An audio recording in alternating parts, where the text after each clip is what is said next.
Day. Myself, Dr. Monica Joshi, professor in the discipline of Seed Science and Technology and convener for 2 days professor presentation, along with my co-convener, Dr. Shruti Sethi, principal scientist, Division of Food Science and Post-Harvest Technology, heartily welcome all the esteemed dignitaries, faculties and students to the 3rd day of the Convocation Week program. After witnessing the power-packed performances and presentations made by brilliant students of our institute for the past 2 days, now it's time to listen to the professors of the 26 disciplines who, through their respective faculties, have mentored the students by providing academic, professional and personal motivation to the path of success. The chairperson for today's first session on crop improvement, Dr. D.K. Yadav, ADG Seed, ICAR, is amongst us today. It's an honor for us, sir, to have you here. May I kindly request Director, sir, to welcome the chairperson with a bouquet of flowers.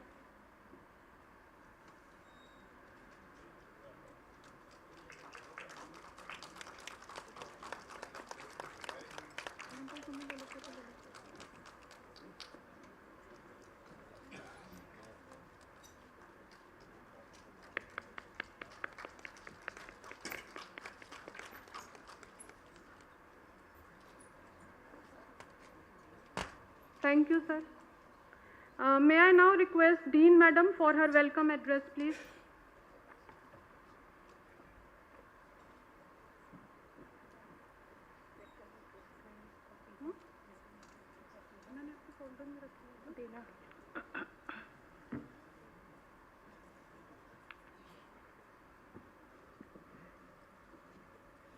A very warm good morning to one and all. Attendance is very thin. I request HODs who are present here and who are attending it online to kindly grace this particular occasion with their presence, and also request the faculty also to join, as I have been appealing. Because after so much of sparing their valuable time, the chairpersons of the sessions, they are here, and Director Sir, as the last day's remark was also there about Director Sir, that through the day he has been here sparing his time from the other engagements which are also of priority for the Institute's interest. So I request and appeal all the HODs once again. Well, thank you very much for being here. A very warm good morning. Respected Dr. D.K. Yadavji, our own faculty and the ADG of the ADG Seeds Crop Science Division ICAR, who is the chairperson of today's session of crop improvement presentations by professors, Honorable Director Sir, Dr. A.K. Singh ji, the worthy dignitaries, Dr. H.B. Singh Sir, who is going to chair the next session of the crop protection, all the heads, professors, faculty and students. It's my honor to welcome you all on this occasion. We have today, without taking much time because already we are late, today we have 81, am I right? No? Yeah. Yeah, today's first session is on the professor's presentation from the disciplines under the School of Crop Improvement, which includes the genetics and plant breeding, plant genetic resources, seed science and technology.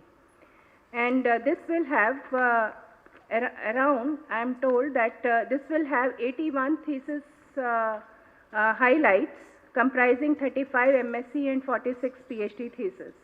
So we will be having a glimpse of what students have not done, but not in their entirety, because that will be too descriptive. And therefore, this year we have totally rearranged and reformatted the plan of making the presentations to make them more lucid and more of the reflective rather than of the descriptive kind. So with this, I thank you one and all for your kind presence. And I now request Director Sir to kindly apprise the audience about the chairperson of today's session. Sir.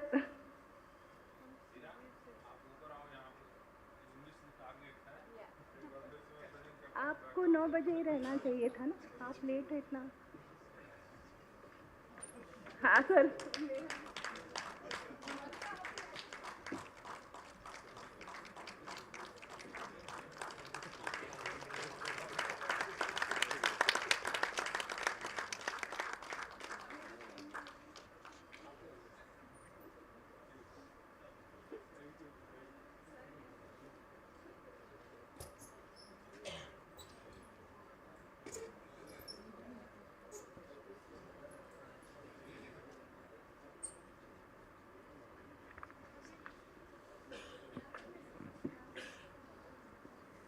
Very good morning. So what Dr. Anupma just now said, in terms of attendance, we know that what is going to be presented today by the professor of respective discipline is the work of remaining students who could not get an opportunity to be here on this platform yesterday and day before yesterday. So we have 542 students receiving degree, and their work is being presented today and tomorrow. And therefore, all students should be here.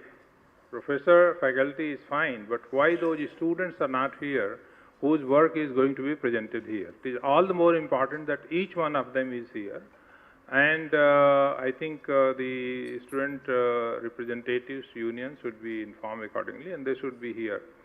Of course, all the faculty members are, because if we take 542 students, we have their chairpersons, and all the chairpersons, if they come, then also this hall will be full. So welcome you all this morning once again to the second second phase of this very important program, where we are going to have the presentation by Professor of respective disciplines of the significant research work done by the students in their discipline. And to chair the session of the crop improvement, we have with us Dr. D.K. Adwa, Assistant Director General, Seed. He is a member of our family. You all know him so well. And when I was coming to this podium, he was saying that don't talk too much about me, because everybody, of course, knows him.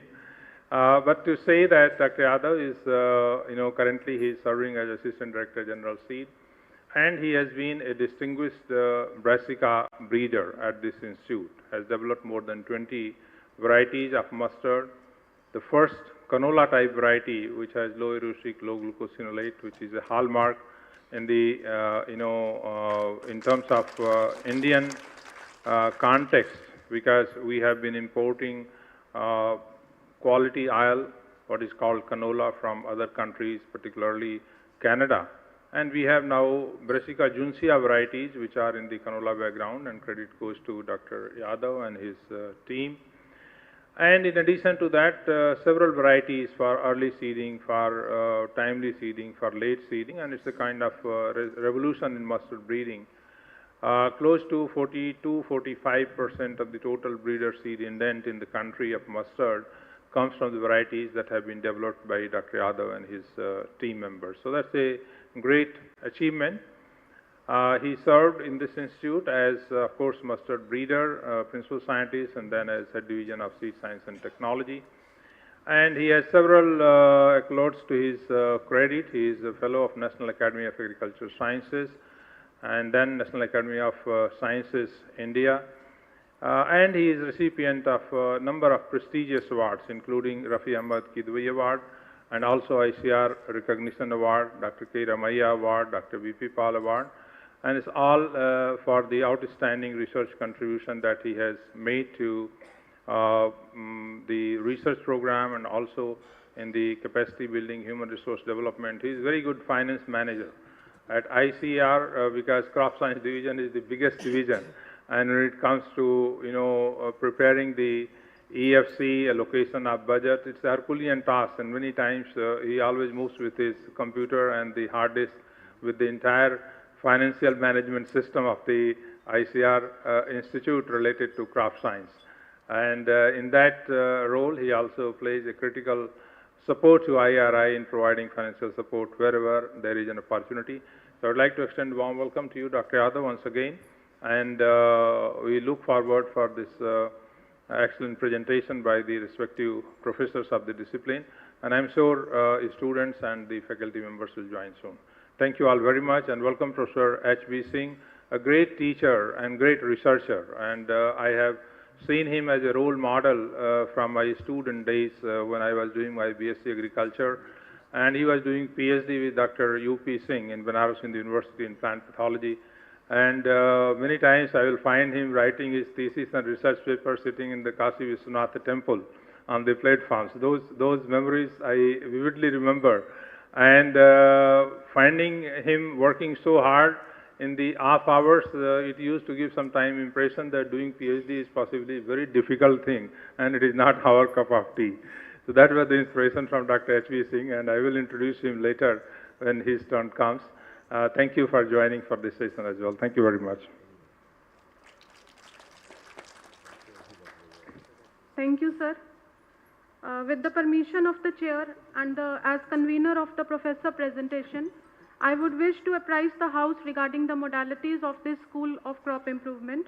For the session 1, as briefed by Dean Madam, we will have 3 presentations in the following order. First, Dr. H.K. Dikshit for plant genetics and plant breeding, to be followed by Dr. Sunil Archak for plant genetic resources, and third will be myself for seed science and technology. For all the 3 disciplines, the respective time allocation has been divided based on the number of students getting degree this year. And this year, we will be, although slides will be made for each student, but as advised by Director Sir and Dean Madam, all professors are requested just to highlight the salient research findings of every student without giving any descriptive details.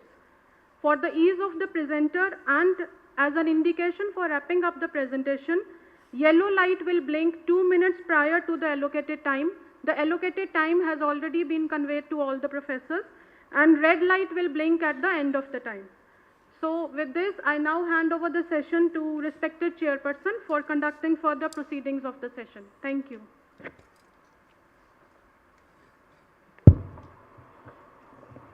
Thank you, Dr. Monica. So, without wasting much time, let us start with the presentations first.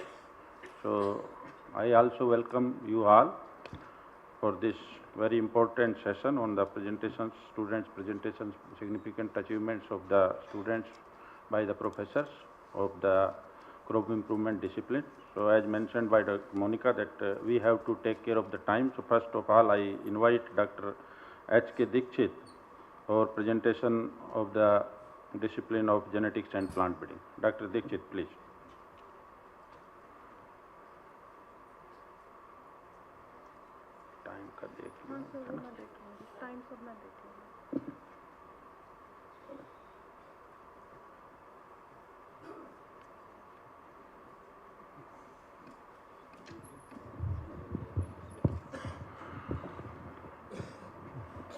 Most respected Director IRI, Chairman of the session, Dr. Yadav, ADG Seeds, Dean Madam, Convener of the session, Dr. H.B. Singh Sir, Professors, Head of the Divisions, Professors, and WTC Director. I shall be presenting the significant educational achievements of genetics and plant breeding.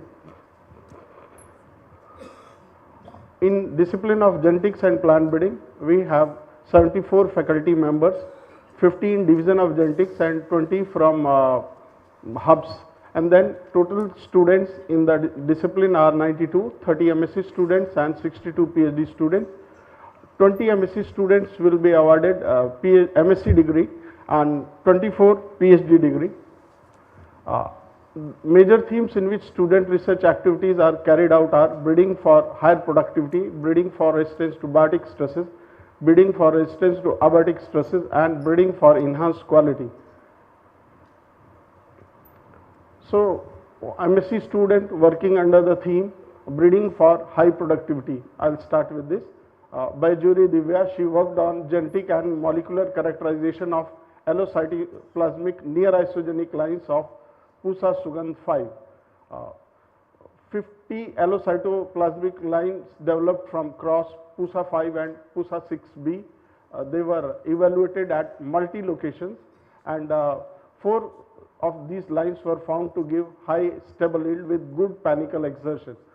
the RF3 and RF4 genes were transferred from PUSA 6B to PUSA Sugandh 5. Then PUSA Sugandh 5 NIL 15 and NIL 30 showed similar quality traits as PUSA Sugandh 5, but higher rice recovery, head rice recovery and amylose content. Kavyar worked on genome-wide association studies for stem sturdiness in rice. She identified stable donors from 240 indica rice germplasm and 49 marker trait associations for stem sturdiness were identified. Then Amit Kumar Majumdar, he did genome-wide association studies for identification of marker trait association under conventional tillage and conservation tillage. Conservation tillage agriculture produced 10% more green yield in comparison to conventional tillage under timely sown conditions. This yield was higher up to 20% in late sown conditions. From these studies, 80 MTAs for 19 morphological traits and seed parameters were identified. Firoz Basha, he did genetic diversity analysis for association mapping of early vigor in US rice. He identified 25 MTAs for 4 seedling vigor traits and 53 MTAs for seed vigor traits. Then Kote Bhargava worked on genetic analysis of rice kernel row number in manifestation of heterosis in maize. He found that kernel row number is having high heritability and it's governed by additive genes. Among 4 kernel row number genes studied for expression analysis, FEA2 and TD1 had role in manifestation of heterosis. Then ploidy regulated trait expression studies in pearl millet were carried out by Ishwar Sai Prasad. He found that tetraploid lines have outperformed their counter diploids for all traits except days to flowering. Days to flowering was more in case of tetraploids, and total protein and total soluble sugars are higher in tetraploids. Stomatal length and width decreased in order tetraploid, triploids and diploids. Then Harish Walikar, he evaluated 388 recombinant inbred lines for yield contributing traits and also did molecular tagging of genes for lodging to rust resistance. Walikar found 3 lodging resistant rills having very high yield potential from 3.1 to 3.42 tons, and he identified marker SSR marker H3F08, which was putatively linked to lodging resistant gene SB1 or SB2. Then Adipa Pridarshini, she characterized the germplasm for morphological and genetic diversity using SSR markers. She identified high yielding genotypes and also the genotypes for early maturity. High heritability was recorded for seed yield and related yield components. 25 polymorphic markers. She studied group 17 genotypes in 2 major clusters. Similar work was done by Mukesh Raj. He also by evaluating 50 genotypes, and he studied genetic diversity using 22 polymorphic SSR markers. Then Naman Raj, he did marker assisted backcross breeding using rapid generation advancement for improvement of wheat variety 3086. He incorporated this LR52 gene, which is having a broad spectrum resistance to prevalent traces of rust pathotype in wheat variety HD306, and improved version of HD06 was developed. Then Chandana HS, she studied the rice, she introgressed rice lines with multiple biotic stress tolerance genes. This center, Dr. Pankaj Kaushal was having rice germplasm lines having resistance to at least 2 of the diseases. So he wanted to incorporate BLB, BLAST and BHP in the germplasm lines so that they can be used for breeding purpose. So they made 40 crosses, and in 14 crosses they found multiple resistance genes for BLB, BHP and BLAST. which was confirmed by using respective gene-linked molecular markers, and they could develop 4 lines which are having resistant genes for multiple biotic stress tolerance. Then Ragini, she worked on molecular cytogenetic analysis of gamma ray irradiated derivative of cross between bread wheat and agilope speltoid. In selection 2427, which is genetic stock in the division of genetics, this gene was LRS2427 was transferred from agilope speltoid. This gene was linked to this undesirable gametocidal genes which were co-transferred along with it. So when this selection 2427 was crossed to other wheat varieties, sterility was being recorded. Molecular cytogenetic analysis revealed transfer of 3 chromosomal segments from white agilope speltitis into wheat. Through gamma radiation, this linkage could be broken between leaf rust resistance and gametocidal genes, and leaf rust resistant mutants with higher yield were developed. Genia Roy unfolded complex regulatory network of rust resistance in lentil using comparative RNA-seq. She identified 456 unique differentially expressed genes, and gene ontology studies revealed role of binding and catalytic activities. KEGG pathway indicated role of metabolic pathways and biosynthesis of secondary metabolites. 16 differentially expressed genes showed positive correlation between RNA-seq and QRT PCR data. Then Sen Goswami, he evaluated 288 mung bean germplasm lines which were collected from acidic soils in eastern India, and they could identify one genotype IC06236993 which were having higher phosphorus use efficiency both under normal and stress condition. Satya Kumar Sai, he did molecular characterization of Oryza sativa genotypes using candidate genes for phosphorus use efficiency and nitrogen use efficiency. 17 nitrogen use efficiency and 12 phosphorus use efficiency specific primers were used for characterizing 96 genotypes. A genotype Landrace Karhani exhibited maximum positive alleles for phosphorus use efficiency, and Tulsi Phul exhibited maximum positive alleles for nitrogen use efficiency. Then Rupa did genetic evaluation of black pericarp basmati rice. Basically, we want to transfer anthocyanin from black rice into the basmati background. So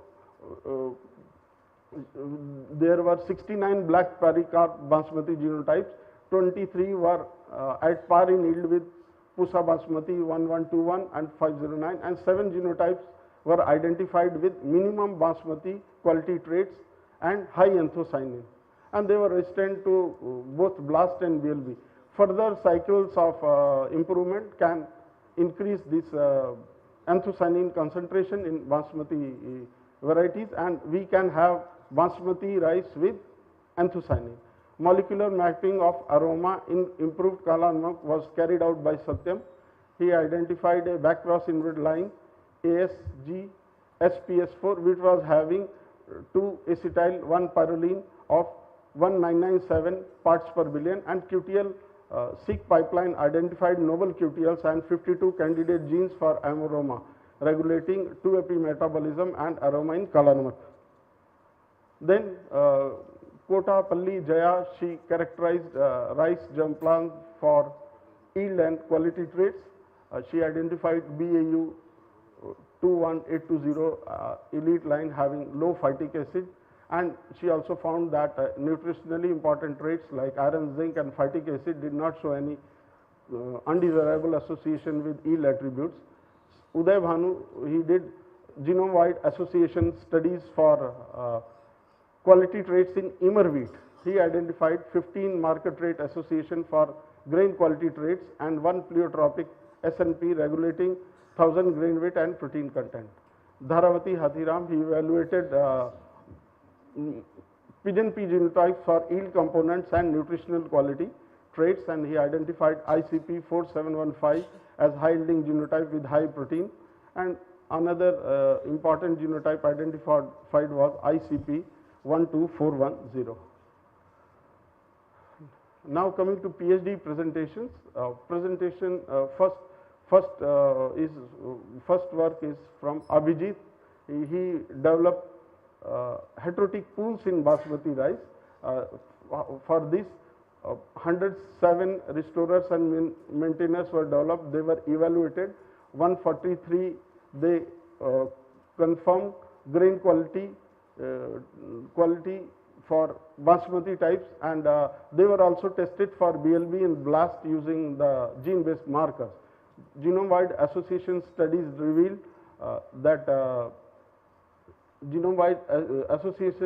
revealed markers for agronomic and grain cooking quality traits, and finally they established two heterotic groups for restorer and maintainers, and combining ability studies were also carried out.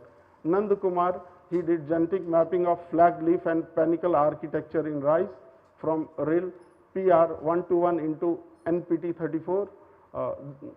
Some of the lines having above 500 grains per panicle were identified, which is very promising and can be used in varietal development.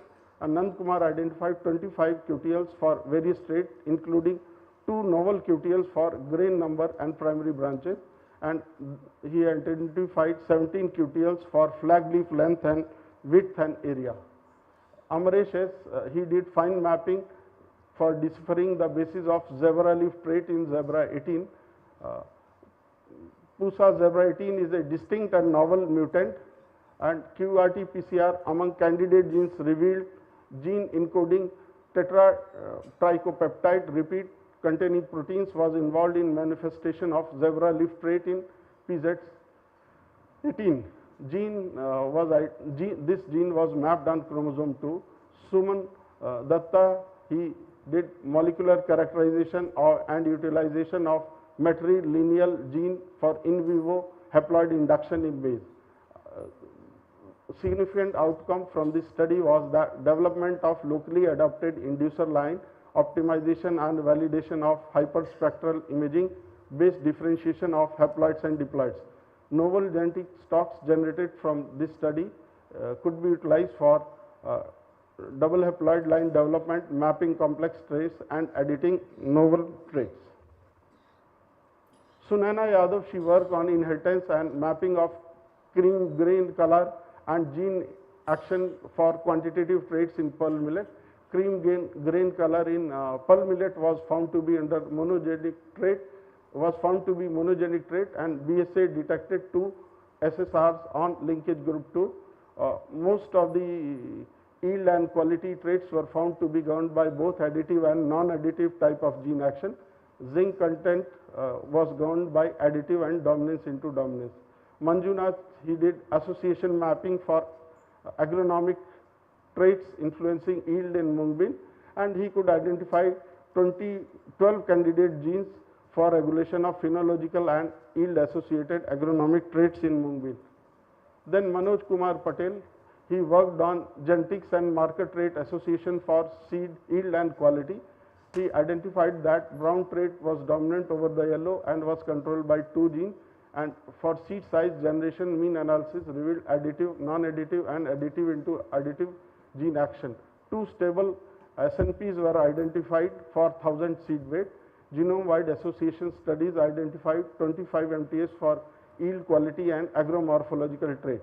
Prashant Vasisht worked on identification of heterotic genomic segments in Brassica carinata, derived Brassica juncea introgression line.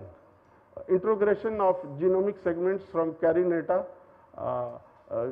has generated variation in Brassica juncea, and introgression lines were utilized for making 153 crosses.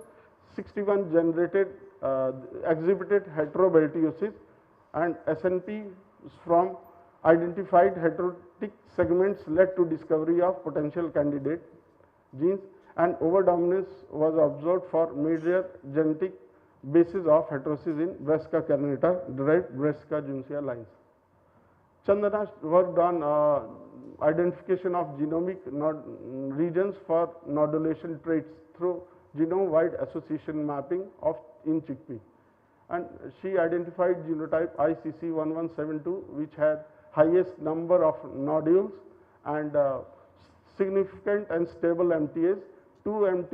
Validated two markers for nodulation traits. Sneha, she worked on genetics and mapping of leaf rust resistance in Triticum timophoebe introgression lines in wheat.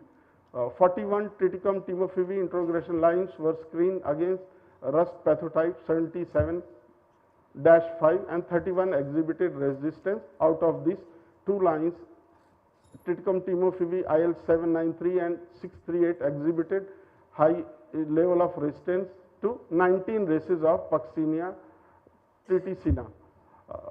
Genetics of this IL73 was that resistance to leaf rust in this line was governed by single recessive gene, and in IL638 dominant gene was reported for resistance to leaf rust.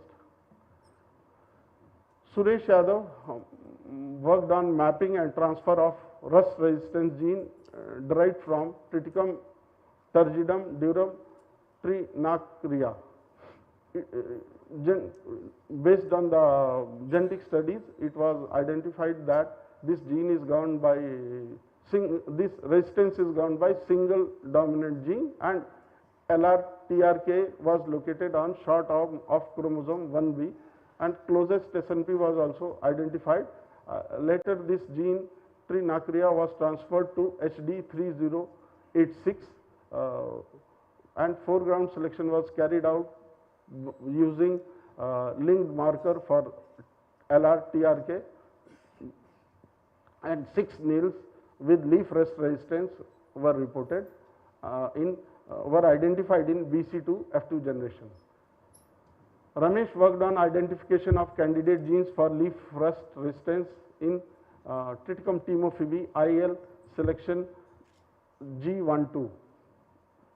This based on single race testing data, it was revealed that LR selection G12 is a novel allele, and Triticum timophoebe IL selection G12 exhibited high level of resistance to diverse races of Puccinia triticina in Indian subcontinent. Sequence analysis revealed 2 candidate genes for LR selection 612. Then this LR selection 612 was transferred to the background of HD2932. This is a new source of resistance and it can be utilized in breeding program. Then Alok Shiv worked on role of microRNA mediated regulation in host pathogen interaction during leaf rust infection in wheat. Sequencing of leaf tissue infected with leaf rust identified 31 known and 350 unknown miRNA sequences.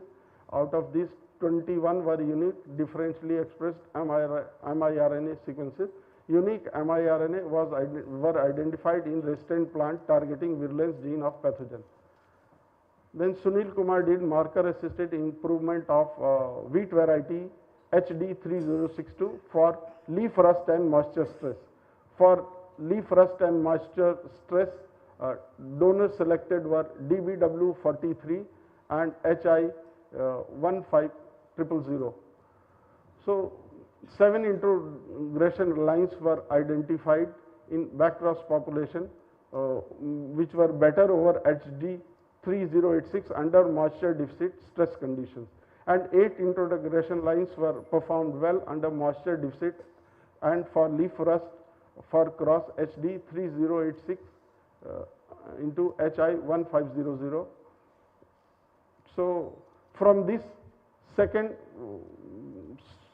cross, from this 8 introgression lines, 1 line was positive for both yielding and positive for both leaf rust resistance and moisture deficit is selected, and it may be given in this All India testing program.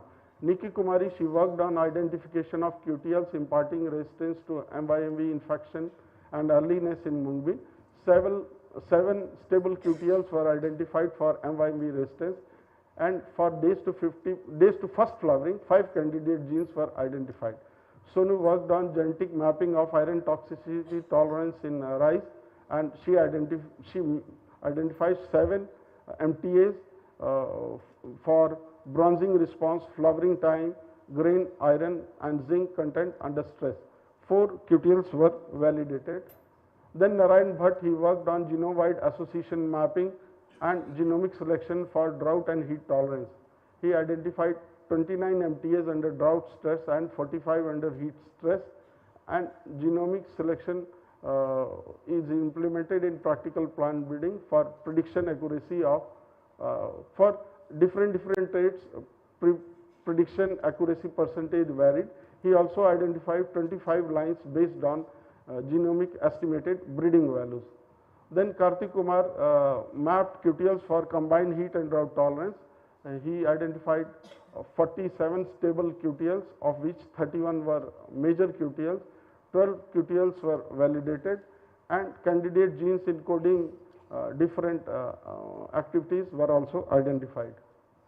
Then Nilesh Joshi, he worked on mining and validation of ERF family genes for salt tolerance.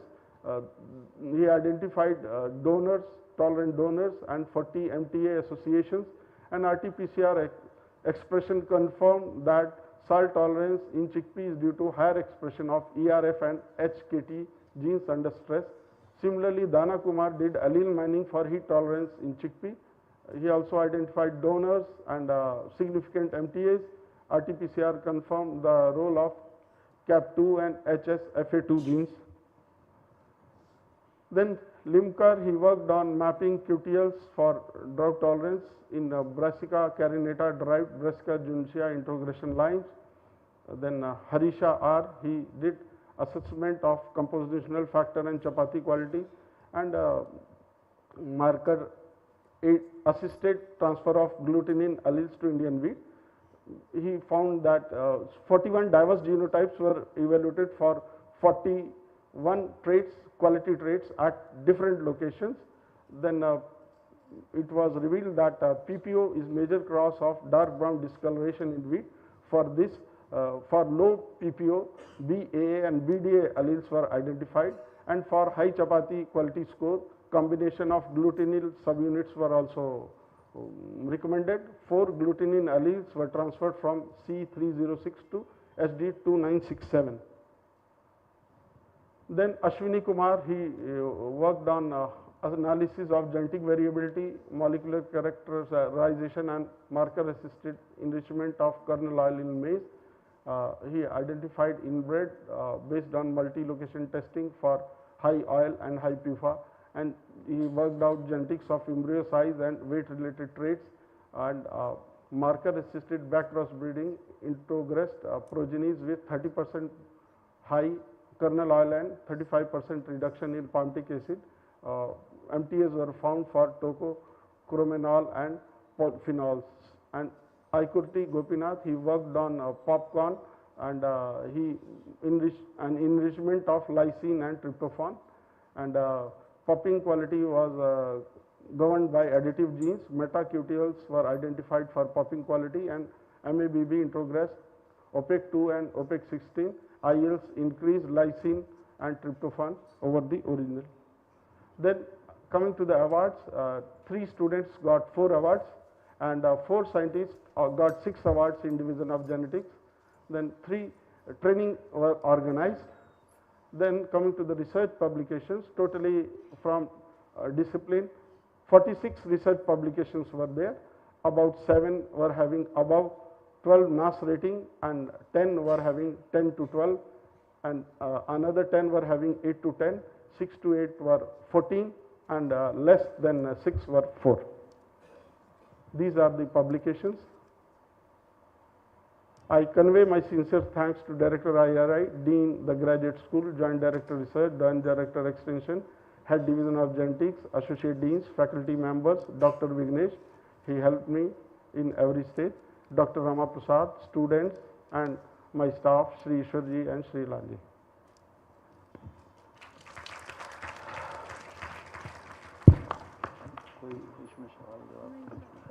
Thank you, Dr. Dikshit. I think a very to-the-point presentation covering almost 44 students. So excellent exercise done by you and your team, and excellent work presented done by your students of all the faculty members of discipline of genetics. Thank you very much. So now I request the next professor, plant genetic resources, Dr. Sunil Archak. Dr. Sunil.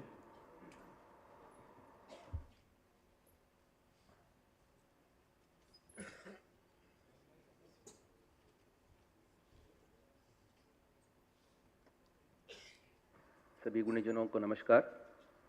I am very pleased to be here presenting the significant educational achievements of the Division of Plant Genetic Resources. We have 40 faculty members in the division, and there are 26 research guides, 31 students. 7 of them are MSc at this point of time and 24 PhD. We have 14 MSc courses, 5 of core, 12 PhD courses, 4, and then we generally ensure that the students take genetics as minor and seed science and technology.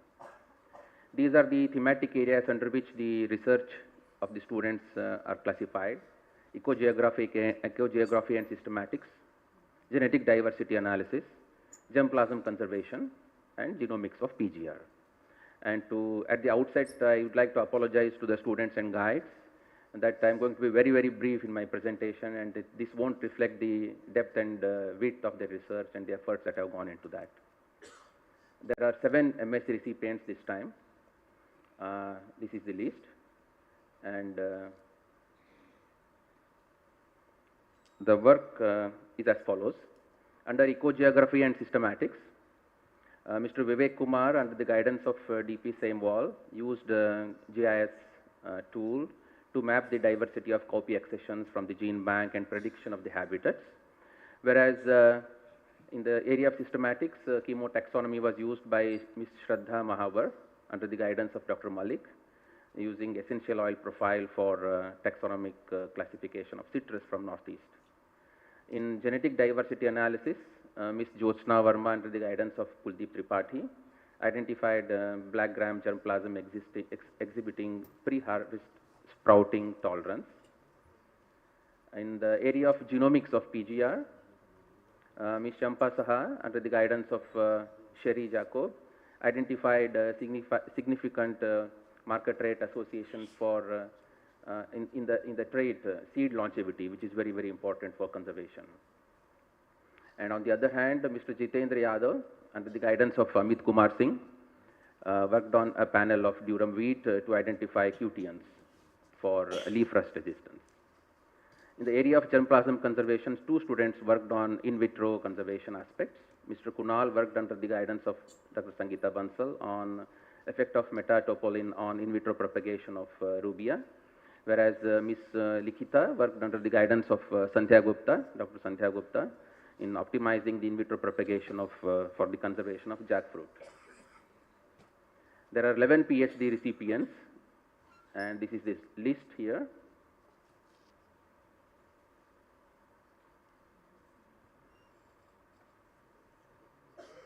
And their work is as follows. In the thematic area of geography and systematics, Dr. Prabhu, under the guidance of Dr. Anjula Pandey, worked on it's difficult to work crop species melon accessions from various areas, recorded morphological diversity as well as classification based on DNA barcoding. And on the other hand, Dr. Ritesh worked under the guidance of Dr. Raj Kumar. For the first time, they could report the DNA content of 13 Indian Musa species as well as chromosome count for these species. That's an excellent work. Based on the chloroplast genome that they have sequenced, they have identified taxonomic classification. Continuing under genomics of PGR, Dr. Siddhant worked under Dr. Rakesh Bharadwaj. The work was focused on using NIR as an important tool for non-destructive method for characterization of the gene bank accessions that they did for entire set of copy gene bank accessions. and they could identify multi-trait superior accessions in the crop.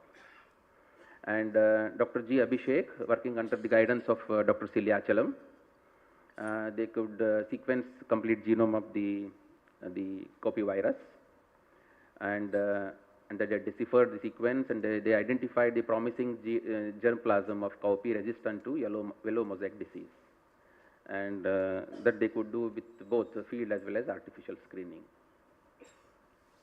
Under genetic diversity analysis, Dr. Prabhakaran, under the guidance of my predecessor, Dr. Veena Gupta, characterized abrus, what we call as Ratti, germplasm, which is not usually worked upon a lot, and based on morphological, biochemical, and molecular methods. Dr. Manju Kumari, under the guidance of Dr. K.C. Bhatt, worked on the identifying the variability of horse gram based on phenotypic, biochemical, as well as molecular markers. Under the genetic diversity analysis team, Dr. Ashwin M. worked under the guidance of Dr. M.C. Yadav. He analyzed 96 accessions of crop wild relatives of rice or rhiza species using morphology as well as hypervariable microsatellite markers. And one of the important observations is the higher variability in Oryza nivara compared to Rifipogon. Dr. Deepika, under the guidance of Kailash Bhatt, Dr. Kailash Bhatt analyzed genetic diversity in Ajuki bean germplasm. Under the genetic diversity analysis theme, Dr. Ramya, working under Dr. Kailash Bhatt, screened grass pea germplasm for morphological and nutritional diversity, particularly low beta ODAP lines, considering both seed as well as leaf, and they have been shortlisted for further work. Dr. Chetan Kumar, KB, working under the guidance of Dr. Kavita Gupta, enumerated physicochemical as well as genetic factors for bruchid resistance in cowpea, and 22 potentially resistant accessions have been shortlisted. This is the last one under the germplasm conservation. Dr. Puneet, under my guidance, made use of the lockdown during the COVID and visited lots of areas in the central western Ghats for data collection. So he has documented information on nearly 2,000 land races of 71 crop species from 30 custodian farmers from various districts in various crops, and some of them, one farmer has received a Padma Shri later, and then she has also visited our gene bank, and this information is available in an open access database. This is done for the first time. We have an on-farm database. Students have published excellently. They have published in various very good journals, and Mr. Latif has got K.L. Mehra Memorial Award, and whereas Shraddha, Champa, Ramya and have bagged best oral presentation or best poster presentation in various conferences, and Ms. Tendril as well. Honors and awards of the faculty, Dr. Rakesh was elected as NAS Fellow, Dr. Sandhya Gupta Fellow of the Linnean Society, and Dr. Kuldeep Tripathi as NAS Young Scientist as well as ISPRD Young Scientist, Sandeep Kumar Fellow of National Academy of Biological Sciences, and then Subhash Chandra got Best Oral Presentation. Dr. Zamil is received in the past year Dr. Bapireddy Award, and then also is a PPAI Fellow. And I represent as a delegate of India in various international meetings. I would like to acknowledge the director of ICAR NBPGR and all the faculty members of ICAR NBPGR, students of PGR, staff of NBPGR, the graduate school and various funding agencies without which this work could not have been possible, and more importantly all the conserving communities because of which this valuable germplasm is available in the gene bank for everybody to make use of that. I'll be failing if I don't remember to thank my predecessor Dr. Veena Gupta, who did very well as professor in the past, and also Mr. Hira Lal, who has been helping us in the division. Thank you very much for your attention.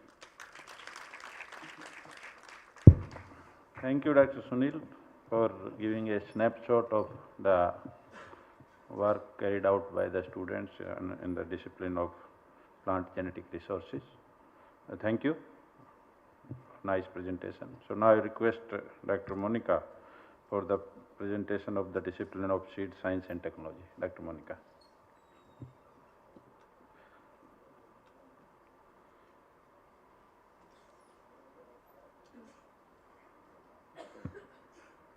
A very good morning to everyone. So very briefly, I will describe the significant educational achievements.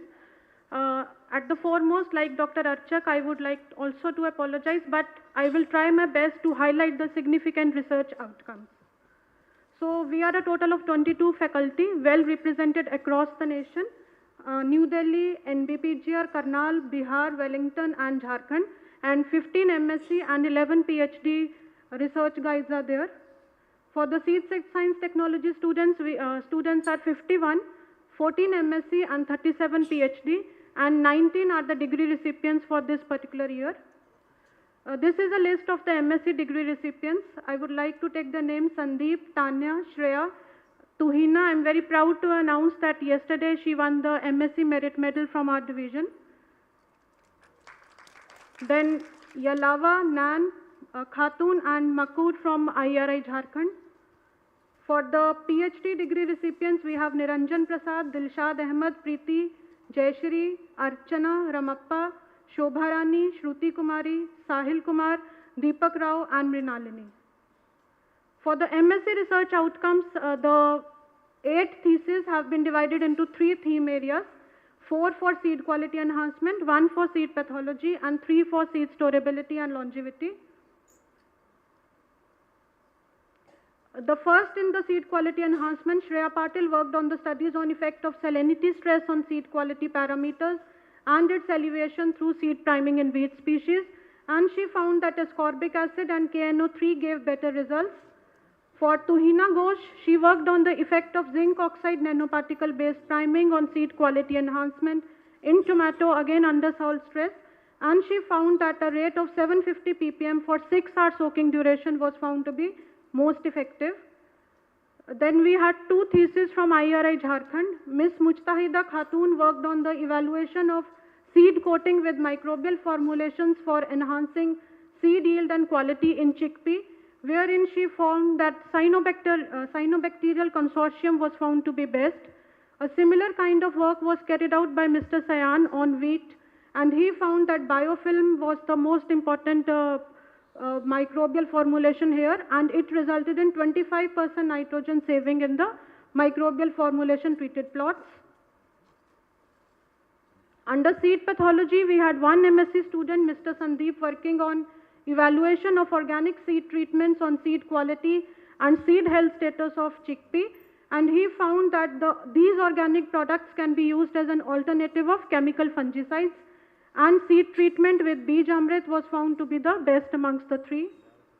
With respect to seed storability and seed longevity, Ms. Tanya worked on studies on seed longevity in rice seed lots using hyperspectral imaging and metabolomics, and she found that the correlation analysis based on germination data of natural ambient storage indicated that it is more related to the controlled deterioration storage than the accelerated aging. Again, under using the same genotypes, that is the 39 rice varieties, Ms. Yalawa Madar worked on the physiological and biochemical basis of seed deterioration in rice, and she found that headspace ethanol assay can be used to determine the early seed vigor loss in rice. Ms. Nan is our foreign, that is our international student from Myanmar, and she worked on evaluation of seed physiological parameters in diverse rice genotypes under different seed aging methods, and she found that based on correlation analysis, germination performance under dry CD storage and moist accelerated aging storage exhibited modest correlation. So this was with respect to the MSc. With respect to PhD, the 11 theses are broadly divided into these theme areas. The first is the seed biology studies done by Ms. Preeti Sagar Negi, that is the GWAS, to identify marker trait associations for early seedling vigor in rice. And she found that the various traits which she used, they are the germination stage specific traits which contributed significantly to the early crop stand establishment and early seedling growth, and she was successfully able to propose candidate genes from the identified MTAs. With respect to the second thesis PhD, Ramappa worked on mapping of seedling vigor-related traits for moisture deficit stress tolerance in wheat. And here he was successfully able to identify the various SNPs associated with various morphological traits under the course of his investigation. Ms. Shruti Kumari worked on studies on seed vigor traits in relation to flowering, harvest maturity, storage period, and validation of QTL associated with seed vigor in rice. And she observed that early and mid-maturity group varieties had the most important seed vigor traits, and the robust SSR markers are highly associated with seed vigor traits, can be useful for improvement of these traits in rice varieties through marker-assisted selection. The next thesis, that is by Mr. Sahil Kumar, he worked on genetic and molecular basis of CMS, protogyny, and self-incompatibility system in Indian mustard, and he was able to successfully identify the superior CMS lines along with comparative evaluation for the stigma receptivity, and very successfully he identified the SNP markers associated with self-incompatibility and characterized them. With respect to the second theme area, seed production technology, Ms. Archana HR was our PhD candidate for the merit medal, and she did very well. Congratulations to her. So studies on thermotolerance and its induction during seed germination and seedling growth in rice. And she developed a phenotyping methodology for thermotolerance diversity, and along with the precise and an effective priming methodology which she discussed yesterday, that is the spermidine priming, and very successfully she was able to highlight the basic reasons behind this. The next theme area, that is on the seed quality enhancement, Ms. Jayashri S. worked on the seed enhancement technology for quality seed production of chili. And she found that seed matrix priming and magnetopriming enhanced the various seed traits, and she was also able to successfully distinguish between the two varieties which she had used for study, and she found that the Kashi and mole seeds maintained germination more than 60% in both ambient and controlled conditions up to 12 months of storage. Mr. Deepak Rao worked on the effect of chemical priming for improving early seedling vigor under salinity stress in lentil, and he was successful in identifying the various agents used like silicic acid and humic acid, their individual concentrations as well as the combination. Like when he is using combination of humic and silicic acid at a concentration of 100 ppm and 1 millimole for 16 hours. And he also found that the storability of primed seed under 6 months of storage showed better in treatment combination. The next thesis, last PhD, is by Ms. Mrinalini on enhancing zinc use efficiency in mung bean through seed treatments. And she could found that among the zinc seed treatments, seed coating with zincated nanoclay polymer composite using binder and fertilizer chalk mix in 1:4 enhanced the mung bean seed performance potential in terms of both germination as well as seedling vigor. So this was with respect to the 8 MSc and 11 PhD who will be getting degrees this year. This is for the seed pathology theme area, only two, seed pathology, Niranjan Prasad with studies on stem phylum blight, on seed quality parameters in onion and its integrated disease management for quality seed production. We have 2 PhD theses under the seed pathology, and he found that among the different biocontrol agents, Trichoderma hertzianum had better antagonistic effects, and among plant product, Azadirachta indica was better. With respect to the second seed pathology, Shobha Rani worked on the effect of sowing dates and planting season on the seed yield and quality attributes in mung bean, with special reference to the mung bean yellow mosaic India virus. And she could successfully identify the comparative evaluation of the Kharif season vis-a-vis the spring-summer season, wherein the incidence of the virus was less with respect to the different sowings. For the seed storability and longevity, Mr. Dilshad Ahmed worked on the seed storability studies in the quality protein maize genotypes with various objectives, and he could find that 3 QPM inbreds with good storability were identified, and he could also highlight the reasons for the poor storability of the QPM inbreds. This was all with the 5 theme areas for the 11 PhD students. Now coming for the faculty publications, we have a good amount of publications. For the student publications, I have listed for the degree recipients, we have a total of 15. These are their details. For the student placement, we are very proud to say that the 4 ARS of last year were from our division, and they have been successfully placed at various institutes. And the asterisk one are the students who are getting degrees, out of which one has been now appointed as a quality inspector, and all others have enrolled for the IRI PhD program at our institute. For the honors and awards, this year has been very good for the division, for both students, faculty, even the technicals. So very briefly, these are the list of students who have participated in various events, getting oral presentation, poster, even in some sports.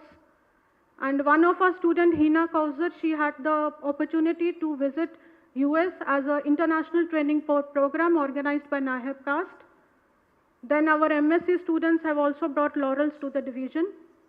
With respect to the faculty, many faculty members have won awards, like Dr. Gyan P. Mishra, myself, Dr. Atul Kumar, Dr. S.K. Chakravarti, Dr. Sangeeta Yadav, Dr. D. Vijay, and Dr. Nagmani. Even our technical and sporting staff, they have also won awards in various categories, like mostly in the sports meet which they go, and Dr. Ravish has a best poster presentation. The division has also successfully conducted 4 training programs and 1 National Seed Congress which was held in Aurangabad. And for this we are always thankful to Dr. D.K. Yadav. He always visits our division and keeps mentoring us for future organizations. I would also highlight our faculty from Pusa, Bihar, Dr. K.K. Singh, successfully conducting many training programs. Our faculty from Wellington, Dr. P. Nalathambi, he is also an asset to the division in organizing the training programs. These are the glimpses of PG activities in the division for the Freshers' Day. Then we had the Hindi Rajbhasha Gatividhi, where Dr. D.K. Yadav himself was the chief guest and he gave us very good insights. The Teachers' Day celebration, and finally the visits of the few dignitaries to our division.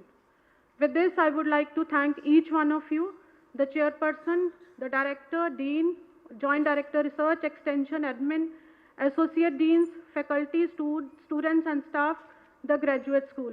And for the past 2 days, we have been listening to the quotations from the students, and this quotation is for the students. So dear students, education is the passport to the future, for tomorrow belongs to those who prepare for it today. Thank you. Thank you, Dr. Monica, for a very nice, crisp, and I think presenting all the aspects in the various work done by the students. So thank you very much, and to you and all your colleagues. Thank you.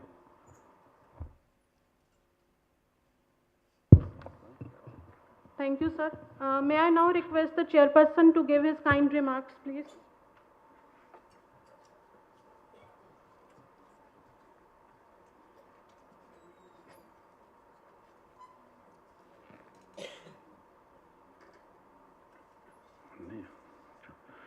Good morning to all. Honorable worthy Vice Chancellor and Director of this esteemed institute, the Indian Agriculture Research Institute, Dr. A.K. Singh ji, Dr. Anupma, I think she is busy somewhere, Dr. Monica, Dr. H.B. Singh ji, Dr. Viswanathan, all the professors of the different disciplines, the head of the divisions, senior faculty members, and dear students. So I am really honored to be part of this Convocation Utsav. Actually, if we see in IRI, that is a unique, I think, feature that we are celebrating our convocation for almost complete 5 days and having the representation of all the students, faculty, our peers. So all are involved and they feel actually associated with the all teaching activities of the institute. So that is a unique thing. So being associated with this in this position today, so really it is a matter of great honor to me. As we all are well aware that this institute is the seat of green revolution, and more to that, that is a mother of all the institutions in the agriculture research in the country. If in the genetical terms we go for the pedigree analysis of the various institutes across the country, whether it is the crop science, horticulture, or even animal science also, NRM, so we'll find their roots in this institute, and they have emerged from this institute. So that is a great honor to this institute, and we always should feel proud of being the part of this institute. We have the, wheresoever we visit during last 7 years, having this assignment of ADG seat, so most of the institute, including the crop science, animal science, NRM and horticulture, I used to visit, and there we'll find that 60 to 70% of the faculty is from this institute. The scientists there, and even in the SAUs also, wheresoever you go, you will be finding at least 10 to 20% of the faculty, and rather in some of the cases it is more than that, which are, who have been graduated in one of the, either MSc or PhD from this very important and esteemed institute. And even if we talk at the international fora, you talk of the World Food Prize, you talk of the any international prize, and even at the national level, the Padma Shri awards, whether it is the Padam Vibhushan, Padam Bhushan or Padam Shri. So we'll be finding a large number of our alumni, and even in case of administration also, you go to anywhere in the Department of Agriculture, in the states or many of the administrations, so many of our students in the form of administrators also, they are there. So that is a very proud moment for all of us being part of this great institution. Regarding the today's presentation, I think very nice work by all the three disciplines, the students, that has been done. If we talk of the genetics and plant breeding, total 44 students presentation, including the 20 of the MSc and 24 of PhD students that has been presented. And if we see the 4 areas mainly, which are the requirement of the day, they have been addressed very nicely and in a very good proportion, which includes the yield enhancement. Almost 18 theses, they were on that aspect. The biotic stresses, the various diseases, emerging diseases, you know, they are now becoming very important, and we need to work more and more. So they have been covered under this, and likewise in the case of abiotic stresses, when we talk of the climate change, so they have also been addressed very nicely through the 8 programs.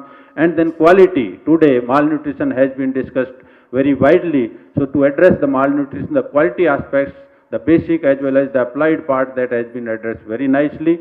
And in this discipline, actually the total 13 crops they have been addressed.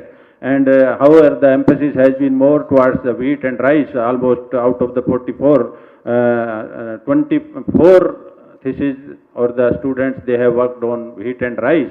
And other crops, then pulses comes at number 2. Almost I think 12 students, they have worked on pulses. And in oilseeds, only in Brassica, the 3 students are there. So I think the representations of the other crops like soybean and others also may not be there this time, but that is also requirement of the time. And the various aspects which have been covered, so I think from basic work to the applied part, that very, I think, systematically that have been covered under all the presentations of the plant breeding, genetics and plant breeding discipline. Starting from our conventional breeding to our modern molecular tools, including the identification of genes, the markers, and interrogation of the various traits through the use of molecular markers that can be seen here, which will be the product of tomorrow. So actually from starting from basic to the product development, so all the aspects they have been taken care of, and lot of work that has been done on the GWS also, so that we can have the more and more genomic resources for the future breeding program. Likewise, in case of the PGR, there were total 18 students, 7 of MSc and 11 of PhD. And in this case also, a very well 3 areas they have been addressed by Dr. Sunil. And that includes the molecular, morphological and cytogenical characterization of the germplasm, because the germplasm is the basis of all our breeding programs, and the good information which is being generated by our PGR colleagues. So definitely this is always of great help in the breeding program, and a very good program. And in both these disciplines, even the pre-breeding, which is one of the requirement today, seeing the decreasing diversity and non-availability of diversity and many of the species, a wide use of the wild types and the pre-breeding activities, they have been taken care of by the PGR as well as the genetics and plant breeding. Both disciplines, they have worked very well. And as the professor has presented that the genetic diversity, the genomics for the PGR as well as the conservation components, that how long we can conserve the various genetic resources. So that has been addressed very nicely, and the informatics component that has also been used, because that is also that demand of the time. And in this case also a number of crops they have been addressed, and which includes the even 6 horticulture crops also, and in pulses some of the very I think typical crops like horse gram, adzuki bean and lathyrus, they have also been addressed, and very important aspects which have been studied under these programs. The third discipline is the seed science and technology. So here again total 19 programs, the thesis work that has been presented by Dr. Monica.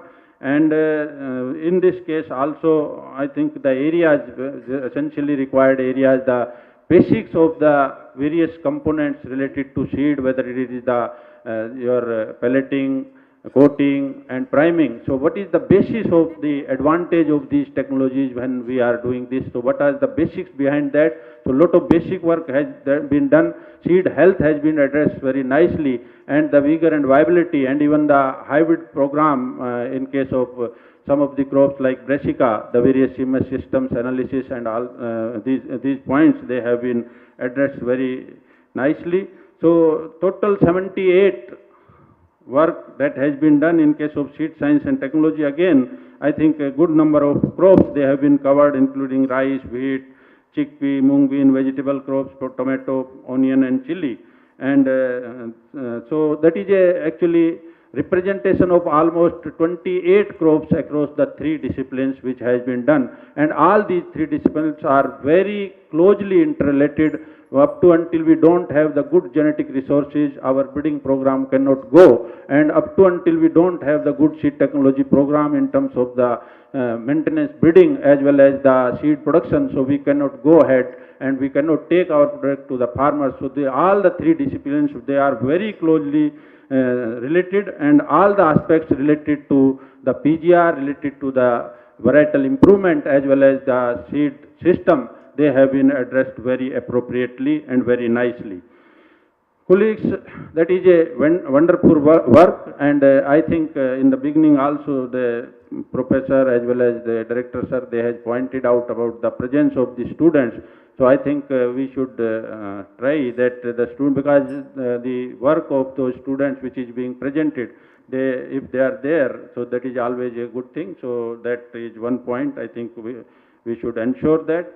And if we see the number of publications, out of 69 publications which have been presented, almost 80% of the publications are in the journals more than 8 NAS ratings. So that is also a great achievement, that year by year the impact factor of the publications which are coming from our students' work, that is increasing, and that is also a very I think satisfying that one of the indicator that whatsoever work our students are doing, that is really of the world class, and that is I think going to be recognized very nicely. And I learned that there are 3 merit medals also, one from the genetics, Ashwin has got, the student of Dr. Vignesh, the another is Tuhina from seed science and technology from Dr. S.K. Yadav, and third one is from the PGR. So the 3 students, they have also got the merit medal. So that is also, that signifies that how best the work is being taken care of by the students and the faculty. We have the,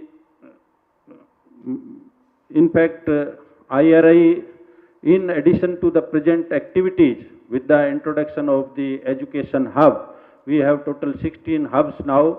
And the one model which you have been discussing, Director Sir, that the satellite, the hub and the fork model which has been adopted now, and that has again added the feathers to the education component of this very esteemed institutes, where now at least in addition to these 16 hubs, there are 54 different regional stations and the institutes, and even KVKs also they are associated. So total including IRI, there are 80 different institutes or the stations, they are now associated in the education program. And with the addition of the UG program, I think the more responsibility has come to our faculty, and we have to work more and more hard for achieving the various goals which have been set through the including the UG, as well as making this institute as the National Institute for the Agricultural Education. And now the council, as well as our honorable director and all the faculty of this institute, we are trying to make it as the global institute, and we are sure the way the planning has been made by the director and his whole team, so definitely we will be achieving this goal also in the times to come. So this was all about the today's presentation. I am really very happy and feel proud to be the part of this particular occasion, and I congratulate to all the students as well as their guide for the very nice work which they have done during this period, and the work that has been presented, that is really year by year the way the things have been improved. So I think that is always an example in the whole NAR system, that how IRE is performing, how the students are performing, and the ratio and of the placement of the students at very, I think, recognized positions. So that is also the indicator of the progress of the institute. So I feel proud of that, and once again I wish you all the best for this convocation, and congratulate to all those who are getting the degree, and to their chairpersons, and as well as the advisory committee, and to the three specifically the merit medal students, my hearty congratulations.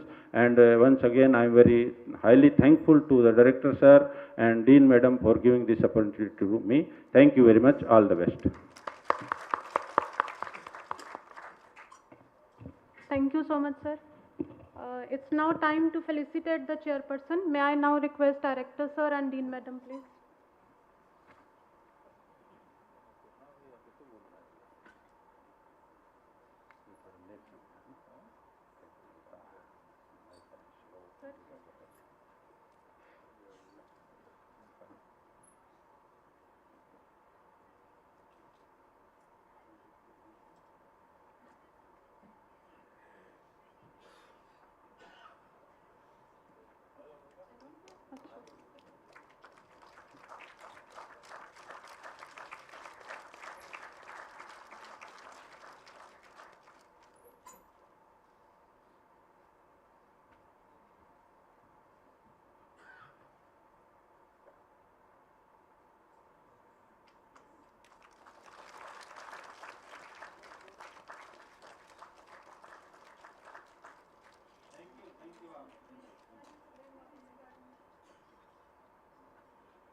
Good morning to all.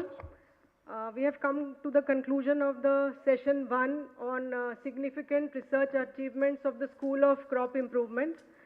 I would like to thank our chairperson of the session, Dr. D.K. Yadava, Assistant Director General, SEED, ICAR, for his gracious presence. Sir, you have been an integral part of IRI throughout, and thank you for giving insights and giving inspiring words to the students. I would also like to thank Director IRI and Dean and Joint Director Education of IRI for guiding and inspiring us throughout these sessions. Thank you to Dr. H.B. Singh and other dignitaries of the dais, heads, professors, students and other scientists for their presence, and also to the professors of the 3 disciplines. Those who have presented, we had 3 disciplines, division of genetics and plant breeding, discipline of PGR and discipline of seed science and technology. So thanks to Dr. H.K. Dixit, Dr. Sunil Archak and Dr. Monica A. Joshi for presenting the work of 81 students of these 3 disciplines. and in a very crisp manner. So we had to cover everything in time, and I think we are just in time. So thank you everyone for your presence. We will break for tea now, and I will request everyone to come back and join us for the session 2 in around 15 minutes, exact 15 minutes. Thank you so much.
So myself, Dr. Monica Joshi, professor in the discipline of Seed Science and Technology, along with my co-convener, heartily welcome all the esteemed dignitaries, faculties and students to the second session of the day. The chairperson for today's second session on crop protection, Dr. H.B. Singh, former professor and head BHU Varanasi, is amongst us today. It's an honor for us, sir, to have you here today. May I kindly request you for gracing the dais along with Dean Madam.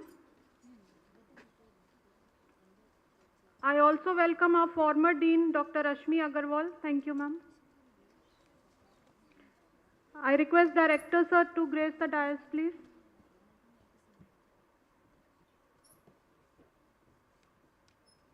Thank you all. May I now request our respected Director, sir, to welcome the chairperson with a bouquet of flowers.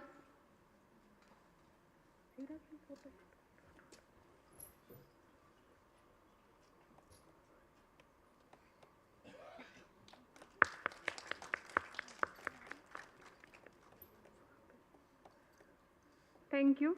May I now request respected Dean Madam for her welcome address.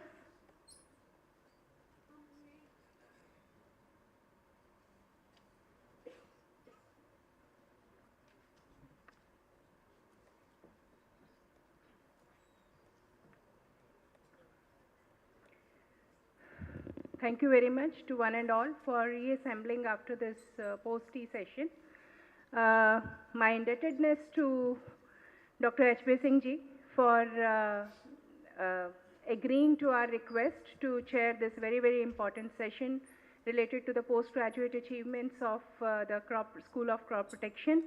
Thank you very much, sir, for being here. And again, my thanks to Dr. A.K. Singh, sir, the Director and Vice Chancellor of ICAR, for gracing the occasion with his august presence. And I welcome you all again to second session of this professor's presentations. And thanks to Dr. Rashmi Agarwal, former Dean, IRI, to be here. As I was saying that, Madam, kindly be here for the entire convocation week program. We will feel quite encouraged here. Thank you very much, ma'am. And now we have presentations by the professors of disciplines under School of Crop Protection, including disciplines of agricultural chemicals, entomology, nematology, plant pathology. These presentations are based on 73 theses comprising 34 MSc and 39 PhD theses. But certainly, as the previous speakers also had indicated, that this doesn't represent the depth and the width of the entire spectrum of the research panorama which is there of the research activities of those particular disciplines. This is just a glimpse of what has been achieved through the students. Because of the scarcity of time also, the professors will be constrained to limit their presentations in that particular format. The chairperson of this session is Dr. H.B. Singh, Professor, Department of Biotechnology, GLA University, Mathura, and former professor and head Department of Mycology and Plant Pathology, BHU, Varanasi. I have witnessed Sir's, a little glimpse of Sir's profile during a workshop which was attended by me in the Bhabha Atomic Research Center, where Sir was a speaker, and I was extremely impressed by his outcomes, which were, mentioned out there in very, very subtle terms, which did not, and there was a hardcore science, but given in such a translational mode that it was founding, means everyone found it very appealing. So that is the simplicity of the charisma that Dr. H.B. Singh is holding. Dr. Monica Joshi and will continue to be the convener, and Dr. Shruti Sethi as the co-convener of this session. Now I request Director IRI to kindly apprise the audience about the chair of this session. Thank you, sir.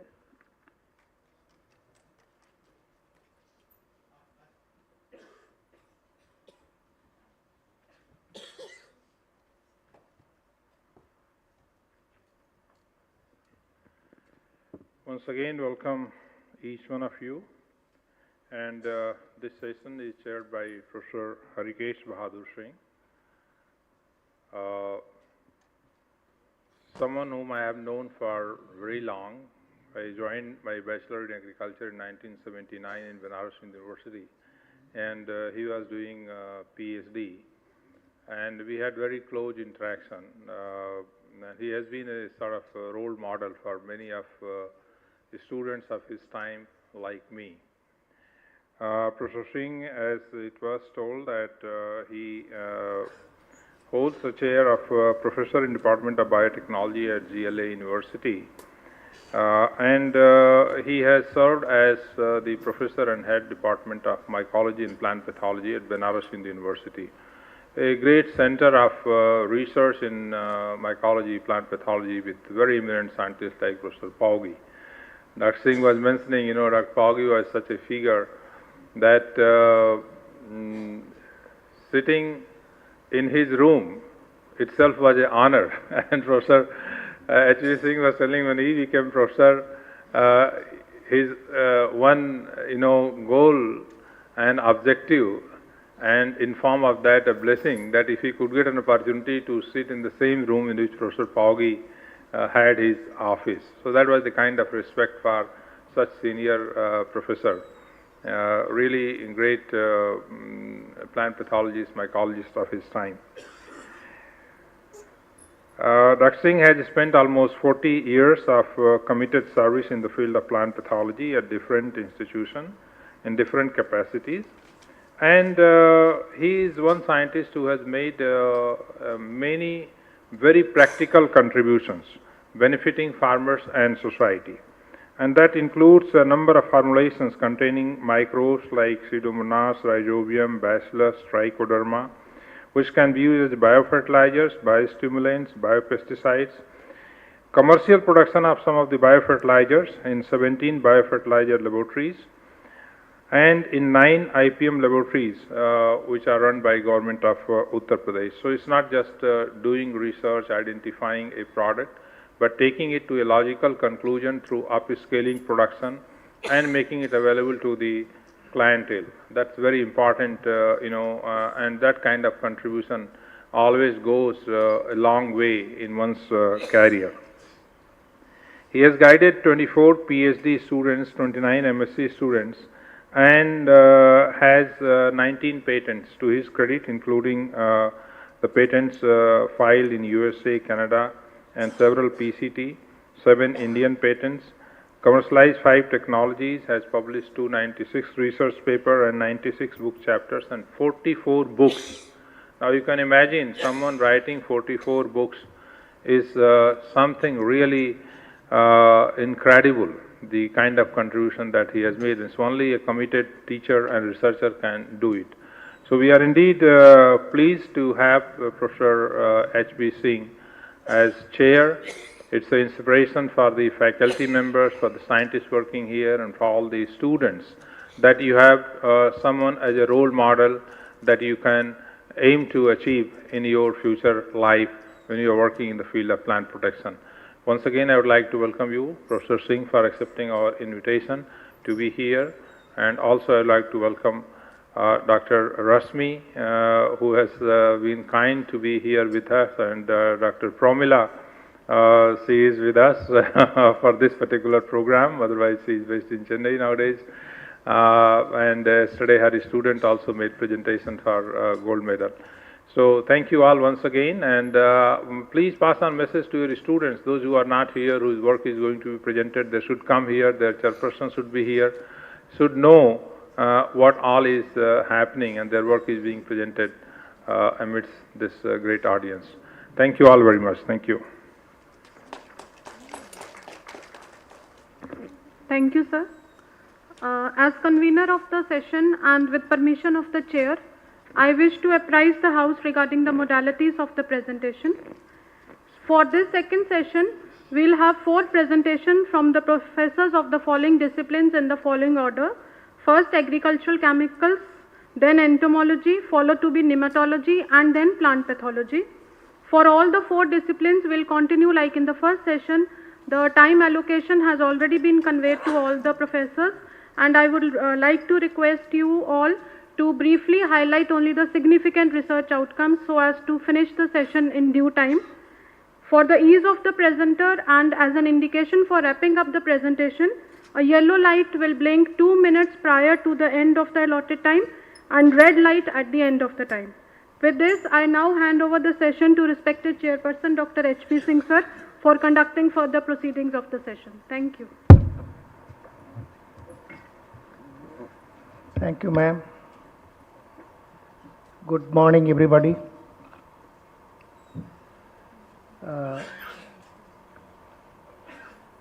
I believe, we have 4 different sections in this particular session. The first one is agricultural chemicals, then entomology, the nematology, and finally the plant pathology. So without losing time, I think I can request the first speaker of agrochemicals. Please make the presentation.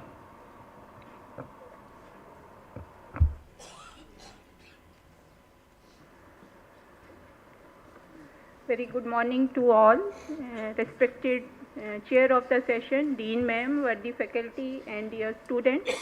I shall be presenting the significant educational achievement of discipline of agricultural chemicals.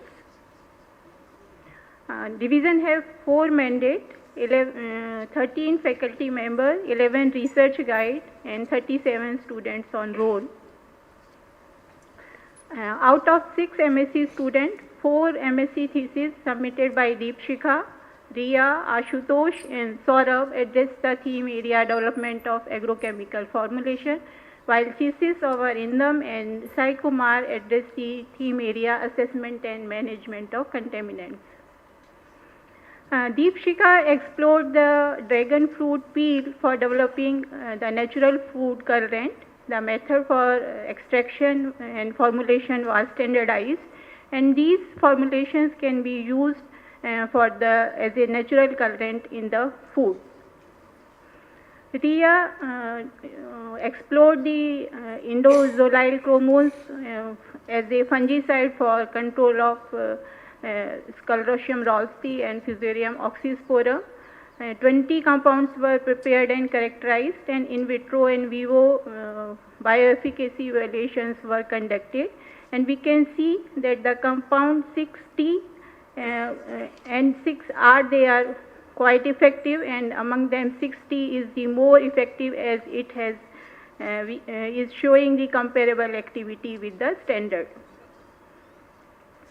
Ashutosh prepared 20 thiazole compound for management of Rhizoctone solani and Macrophomina pezolana, and we can see 2 compounds showed very comparable activity, and among them the compound A3 was showed activity very comparable to hexaconazole.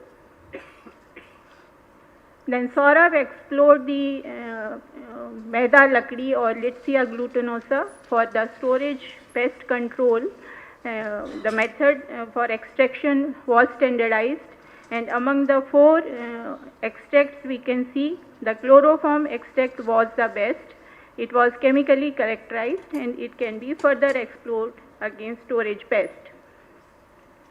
Arindam explored the mesoporous silica composites for antibiotic removal from water, and we can see the compound, the composite MPS Go, was the highly effective, showed 96% removal, conditions were optimized, regeneration protocol was standardized. Sai Kumar explored the metal organic framework for the decontamination of 3 rice fungicides, and he suggested that concentration of pesticide and number of pesticide in the water, they were the controlling factor, and among the 5 biochar composite and 2 carbon nanowad composites, the different adsorbent was effective for different pesticides, but in general they were quite effective, showed around 99% removal even under the validation studies. Out of the 6 PhD theses, the thesis submitted by Anandita, Arka, Ajit and Vijay, they address the theme area of development of agrochemical and formulation, while Sutanva and Madhu thesis addressed the theme area, assessment and management of contaminants. Anandita, who presented her findings during the merit medal presentation, developed cost-effective resin-assisted purification technique and 4 source materials, the rose, black rice, black carrot and purple cabbage anthocyanins protocol were standardized using 3 adsorbent resin and 3 ion exchange resin, and among them Optiflor L493 was the best.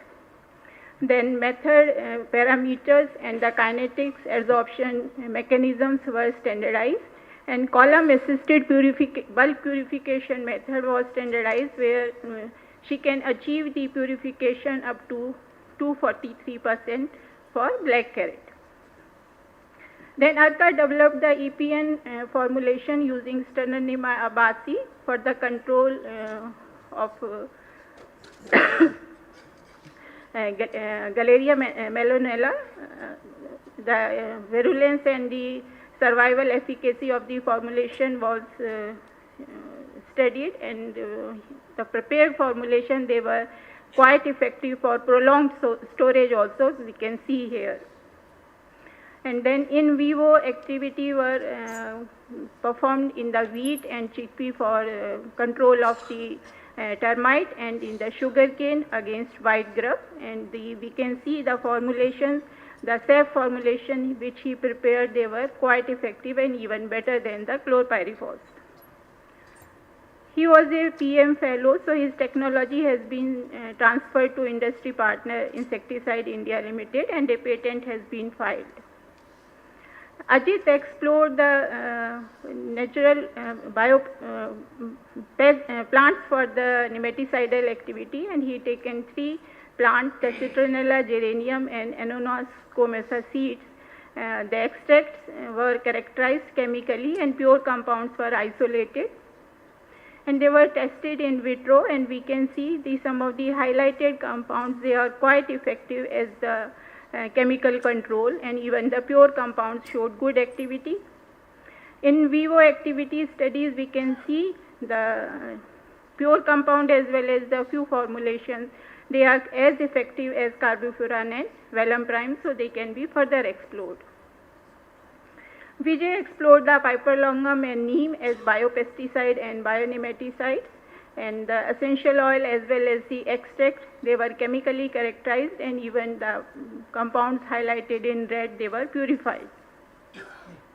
Then in vitro activity, these compounds are not, in vitro and vivo, they are not as good as the chemical control vellum prime as a nematicide, and similarly for epicidal activity, they are not as good as the chemical control dimethoate, but certainly these, they are the biological or the botanical compound, they can find use in the organic farming.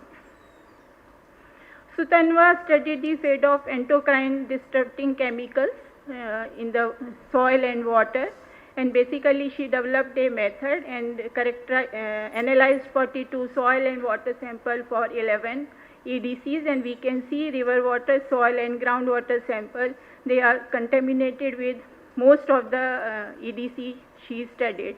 Further, she explored 2 EDCs, the bisphenol A and triclosan, fate in the 2 soils, and we can see that the persistence of these EDC was not affected by concentration, but UV light, carbon dioxide elevated concentration and amendments, and even sterilization affected the degradation. And leaching behaviors were also studied. The persistence in water for both the EDCs were also studied, and the similar result as in the soil were observed. And the last, Madhu quantified the pesticide residues in the processed food. The 5 processed food were taken, and I would just like to say that we don't have the MRL in the processed food, only the commodities has the MRL. So after developing the method for 103 pesticides, she quantified these pesticides in mango juice, cookies, red chilies, tomato sauce and roasted soya bean. And out of these, only in the red chili, the pesticides were detected above the MRL in the dry red chilies, but remaining 4 commodity, so pesticides were detected, but they were below MRL.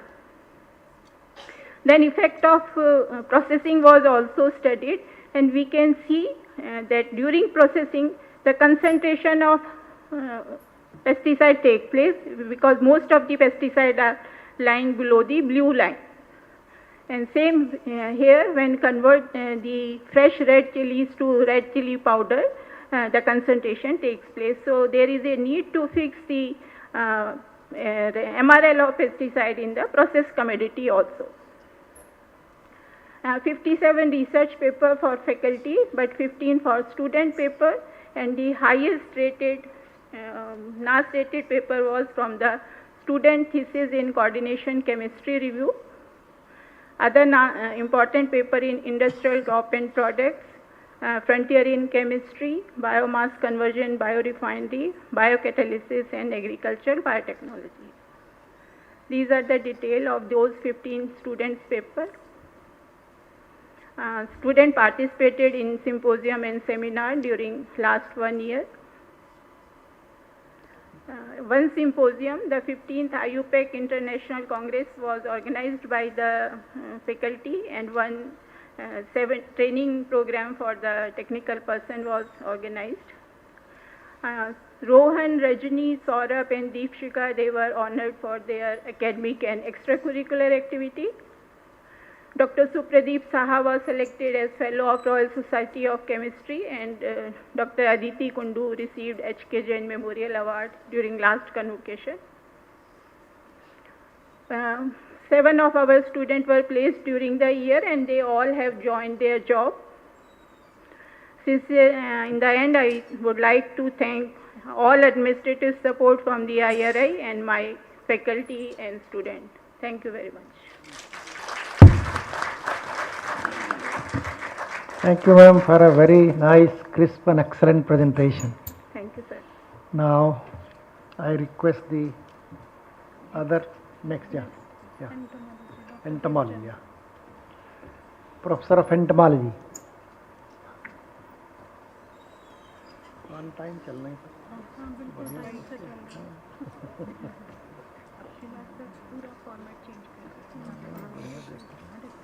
Respected Chairperson of today's session, our beloved Dean Madam, Dr. Anupama, our ex-Dean, Dr. Rashmi, all heads and professors of disciplines, various disciplines of IARI and ISRI, and their students. It is my pleasure to present the significant achievements of our students who will be receiving their degrees this year. ये है क्या?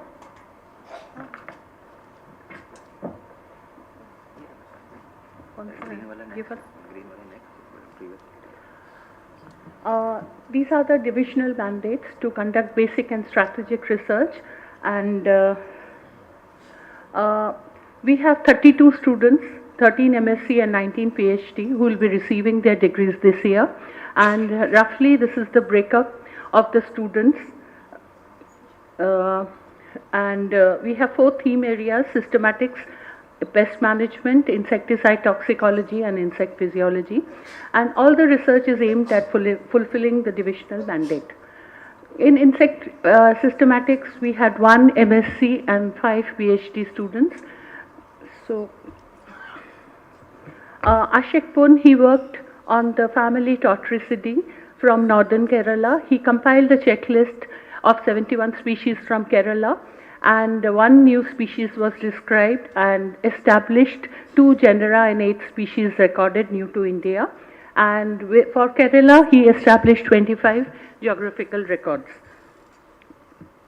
The next student, Santosh Naik, worked on superfamily Totrichoridae, and he explored 16 states, established 4 genera records for India and 13 species for India, and he described 16 species new to science and generated 57 barcodes. 26 sequences were first depositions from India and 17 for the world. He also analyzed, based on the existing data, the Totricid moth richness and endemism in India, And he found that 2 species richness and 3 endemism centers of toxicity exist in India. And there is positive correlation between precipitation and vegetation, while negative correlation of temperature with species richness and endemism. Anand Harsha, he worked on the ants of central India and collected more than 1700 specimens, 86 species of ants he recorded from central India.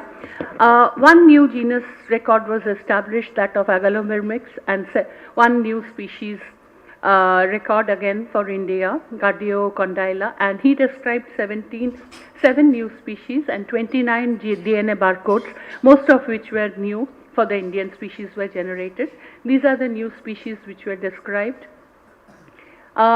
N.N. Rajgopal, he worked on the leafhopper tribe Scaphoidinae. The members of this tribe are important because they are vectors of phytoplasma. He compiled a checklist of 109 species of 24 genera and established 3 genera and 7 first records for India. And within India, new records were 50. He described 4 genera, new genera, and 28 new species. Basavraj, he worked with me on Indian stingless bees. Very comprehensive work was done for the first time from India on this group. 5 new species were described. These are the 5 species which were described. And 25 DNA barcodes of stingless bees were generated. Most of them are first depositions from India. First time the study of the internal structure of one stingless bee, Tetragonula ruficornis, was done. So these are the details and very interesting, and this has been accepted in a very good journal of high rating. An international student, Hagar from Egypt, she worked on the parasitoids associated with insect pests of vegetable ecosystem. She could record 83 species in Delhi itself, and it was the first study of community structure of parasitoids in organic versus vis-a-vis conventional system. 1 new species was described, egg parasitoid species. First reports for India were 6, these are the reports, and around 20-25 new reports for Delhi. In insect pest management, second theme area, 9 MSc and 4 PhD students will be getting their degrees. The first student, Darshana Brahma, she worked on the host plant resistance against Nila parvata lugans. She evaluated 8 germplasms, out of which 3 of them were found to be resistant, and correlation between biological and biochemical parameters indicated that oxidative stress influences the growth and behavior of BPH, and this our work has provided valuable information for potential pest management approaches. Vidya Madhuri worked on developed spectral models based on spectral signatures and biochemical parameters for brown plant hopper. 3 models were developed, and these developed models were also validated for with field data, and her thesis won a Best MSc Thesis Award from Gujarat.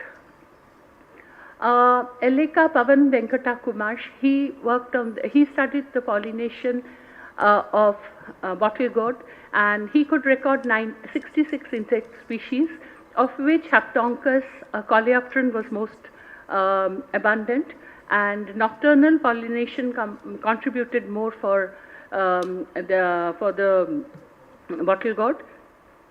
Kiran Kumar a student from Jharkhand, worked on the allelochemic and xenobiotic resistant traits of lychee fruits against Conagomorpha species complex. 11 lychee genotypes were screened, and the classified genotypes Swarna, Madhu and Bedana were identified as resistance, and these could be utilized for future breeding. Gauranga he worked again, Arbud Lala from Jharkhand, he worked on the population dynamics and management of insect pest complex in high density mango orchard, and he found that Clothinidine had the highest cost-benefit ratio and most effective at the flowering stage, while spinetoram was more effective at the fruiting stage. Gauranga he worked in Raipur under the guidance of Dr. Murli Bhaskaran. He used application of orthosilicic acid and by various methods on black gram, and this application reduced sucking insect population and also increased the natural enemy population in the field, and significantly elevation of the resistance response to black gram plants to biotic stress was observed. Marilla Sai Manoj, another student from Raipur, he worked on the management of Spodoptera frugiperda in Chhattisgarh plains, and he found that highest incidence of Spodoptera frugiperda on maize occurred in the Kharif compared to the other seasons, and 2 population peaks were observed, and the incidence pattern was again plant age dependent. Now coming to the PhD students in IPM, Arya, she worked on the crop phenology and climate change on rice leaf folder. Off-season survival of RLF was studied, and no insect larvae or any stage of the insect was found during off-season. And she also developed a protocol for laboratory rearing, and she found that maize seedlings were better hosts for this RLF compared to wheat and rice. A simulation model was also developed, and the model predicted a temperature rise above 1 degree would be detrimental to RLF population, and open top chamber studies were also conducted, and elevated CO2 can cause an overall negative effect on the RLF populations. Venkatesh recorded for the first time a new association of potato aphid macrosiphon U4B with wheat crop, and he also looked at the various methods, spray schedules for management of the aphid population. Developed a crop, developed hyperspectral signatures for Rhophalosiphon paddy based on the reflectance patterns. Mahesh Yadav, he continued the work which was done by the earlier student, and assessed the crop loss, combined crop loss of insects as well as diseases in wheat. And he found that seed treatment with Trichoderma harzianum and foliar spray of imidacloprid was the most promising. Hitesh worked on conservation of natural enemies in cabbage crop ecosystem. Around 8 different floral crops were selected for intercropping with cabbage, and Chenopodium, calendula, these 2 crops, they could effectively reduce the population of the pests in cabbage, while coccinellids, the natural enemies, were more in the intercropping with Chenopodium, sweet alyssum and calendula. And calendula had the highest BC ratio, followed by Cinerea and Chenopodium, and highest diversity of insect species was seen in Chenopodium intercropping.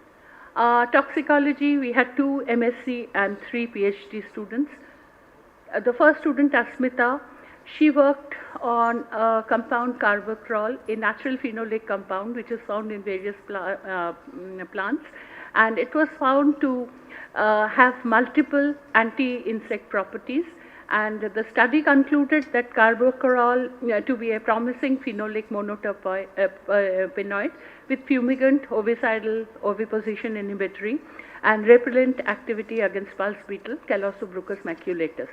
And therefore, it can be concluded that this has the potential to be an alternative for management of pulse beetle.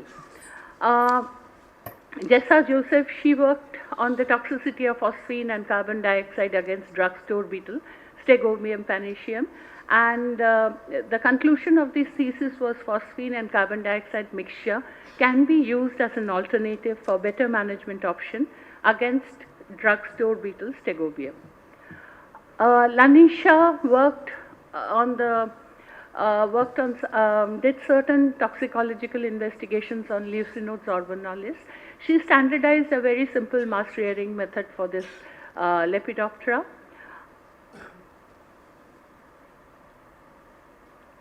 7 field populations were taken for her toxicological studies. Bioassys were conducted, and spinosad and imamectin benzoate were found to be the most toxic for the Leucinodes orbonalis larvae. And the study also indicated a significant variability in the susceptibility levels of the various populations. Anil S.T., he worked with Bemesia tabusi. He selected 5 green labeled insecticides and 1 yellow labeled insecticide for the studies. And bioefficacy was assessed on all the stages of the insects following IRAC protocol of 2016.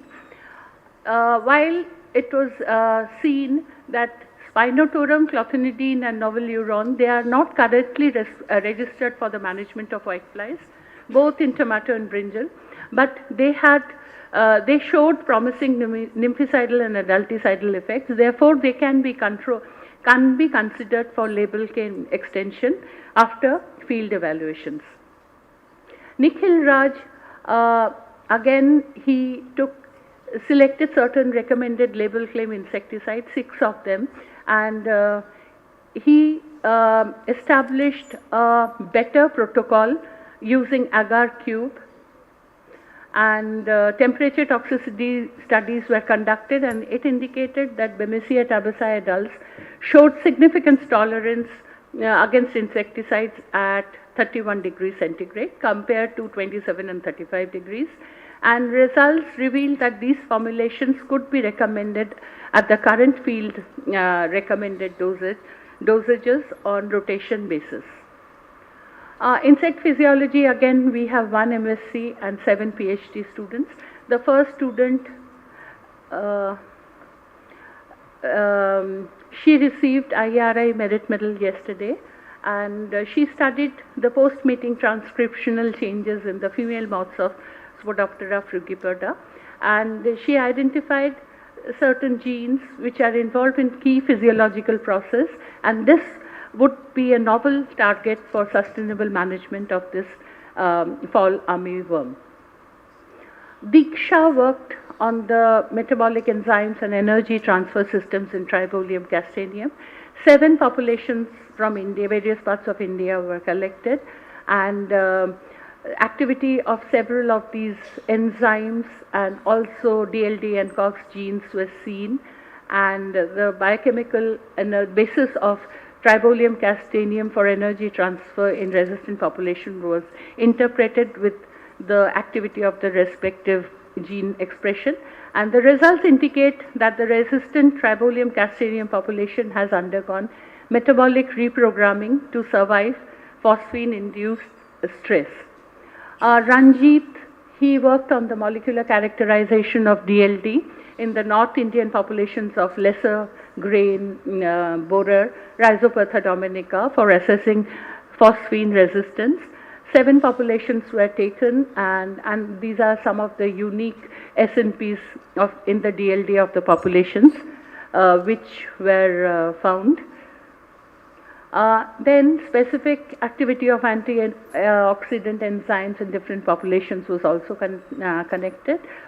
conducted, and this revealed correlation, enzymes revealed the correlation with the resistance ratio, and also relation with DLD, diphorase serine protease activity vis-a-vis phosphine resistance was also recorded. Similar work was done on another insect, that is Tribolium castaneum, by Satyapriya Singh, and this study also generated information about core biochemical parameters associated with phosphine toxicity in Tribolium castaneum. Chandra Kumara, he worked on the biological and biochemical interactions between popular cultivars of Brassica jantia and Lipophis erythemi. He also presented in detail yesterday for the IRI Merit Medal. These are some of the highlights of his work. Ashok Kumar Sao, he worked on the biochemical basis of hibernation in Chylopatellus, and some of the changes which accompany hibernation in Chylopatellus were recorded. For example, significant change in the concentration of lipids, proteins, sugars, fatty acids and amino acids, and other enzymes, etc., etc. Overall, the findings highlight complexity of biochemical changes during hibernation, and this may help in designing novel pesticidal molecules and devise alternate strategies for the management of Chylopatellus. Gopala Krishna, he tried to develop a cost-effective bioinsecticide based on potential native bacillus species against Spodoptera frugiperda. Among the 64 native bacillus isolates screened, 2 of them were found promising, and these 2 strains were taken and worked on further. A dust formulation was developed under laboratory scale at a unit cost of 388 rupees per kg, and this dust formulation performed very well, or it was very effective, both in pot study and limited field trials. Karshnal, she developed a methodology for endophytic colonization of BT, and several inoculation methods were tried.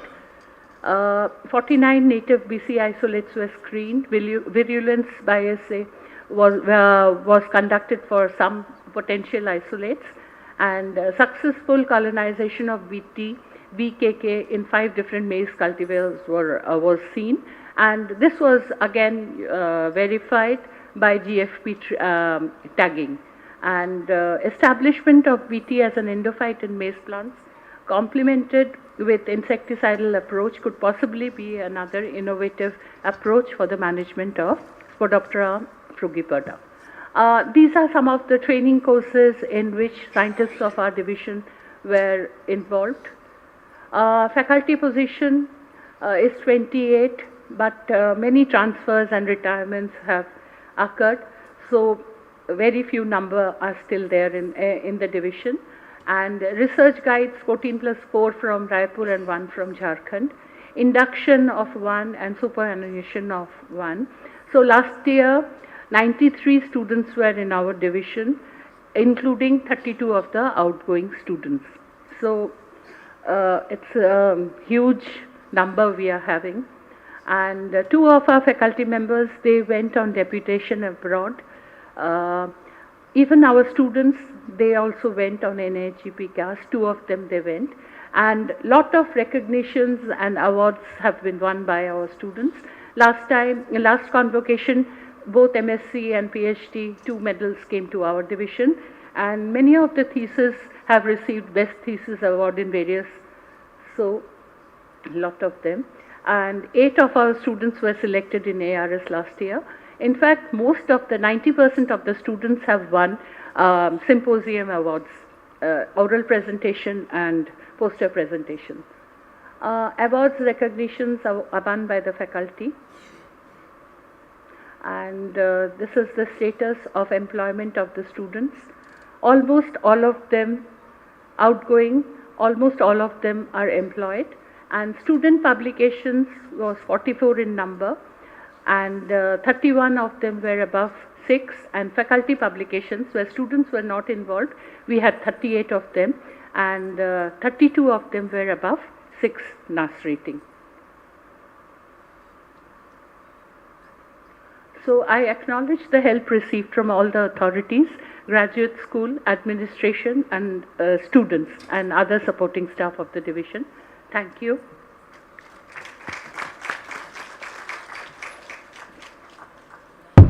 For a very nice presentation. Now the next is nematology.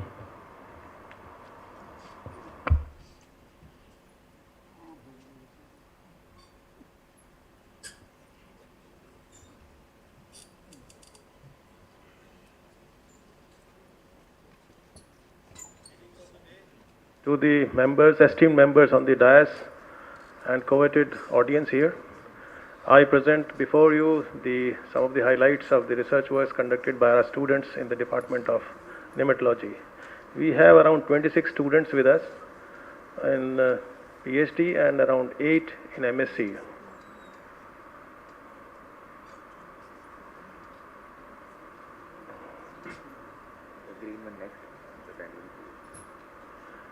Say we have in all total 6 students will be taking degree this year. Of this, 4 are from a master's and 2 are from the doctoral research.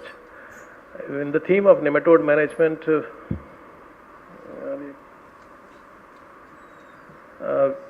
Dr. Pankaj's students worked out on the organic nutrient resources, botanicals and biocontrol agents towards the management of root knot nematode. That's one of the most important nematodes infecting vegetable crops.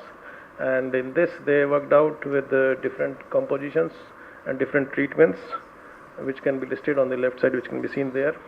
And in all, it could be understood that the highest juvenile mortality rates were recorded in botanicals at 1500 ppm exposure. Also, mentha spiccata oil and piper longum oil were the more toxic ones when compared to the others. And addition of farmyard manure and what you call is vermicompost and paddy straw increased the soil and pK ratio as well as the carbon content.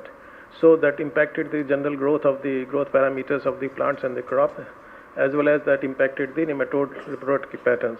It was much less as compared to the others. Then the other student worked with Dr. Vishal, and in this they tried to compare the life cycles and biology, especially of parasitism, between 2 species of root knot nematodes, that's incognita and enterolobi. And if you look at the results, it can very well be seen that enterolobi takes the lead by in parasitism, because you have large number of secretory proteins being produced by this parasite. And similarly, if you look at the host interactions, that is also much larger when compared to incognita. So over the 2, enterolobi seems to be more dangerous with respect to parasitism patterns. I already concluded on this. This is a summary of the results. The third student worked with Dr. Tushar Kanti Datta, and here they tried to characterize the genes which were responsible for chemosensory behavior.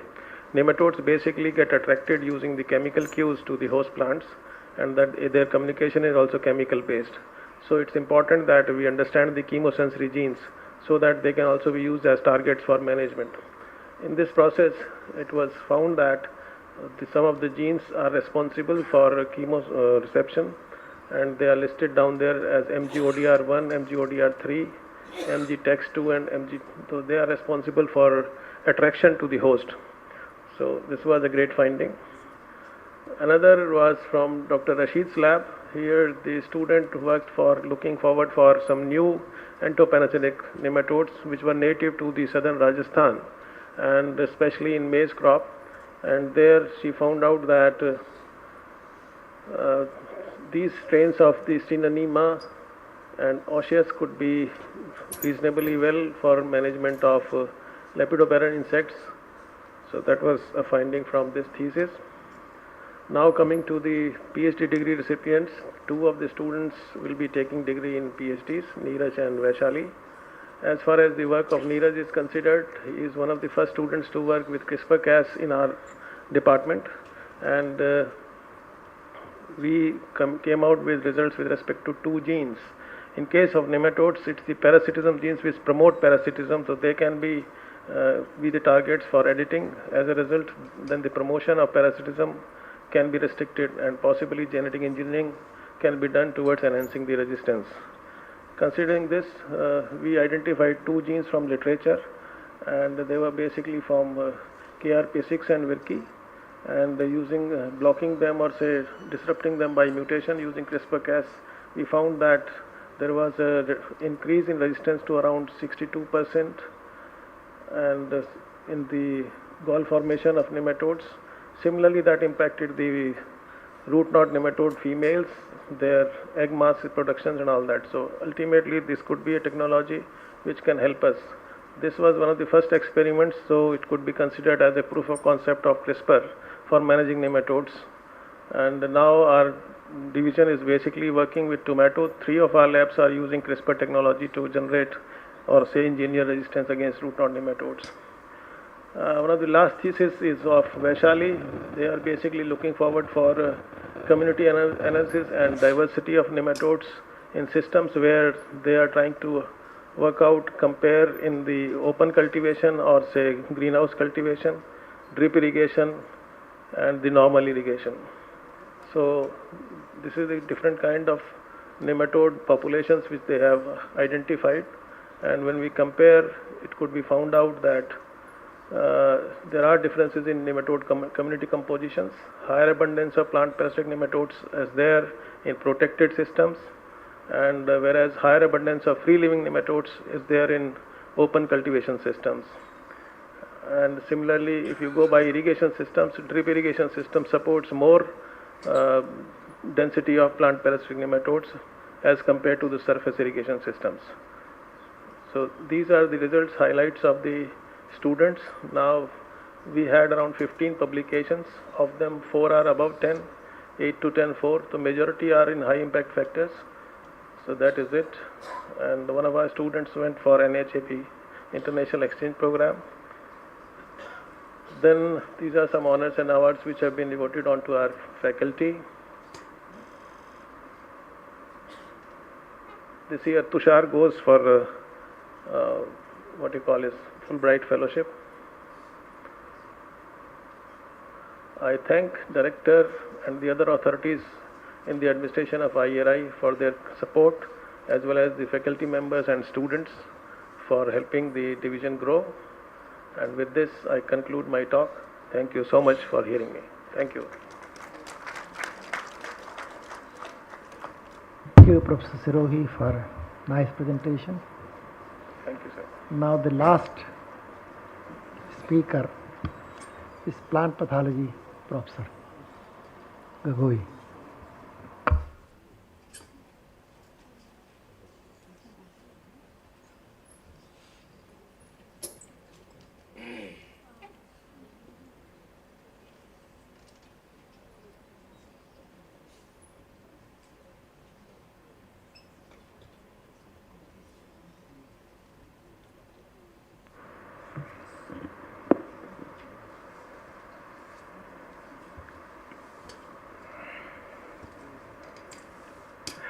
Good afternoon, respected chairman of this session, and respected dean madam, convener of this technical session, and former dean Dr. Rashmi Agarwal, heads and professor of different divisions, and also my dear students.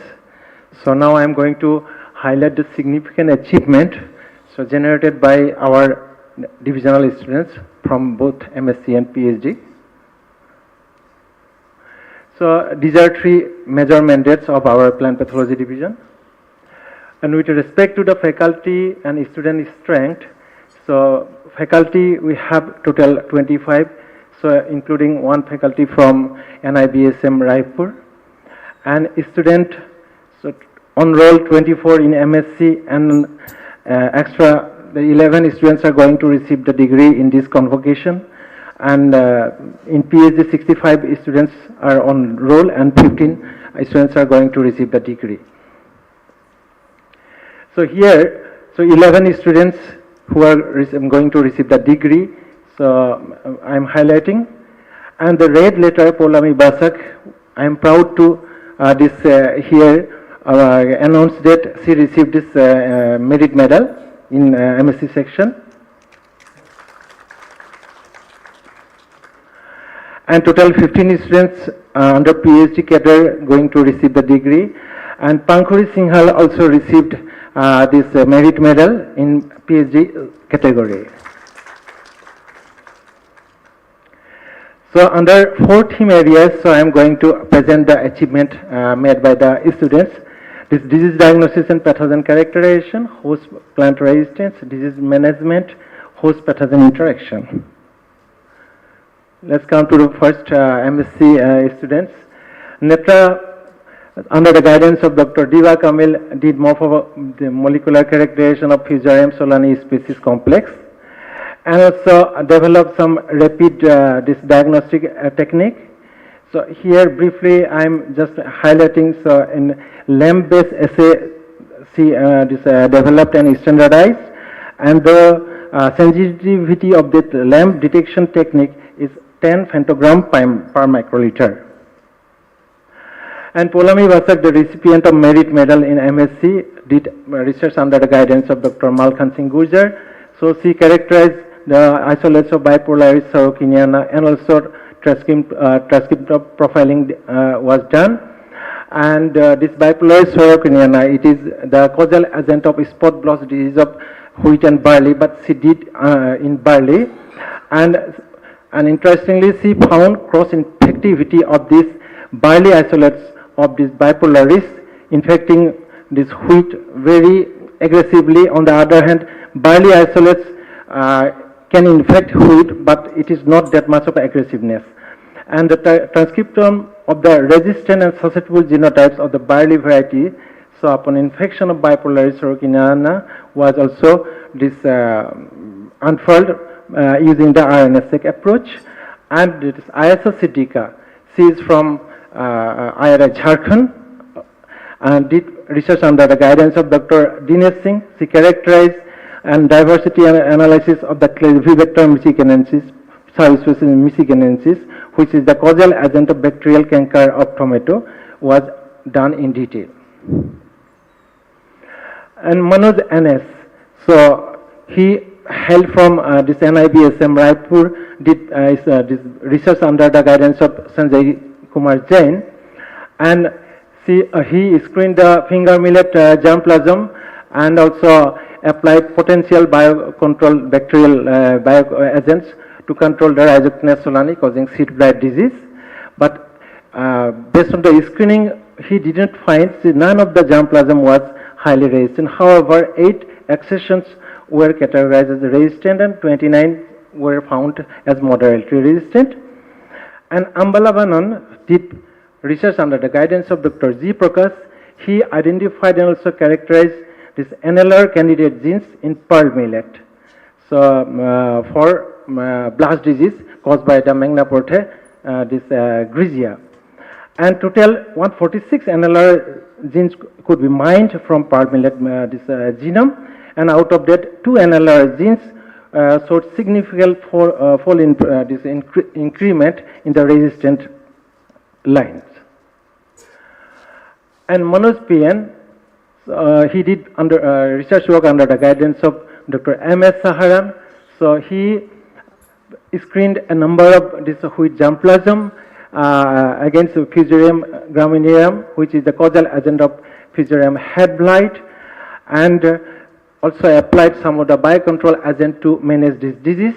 So out of that, Trichoderma aspergillum 8619 and Pseudomonas chlorophyll were better in seed treatment. On the other hand, Bacillus subtilis gave the better performance in pre and post inoculation spray.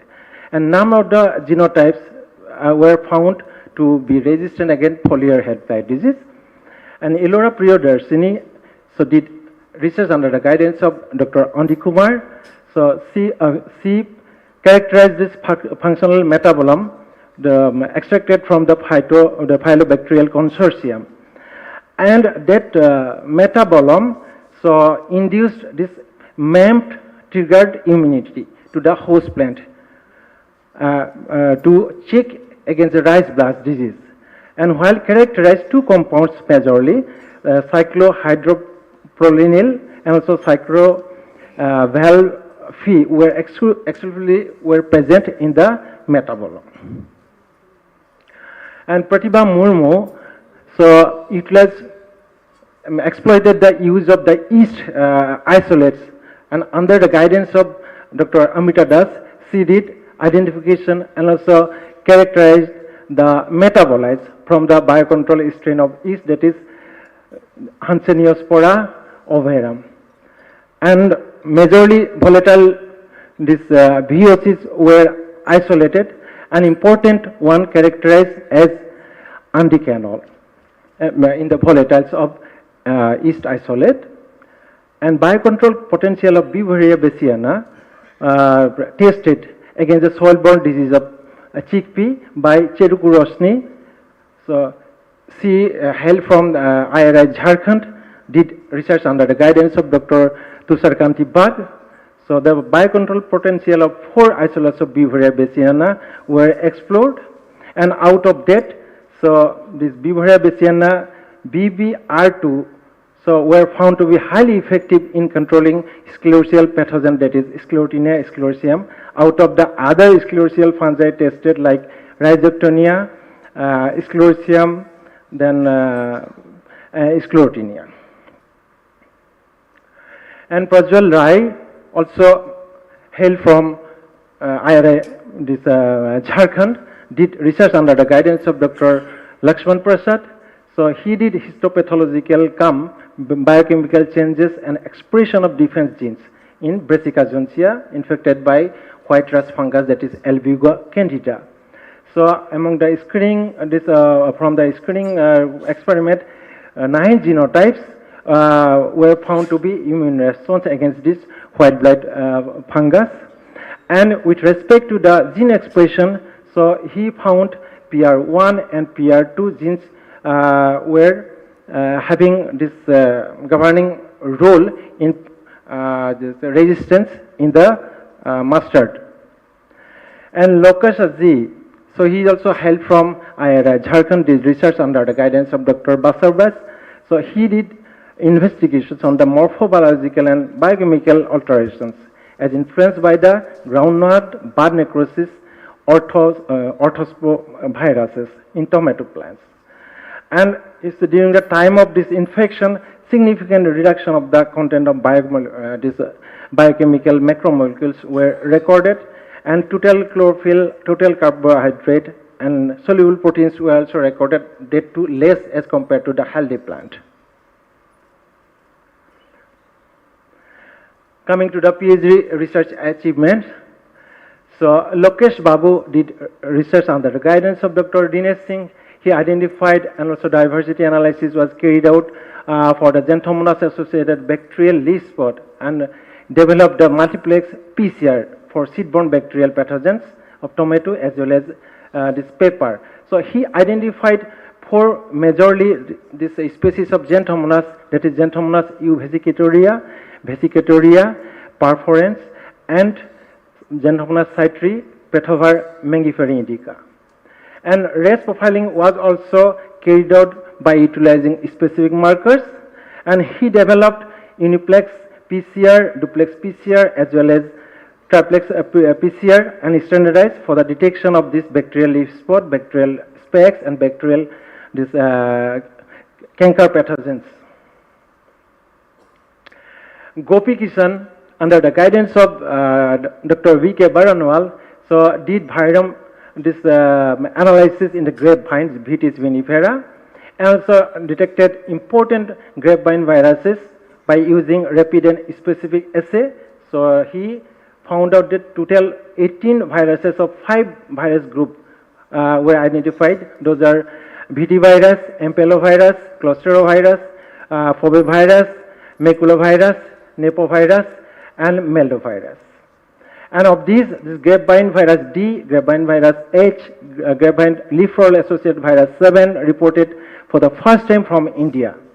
And also he developed the RT-RPA based assays for the rapid and sensitive detection of those viruses. And diversity and infectivity of begomoviruses in the major cucurbits in India was studied by Naveen Nayak under the guidance of Dr. Vikas Mandal.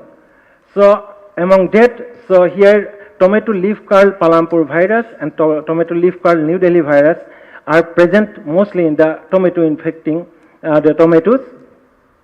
And also he established well the agro-infection system of cucurbit infecting begomovirus in the cucurbit and Solanaceae sort. Further, so he did vacuum infiltration was identified as the most efficient and high throughput method of delivery of agro-construct into bottle garden tomato plants. And Pankhuri Singhal so did research under the guidance of Dr. V.K. Baranwal on virome analysis for identification and characterization of viruses associated with the mosaic disease of mustard. So she found that the mosaic disease is caused by the mixed infection of majorly 2 viruses like TUMV and CMV. And for the first time, she identified a new host. So for these two viruses, those are black mustard as well as yellow mustard. And among these two, TUMV was internally seed-borne in mustard seeds. So she recorded.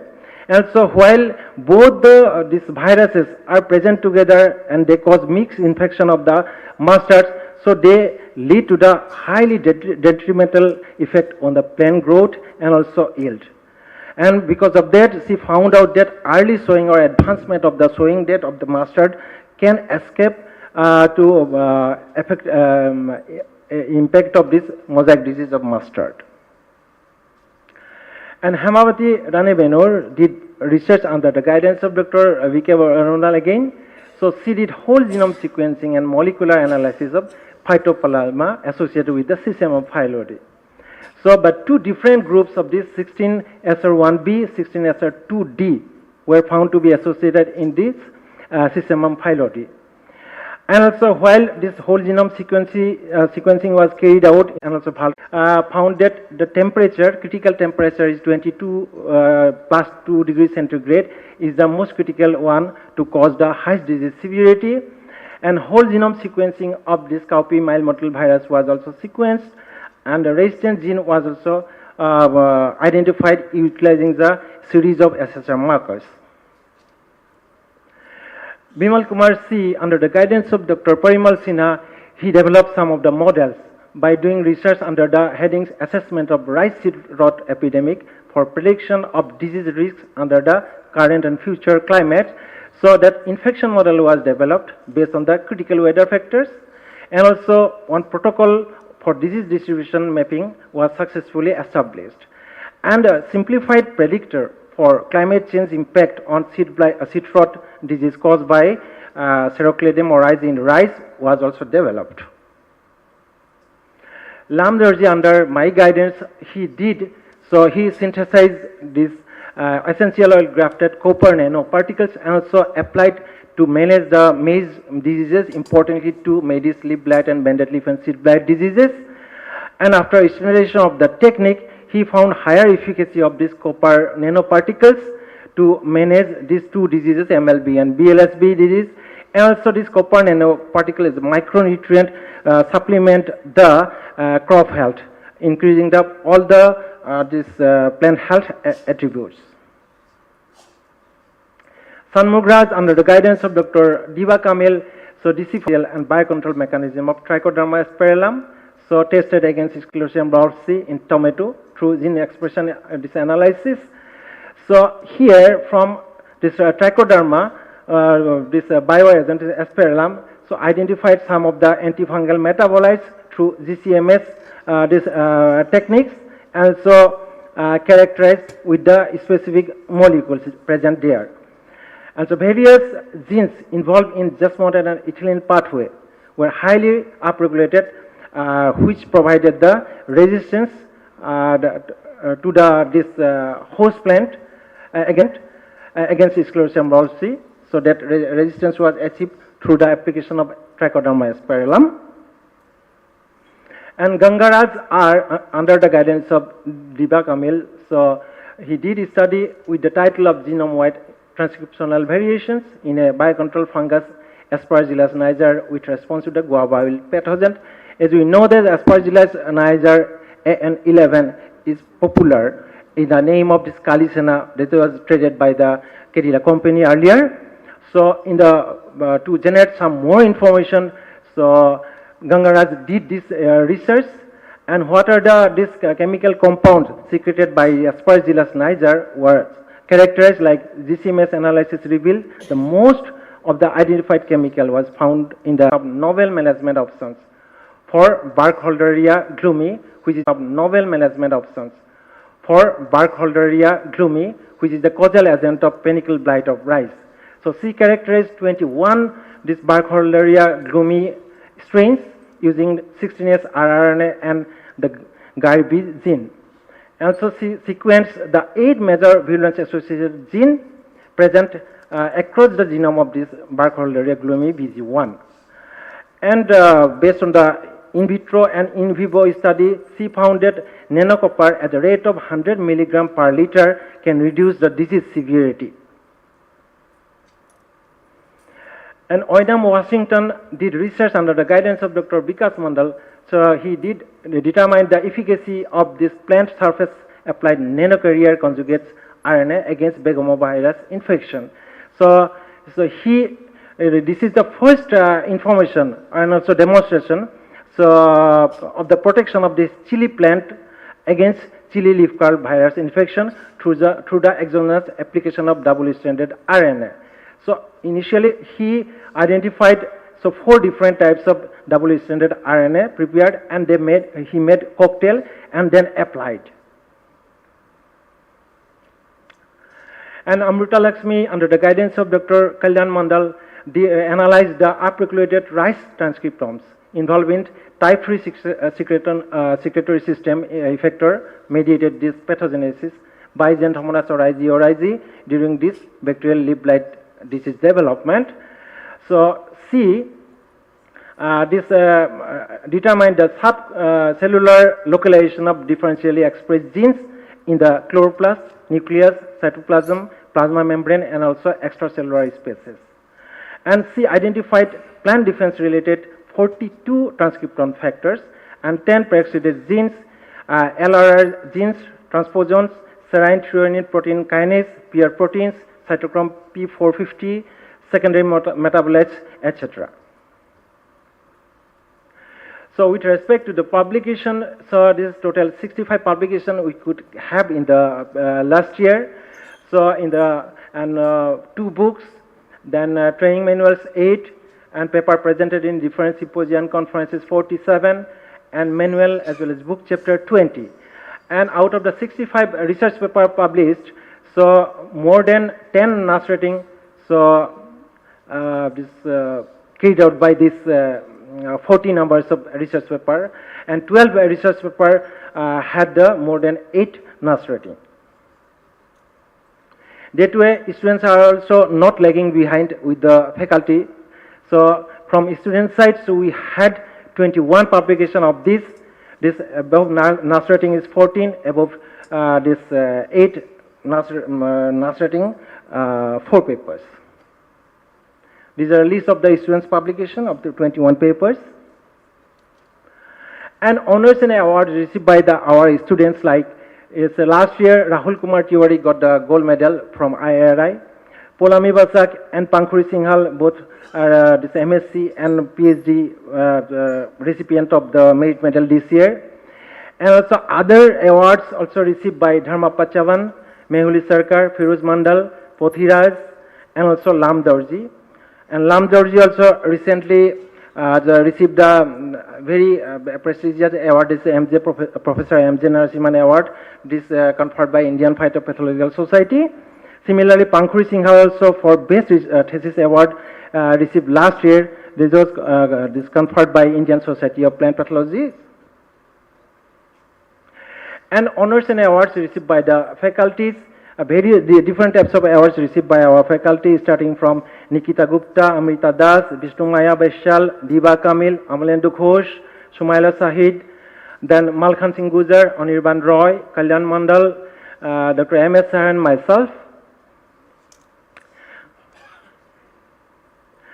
And apart from this, so our division could organize total 8 different trainings funded by NAHEPCAST. And also from a student side, so very good fame and name brought by our students. And from NAHEPCAST funding this one training program, foreign training program, were availed by total 6 students this year. And also our students who were passed out last year in MSc and PhD, so they are also well placed in the different jobs.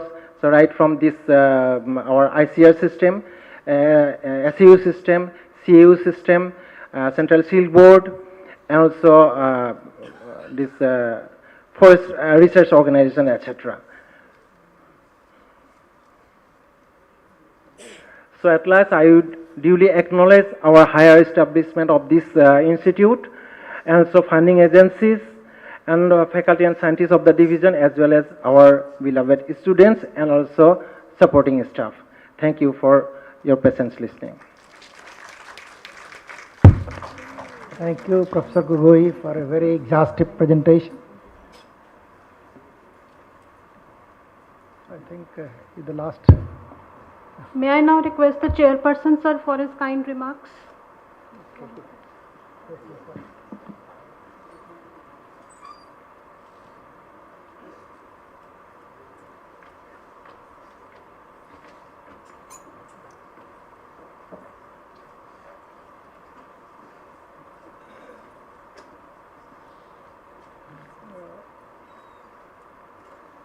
Let me congratulate first all the 4 professors of different disciplines who made an outstanding presentation of the work done by MSc and PhD students. I don't want to elaborate the work done by different disciplines, but in general, see, as IRI is the seat of learning of agriculture, and from my own student days, we were regularly coming to IRI to meet the great scientists. Now in most of the universities, the history of plant pathology or entomology or nematology or agrochemical is not taught. When I joined BHU, I was asked to teach the history of plant pathology. And you will be happy to note that in the history, 90% professor from IRI, they are taught all over the country. If I start naming them, you will be happy to know, like for starting from M.J. Trimulachar to M.M. Paik, and then A.K. Sarabhai, then Dr. Sangam Lal, and many more. See, I don't want to narrate, but yes, and I happened to meet many of them personally in the division.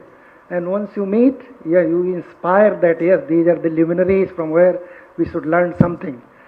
Honorable Director Sir was mentioning about Dr. Paugi. Yes, he was my teacher, and I was very fortunate that he gave me to teach the practical classes in BSCAG. So Dr. Paugi never allowed any PhD student to teach, but yes, I was lucky. And then what I learned from Dr. Paugi, that in science you don't require much sophisticated instrumentation. I'm very happy to share that all through life, Professor Paugi was having only a microscope, and from single microscope he produced 100 plus high impact research paper in world class journal. And as a student, when we used to go to him, that sir, I want 1 packet of slide and 1 packet of cover glasses, he used to cut, only put 5 slide and 5 cover glasses. Again, I will just tell you a story. One of our colleague, Dr. Pathak, was there that time. So he said, Dr. Paugi always put half, so he indented 1 slide and 1 cover glass. So from that date, Dr. Paugi started giving 1 packet to each and every student. So friends, I just wanted to put my opinion about the students, particularly of IRI. Wherever I used to go to ASRV. Even last 3 days we were in the Lucknow for IPS meeting, and every time IRI student, they got the awards and medals. One thing I feel, they are well trained. Number 2, they are good in their oration. These 2 things are there. But I will tell you one thing, after my retirement, a company hired me for 1 year. I was there with Syngenta. You know, they are biggest leader in seed and pesticide.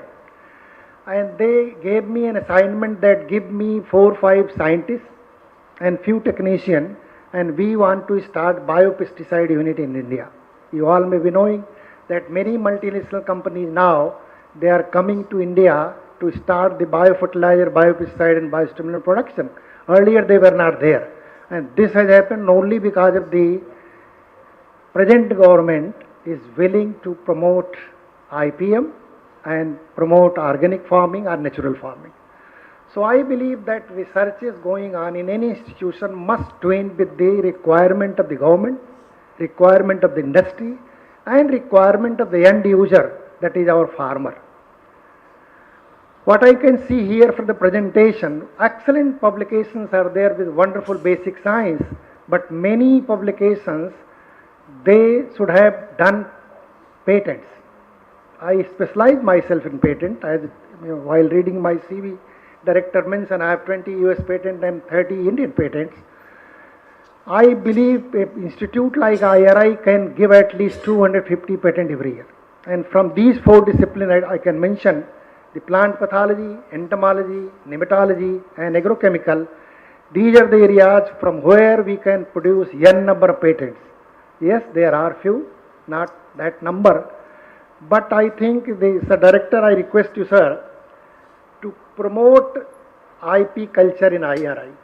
One, there must be some incentive for those scientists or those teachers or students who are filing patent, not only filing, they are converting into a technology and transferring to industry.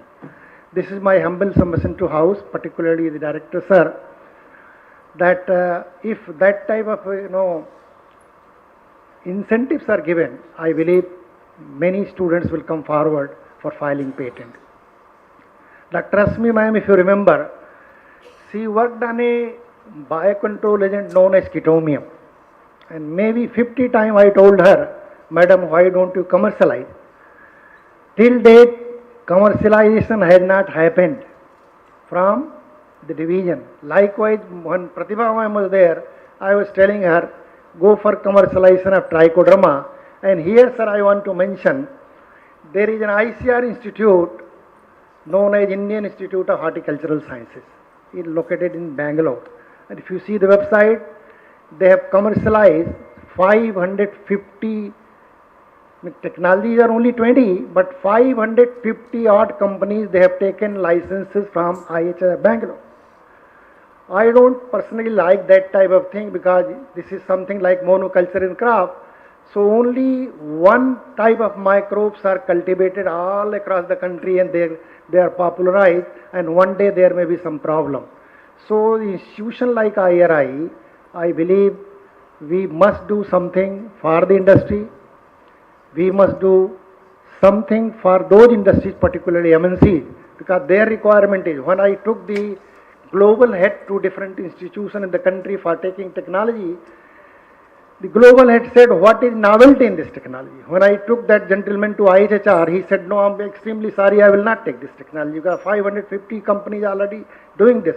What way I will be unique in this country? So I will be telling you there is opportunity that not only Syngenta, there are big companies are coming and they are looking for innovative technology, which nobody has done in the country. Because you know that microbe cannot be brought from outside and they have to be indigenous, and then only the commercial product may be there.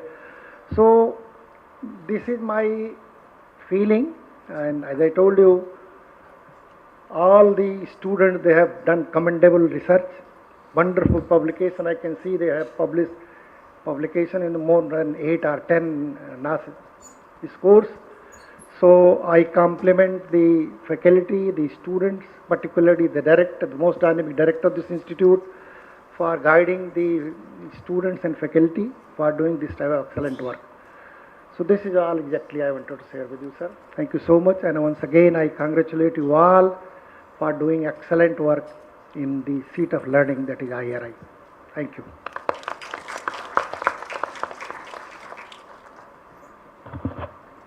Thank you, sir. It's now time to felicitate the chairperson. May I request Director, sir, and Dean, madam, please. Sir, you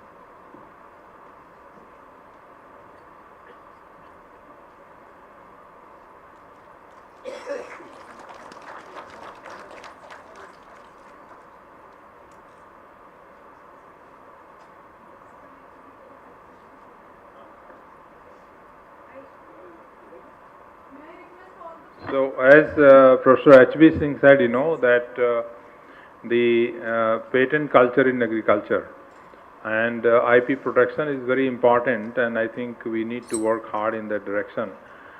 When I was discussing with him, and when he was providing some guidance to GLA University in Mathura, it was surprising to learn that he, within a short period of 2 years or so, he enabled the university to file some 400 patents, out of which some 200 have already been granted.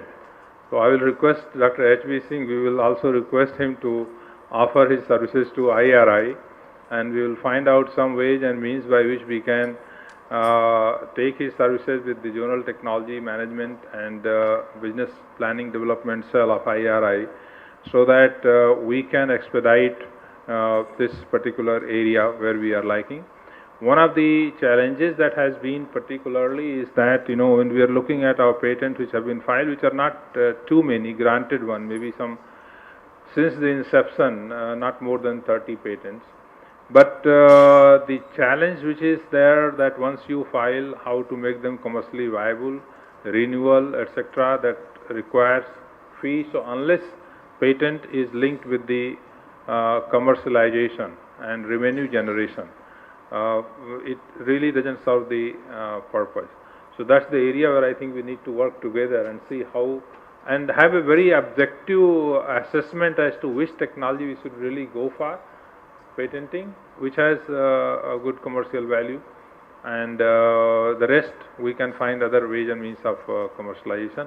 But we'll soon request you for your kind help in this direction. Thank you.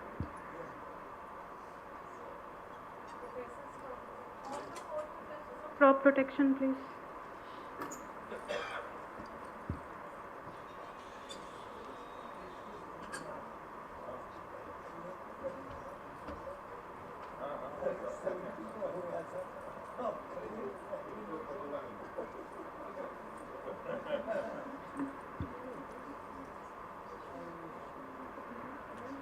I would request Rashmi ma'am to please join.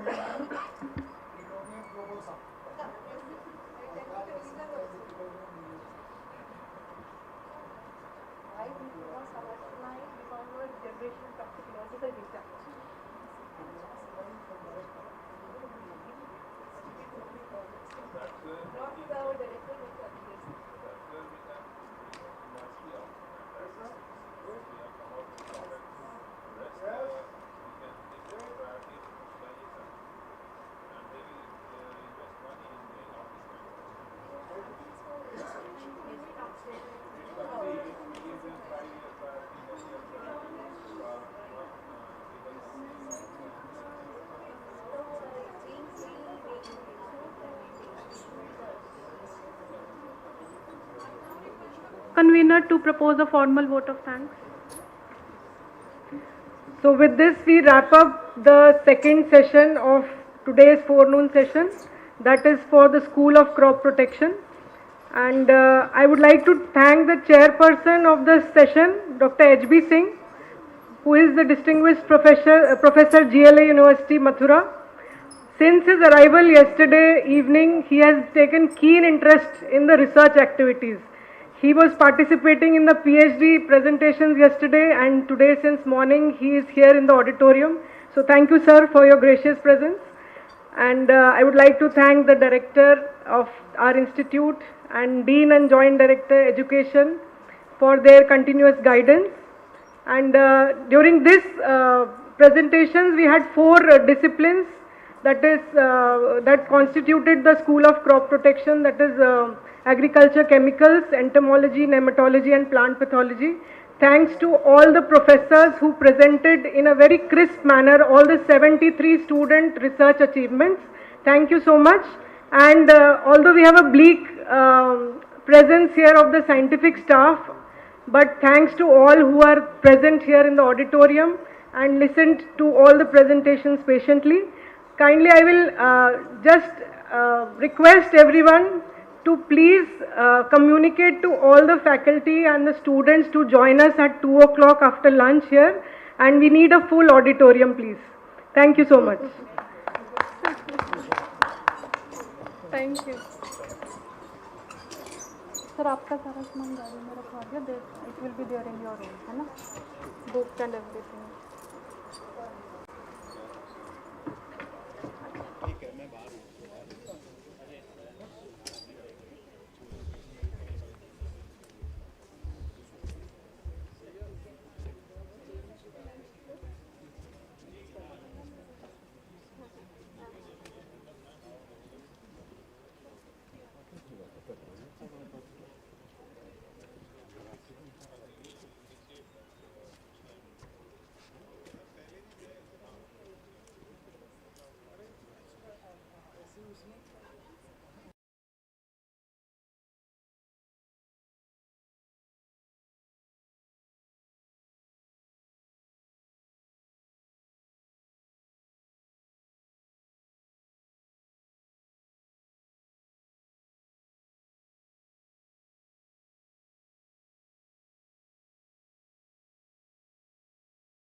A very good afternoon and a warm welcome to all for the post-lunch session.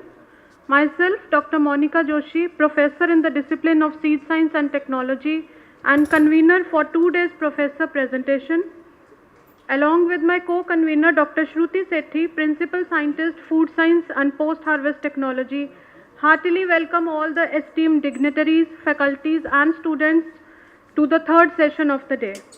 The chairperson for today's third session on natural resource management, Dr. Gurbachan Singh, former chairman ASRB, is amongst us today. It's an honor for us, sir, to have you here. May I request our director, sir, to welcome the chairperson with a bouquet of flowers.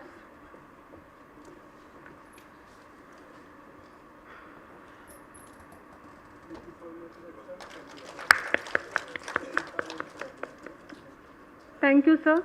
May I now invite respected Dean Madam for her welcome address.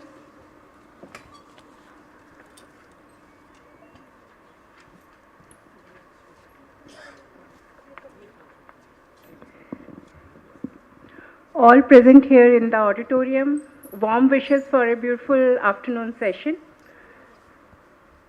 This is the third session of the first day of the professor's presentation belonging to School of Natural Resource Management. Resource Management, sir, is the largest school having 7 disciplines. And prior to this session, sir, we had 2 presentations on School of Crop Improvement and School of Crop Protection in the morning session. Dr. Gurbachan Singh, former chairman ASRB, New Delhi, will chair this session. His august presence, we are all obliged. And on behalf of Director IRI and on behalf of the whole IRI family, I profoundly welcome you, sir. In this session, the professors of disciplines under School of Natural Resource Management, which is the largest school of the IRI, will make presentation on the significant educational achievements based on 174 thesis presentations, 74 theses comprising of 75 MSc and 99 PhD theses, sir.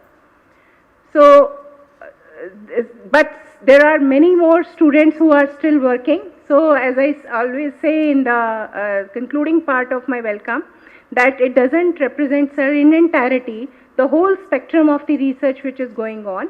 So, it is these 174 which will be represented in this session.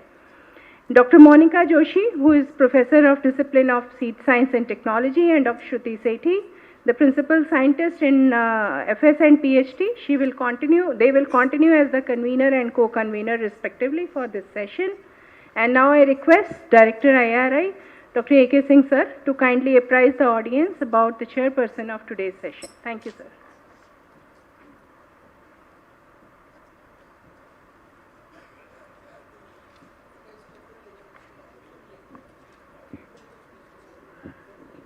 So you please take your seat, you can sign later, don't worry. While going you can sign, okay? Don't sign and go away. Have your seat. Very good afternoon to each one of you. Most Honorable Chairman of today's program, Dr. Gurbachan Singh, Dr. Anupma, and all my colleagues here, dear students. Again, we are going to have a very engaging afternoon with the presentation of the significant research findings by the professor of respective disciplines in the School of Natural Resource Management. And I am told there are 170 theses, masters and PhD plus put together have been submitted. So there is a lot to learn for each one of you from what your colleagues have done. To chair the session, we have with us Dr. Gurbachan Singh, former chairman of the ASRB, and currently he is chairperson of the Gurbachan Singh Foundation for Research, Education and Development and vice chairman of TOS, New Delhi, and served as I said, chairman of ASRB earlier. Through his foundation, Dr. Singh is doing a wonderful job in promoting agri-technology in the states of Haryana in particular and overall in general, including, a lot of farmers come from Punjab, visit his farm, and his efforts has always been to bring the technology up front. From wherever the technology is available, from whichever part of the country, if it is relevant, it should be tested in the ecology and if it is found good, it should be made available to the farmers at the earliest possible. So it's a great human service that you are doing, sir, in addition to also imparting education at the school level through very good to high standard school in Karnal that everybody is admiring of the quality of education that you are providing. He has been an active researcher nearly for 20 years at Central Soil Salinity Research Institute, Karnal, where he developed a low-cost, eco-friendly fuel, wood and forage production technology for bioamelioration of salt-affected soil, through which more than 2 million hectares of salt land has been reclaimed. He served also as director of the Central Soil Sanitary Research Institute. And his thought-provoking exemplary work on development of integrated farming system model and groundwater recharge research received Best Research Institute Award of ICAR and also the Groundwater Augmentation Award of Union Ministry of Water Resources. As Agriculture Commissioner of the country, he coordinated agriculture development all over the country, leading to almost 15% increase in pulse production in 1 year. It was a time, 2015-16, there was a lot of crisis, and because of his intensive efforts, the pulse production got a boost. He is recipient of Rafi Ahmad Kidwai Award, Hari Om Ashram Trust Award of ICR, and Dr. M.S. Randhawa Memorial Award. He is Fellow of the National Academy of Agricultural Sciences, Honorary Fellow of Indian Academy of Horticulture Sciences, and Arid Zone Association of India, and Fellow of Indian Society of Soil Science and Water Quality, plus fellowship of 5 other scientific societies. So, very distinguished career, and overall he is a great human being, a true inspiring, soul. I have one personal experience, and I would like to share here, which he may or may not remember at this point of time.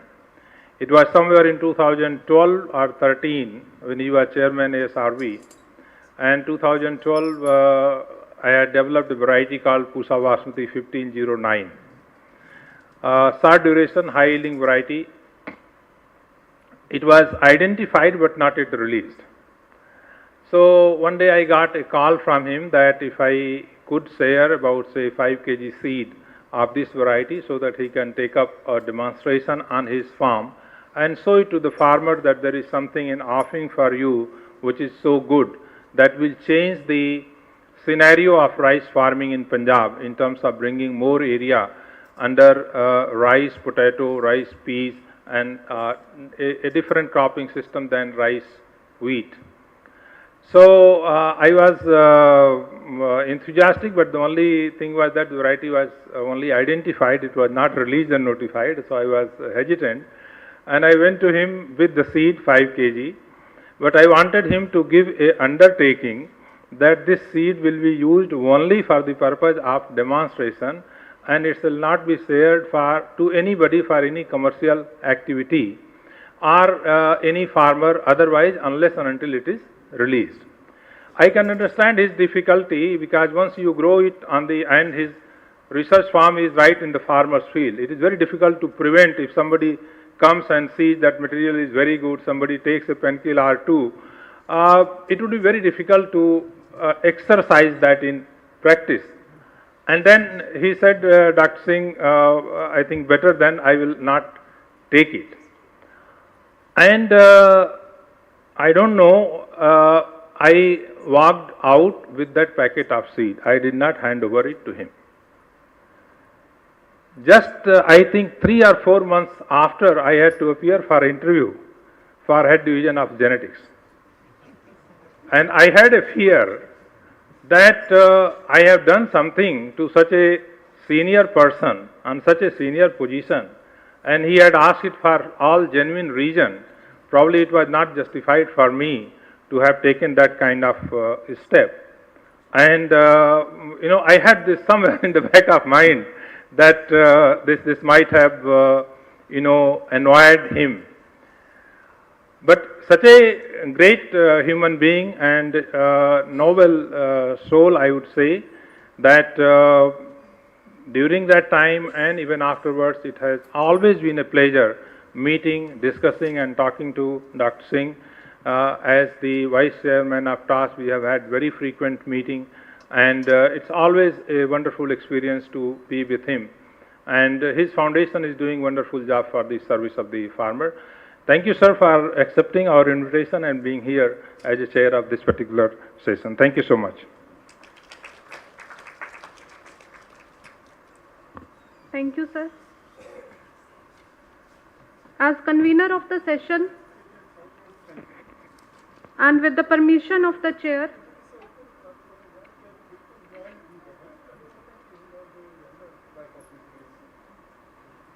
so as convener of the session and with the permission of the chair, I would wish to apprise the House regarding the modalities of the presentation.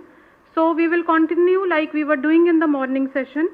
Similarly, for this session 3, sir, we have 7 presentations from the professors of the following disciplines in the following order: agricultural engineering, to be followed by agricultural physics, agronomy, environmental sciences, microbiology, soil science and agricultural chemicals, lastly water science and technology.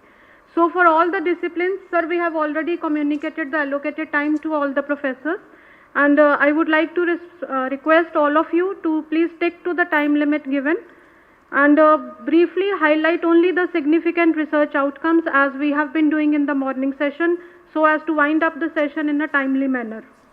So for the ease of the presenter and as an indication for wrapping up the presentation, a yellow light will blink 2 minutes prior to the end of the allotted time and a red light at the end of the time. So with this, I now hand over the session to respected chairperson to conduct the further proceedings of the session. Thank you, sir. Good afternoon. Thank you, Madam Monika ji. Thank you so much. Honorable, distinguished Director of this institute and a good friend, Dr. A.K. Singh ji, Madam Purnima ji, all faculty, dear students. At the outset, let me thank the Director, the Dean, and all of you for inviting me for today's function. It's a very, very important event that professors will be presenting the findings of their students in a combined way, the salient features. Again, this is a very good tradition in ICAR. And let me say one thing, the way your convocation is being organized this time, I was really very, very impressed. You know, when these two ladies, Purnima and Sethi, nobody will call you so many times even for small things. So that speaks of the meticulous functioning of this great institute. Dr. A.K. Singh, congratulations to Purnima ji that you are managing it so nicely. I have never seen in ICAR that every alternate, sir, you have received this, sir, you need something, so that is really credible. So I will give my few remarks at the end. Again, thanks to Dr. A.K. Singh for speaking so high about me. So, but only my request would be to the professors, let us keep the time, as Monika already clarified. So, without wasting upon time, maybe invite Head Agriculture Engineering at the first moment. Professor. Yeah.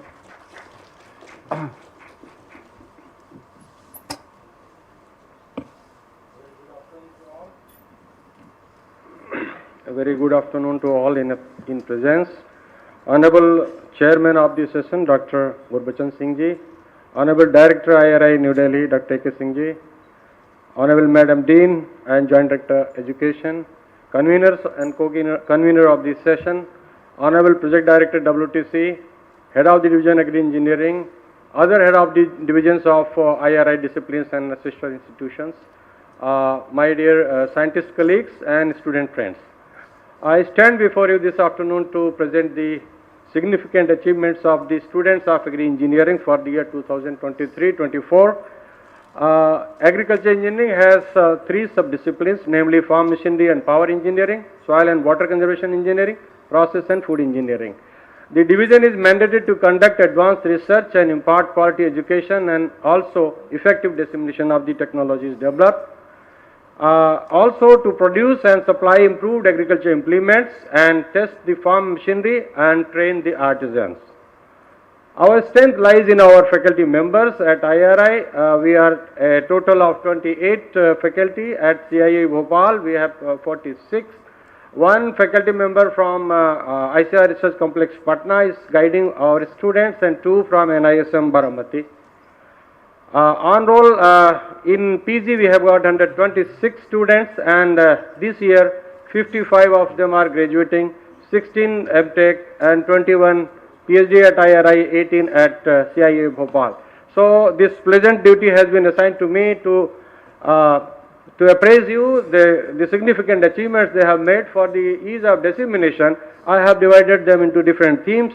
The first theme being advanced resource conservation technologies, and our student Sunil Kumar Rathod has worked with Dr. Kushwaha, and he has developed a robotic spot tiller cum planter.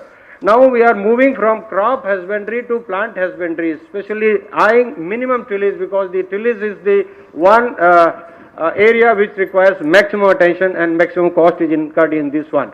So the student has developed a robotic planter. Here you can see the CAD design, and this is the prototype, and it is operational in the field. And the tilth index was calculated and found to be 0.69. Compared to conventional methods, it can save 61% of the time and reduce the cost of operation by 54% or so. The second student, Premveer, has worked with Dr. K.N. Agrawal with different tillage tools, and he has worked in a soil bin type of system. Here you can see the apparatus, and the studies were done with image processing techniques, and they have calculated the draft and rupture width, which varied with different type of soil properties in vertisol, that is soil cone index, tool width, operating speed, as well as tool width. Abhishek Patel worked with Dr. K.P. Singh on developing straw incorporation system in chopping using discrete element modeling, and they have come out with the straw chopper cum mixer with seeds. This is his setup and the prototype that he has developed, and they reported that straw chopper cum mixer seeder that has emerged as an optimal solution for comprehensive straw management. Ruminis Harsha, working with Dr. P.K. Sharma, has developed a battery-operated harvester for leafy vegetable, which was tested with leafy vegetable, spinach and fenugreek, and they have obtained a very high efficiency of 86%. And I am happy to report that the total cost of the machine is very meager, that is 65,000 only. And this machine can cut nearly 500 kg of fenugreek and 200 kg of spinach in 1 hour's time. Satish Kumar and Tapan Khura and Dr. Tapan Kumar Khura, they have developed a mustard thresher, for seed purposes. I mean, there are threshers available for grain purposes, and they have developed this prototype and they have tested it thoroughly. They reported a very high threshing efficiency and also very high cleaning efficiency, going as high as 98%. The developed mustard thresher and the seeds obtained from that were tested for viability, and they have found that the viability was very high, reaching up to 95% or so. Radhakrishnan printed a machine. Here he has printed a paddy drum seed cum fertilizer applicator. Now we can print the components of the machine and assemble them. Here is the prototype that he has developed, and it has been tested in the field. Now they have analyzed, this is the system where they have developed this. This is the printer, and they have reported that it has got a very high field capacity and field efficiency going as high as 86%.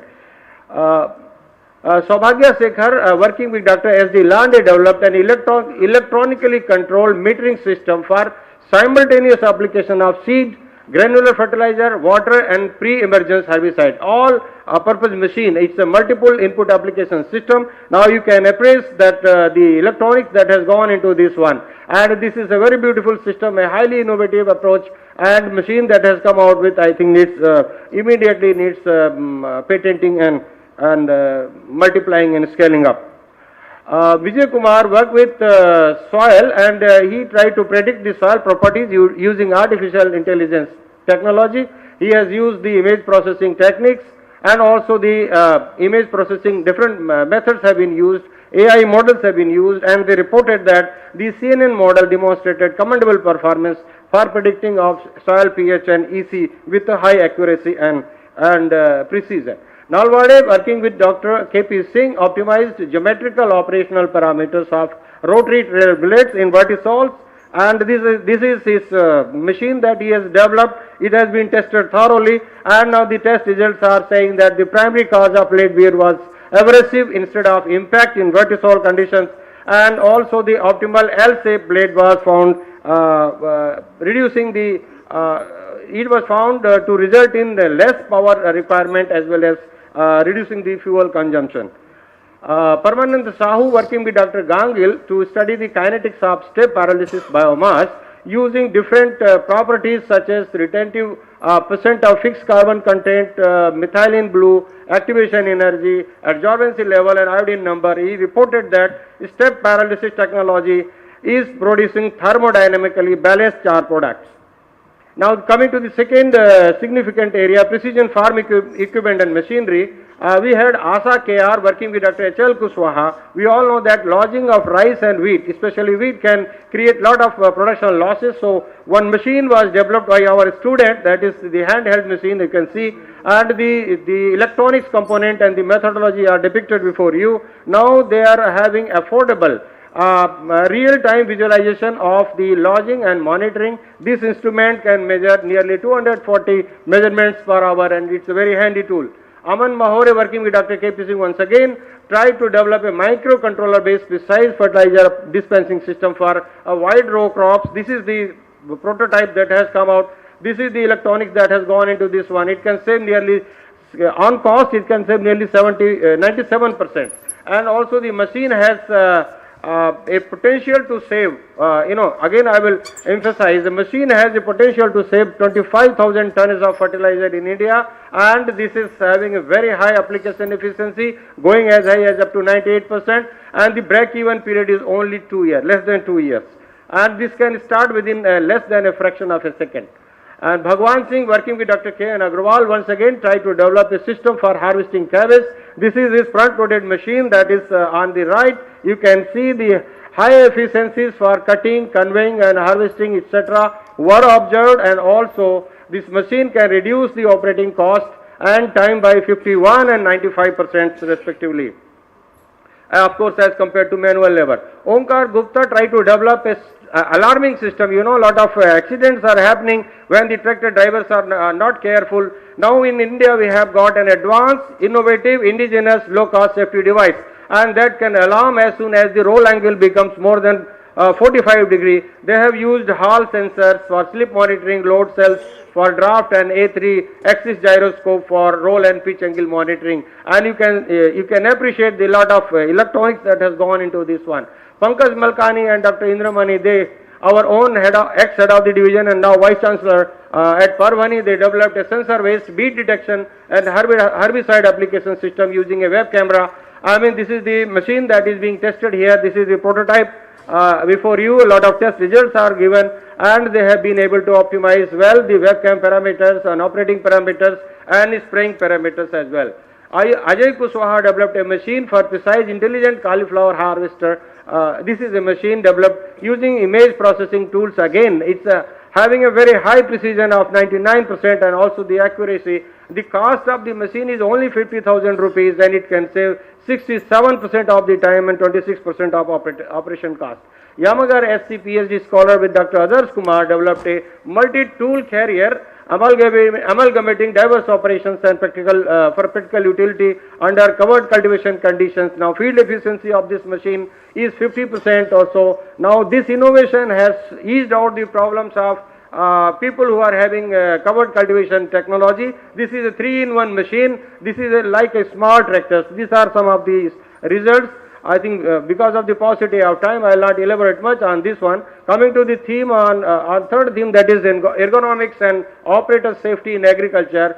And this is a very important area. Our student Keshav Kumar, working with Dr. Adarsh Kumar, tried to analyze the occupational health hazard of tobacco cultivators, and he has come out with this particular prototype that has been tested. Now, the problem of the tobacco cultivators can be significantly reduced, and the drudgery, of course, when reduced, can lead to the high efficiency. So, the farmers of tobacco cultivated area can be benefited with this. This is the drawing of the machine. Ramallah Naveen, again working with Dr. Adarsh Kumar, tried to ease out the problem of related to vibration reduction in the tractor systems. He has developed many gadgets, and this can be easily retrofitted with the tractor axle here. Now he has measured the vibration in X, Y and Z directions and tried to reduce with these gadgets, and he has reported that the vibration could be substantially reduced and occupational health hazard of the operators can be overcome. This other significant area of our students' work is integrated land and water resources management. Now you all know that the climate change is taking place. For northeastern region, Pangam Hamram has developed a web application for irrigation scheduling using all the science and the technology that is available, and now it is named as DICE, and now it is available for uploading on internet. The chairman of the student was Dr. K.V. Ramana Rao. Kaushik Jadhav worked with me for characterizing the extent and severity of waterlogging and soil salinity in the Bhal region of Gujarat, that is spread in 3 districts of Gujarat, Ahmedabad, Bhavnagar and Anand. He has characterized and he has used salt calc model to predict salt balance and also suggest various ameliorating measures to solve the problem. Let me inform the House that the Bhalia wheat is having a GI tag. It commands very high price, but they are able to grow in only 1 season. The rest, other 2 seasons are without crop, and that if we can ameliorate their problem can be solved, and their income can also be increased substantially. Venkatesh, working with Dr. Sarangi in a canal command area, he used Western Yamuna Canal, and he has developed a command area management system, and that this is now available on a handheld platform and mobile. This is the first screen. You can see this one. Now this particular device has used matrix flux model. Now this was tested again with wheat and rice crop, and the water productivity can be increased using the technology up to 31% for rice and 28% for wheat. Now this particular thing, the thing has been submitted for patenting. Barnali Saha again working with me, trying to ease out the problem of West Bengal, the 6 districts of, they call it Rahar region, and the Rahar region borders the Chota Nagpur plateau. She has developed the technology of conjunctive utilization. Now reported that around 48.7% of surface direct runoff, if allocated for irrigation and the rainwater harvesting as well as the conjunctivities, can solve the problem of rapidly deteriorating groundwater table in that area. Bhavani, working with Dr. Bangchure at Baramati with onion crop, tried to develop the water production function and reported that with deficit irrigation, cultivar Godavari and cultivar Phule Baswant can be recommended for cultivation in Deccan Plateau region of India. Now the 5th thematic area, that is climate smart precision irrigation system. We had Vinod Kumar working with Dr. C.D. Singh. He developed he developed an IoT based drip irrigation system that takes real time information from the system that is there, tested with maize crop, and this is the electronic hardware and component and algorithms, and this is the testing that was done in CIE Bhopal, and they reported that developed IoT based drip irrigation system overcomes the drawbacks of cost, coverage range and functionality. Sri Dhanbharti working with Dr. D.K. Singh in control environment and reported that cultivar 306 showed higher water use efficiency and as compared to SG3271, and she also developed a scheduling criteria of 70% of field capacity. Atira Saji again working with Dr. D.K. Singh for developing an IoT enabled fertigation system for greenhouse capsicum, reported that IoT based fertigation system emerges an effective alternative for producing high quality fruits, conserving energy, water and nutrient. Now this is her setup where she has worked. Amit Kumar worked with Dr. Arjuna Datta Sarangi. He came out with an IoT IWMS irrigation scheduling system, tested these two with 2 IRI varieties and reported that using the technology, it is possible to increase the water productivity and the productivity as well. They have been able to develop a mobile application system that is here. You can see the mobile screens are also there. Lot of electronics has gone into this one, and the science is before you. Kishore worked with Dr. R.K. Singh to develop a magnetic water treatment setup at CIA Bhopal. He reported that it was possible to increase the tomato and French bean yields up to 13% or so by using the magnetic treated water from different sources. Kishore Ghamne, one of our students, PhD scholar, worked with Murtuza Hassan to design and develop a vertical hydroponic system with LED lights and timer, and it can control the environment substantially, and they obtained nearly 24% higher water use efficiency as compared to non-automatic control system. Lakshmi Pujita, working with Dr. C.D. Singh, developed an IoT-based irrigation scheduling for cucumber, and then she reported that her system has overpassed the other conventional methods. Ruminesh Kumar, working with Dr. Santosh Mali, came out with indigenous Kc value. Kc all is known to all that Kc, we are always using Kc given by the FAO tabulated values. They are very, very high. If we can develop our indigenous Kc value. So they reported that for brinjal crop, their Kc value was 17% less and 20% for maize, and that can result into substantial saving of water in irrigation. Theme 6 is about advanced food processing and value addition. That's a very important area of agriculture engineering. Our student Piyusha Matondkar, working with Dr. Arun Kumar, developed a pre-treatment process optimization for infrared dehydrated carrots threads. They tested for many parameters and suggested that IR dehydration exhibited superior qualities of dried carrot thread based on many chemical parameters. Here is the result of the phenolic content. Others are also there, but because of the paucity of time, I am withholding that. Monica Satankar, again working with Dr. P.K. Sahu to study the effect of degree of decortication and thermal treatment on rancidity and nutritional profile of permanent flour. We know that it starts decaying within a period of 7 days or so. Using this technology of vacuum method with aluminum material proved to be a better combination for increasing the shelf life up to 60 days. That's very commendable job that she has done. Lalita, working with Dr. Saroj Kumar Greed, tried to model and do the thermography of and develop a refractance window drying for anola threads, and then she reported a best type of dryer was developed. She reported that heat sensitivity of anola slices has increased to 4 to 6% as compared to other treatments.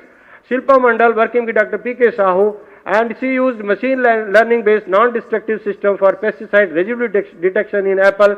These are epoch accuracy graphs before and after the treatment, and they reported that the machine learning techniques combined with the non-destructive measurements methods, they can predict residue of the apple very highly accurately. Raj Vardhana, working with Dr. Rauf Ahmad Pari, developed, he experimented with many non-destructive techniques, and he reported that automatic inspection system using deep learning based X-ray imaging and very near infrared spectroscopy can detect the spongy tissue and the jelly of Alfonso and the Dasari mangoes respectively. The seventh area, modern methods of storage of agriculture produce, is again one very challenging area. Our student Chinmay Parida, working with Dr. P.K. Sahu, developed an infrared assisted air impregnate dryer, and this is the machine, this is the drying, and it was tested thoroughly, and then they have reported that the developed infrared assisted air impregnate dryer was capable of drying apple slice up to equilibrium moisture content, and it can also maintain the quality traits. You can see the change of color is minimal. Saurabh Gupta, again working with Dr. P.K. Sahu, with marigold flowers in the Pusa sun freeze. He reported that the loose flowers can be stored for beyond 7 days in Pusa sun freeze. Khushbu Gupta tried to develop a smart grain storage silo. It can give real-time information on temperature, humidity, carbon dioxide concentration at a minimum spoilage losses. So I think all farmers would definitely like to have this type of a device for their use. Another student developed IoT-based monitoring system under the guidance of Dr. P.K. Sharma, Subrata Mandal, and he has developed this particular device which can control the atmosphere inside the Pusa farm sun freeze substantially. For the storage of mango, it was tested. From Baramati, one student Praveen Kumar, working in fact from CI Bhopal, Praveen Kumar worked with Dr. Mangaraj, and he has developed another type of storage structure based on earth-air heat exchanging evaporative cooling system, and he reported that the tomato and other crops, mango fruit self-life could be increased beyond 21 and 12 days respectively. Ayesha Waheed has presented her work thoroughly yesterday, and therefore I am not going, but she developed a vacuum impregnation technology for vegetable crops and reported that the shelf-life can be increased to 4 to 6 days, and $1 billion. In fact, yesterday she told this, so those who were present in the her presentation told that it is a possibility that if this technology can be adopted, a lot of money can be saved for the producer and exporters. Mukesh Patia, working with Dr. Arun Kumar, tried to replace some of the multi-millet eggless muffins with the mango kernel powder, and this is the process, and these are the products that they have come out with after a lot of experimentation and training. Puneet Kumar, again working with Dr. S.K. Chaudhary, S.K. Chakravarti, on IR treatment on pigeon pea dehelling. So it is possible to ease out the pigeon pea dehelling with their technology using infrared treatment. Changchuk Lamu worked with the legumes outer coat, and then she is able to produce such type of a film out of it. By this, we can replace the wrapping of all the products in future, and that can be chewed, that can ease out the garbage problem in our country. That CNC loading as a reinforcement filler in PLA matrix was found to give positive effect on the water vapor permeability up to 4% loading. Dharmendra worked with Dr. Indramani and developed micro-assisted enzymic oil extraction technology, and that has increased the oil recovery from the oil seeds. In fact, they use sesame oil. Rajendra Hamad, working with Dr. S.K. Chakravarti on pre-treatment of mustard oil, they reported that microwave pre-treatment can yield more than the conventional method, up to 33%. Sir, I have finished the presentation of nearly 55 scholars in this short span of time. Now, these are the students' publications, and there are some publications still in the pipeline coming, they are going to be there. And the copyright, one Irisis IoT enabled irrigation scheduling information system has been presented for copywriting. 2 patents have been filed, and I will acknowledge a large number of people here, students and their respective chairpersons and member of their advisory committee, heads of the division, not only at IRI but all other institutions, faculty members and teachers and their professors, project director WTC, joint director research, joint director extension, director of IRI, CIA Bhopal, NISM Baramati, and ICAR Research Complex Patna. Many collaborators have been there, many technicians and workers contributed to the development of the machines, and many different government organizations and ministries, states of the center were there behind us, and I must thank all of you for lending a patient ear to this presentation. Thank you very much. Thank you very much, Professor Mishra. Excellent presentation. I am happy to see number of new machines coming because the farmer needs now new machines because of labor shortage. And another that you are also working on precision irrigation in relation to climate smart agriculture and all. Let me congratulate all the students and all the faculty for doing good science in agriculture engineering. Thank you so much. Thank you very much. It's an honor. Thank you so much. Now we move to agricultural physics. May I now invite Professor P. Krishnan.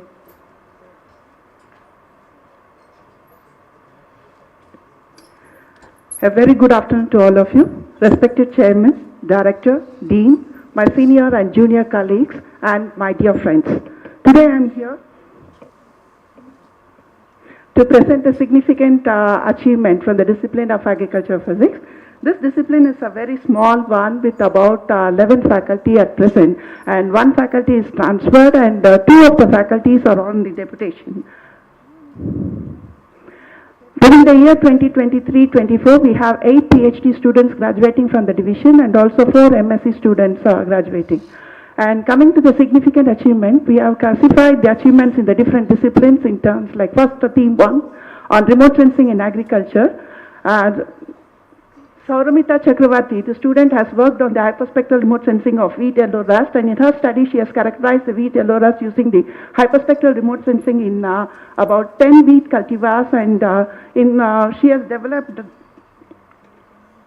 from the hyperspectral study, she has characterized the red edge curve, and using the contour map technique, she has developed the 2 new indices for characterizing the yellow rust in wheat.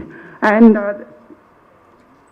the next student, Alka Rani, has worked on the agricultural drought monitoring and early warning using the meteorological and remote sensing data sets for India. Alka has meticulously worked to characterize the composite drought index using the principal component analysis and also using the analytical hierarchical process. In both the techniques, she finds that the prediction she has made is almost in concurrence with the predictions made by the Government of India during those particular years, for example, 2002 and 2015. And later she has taken this in using the random forest technique to characterize or forecast the composite drought index for Karnataka, and she has found that the accuracy to an extent of about 67% in her study.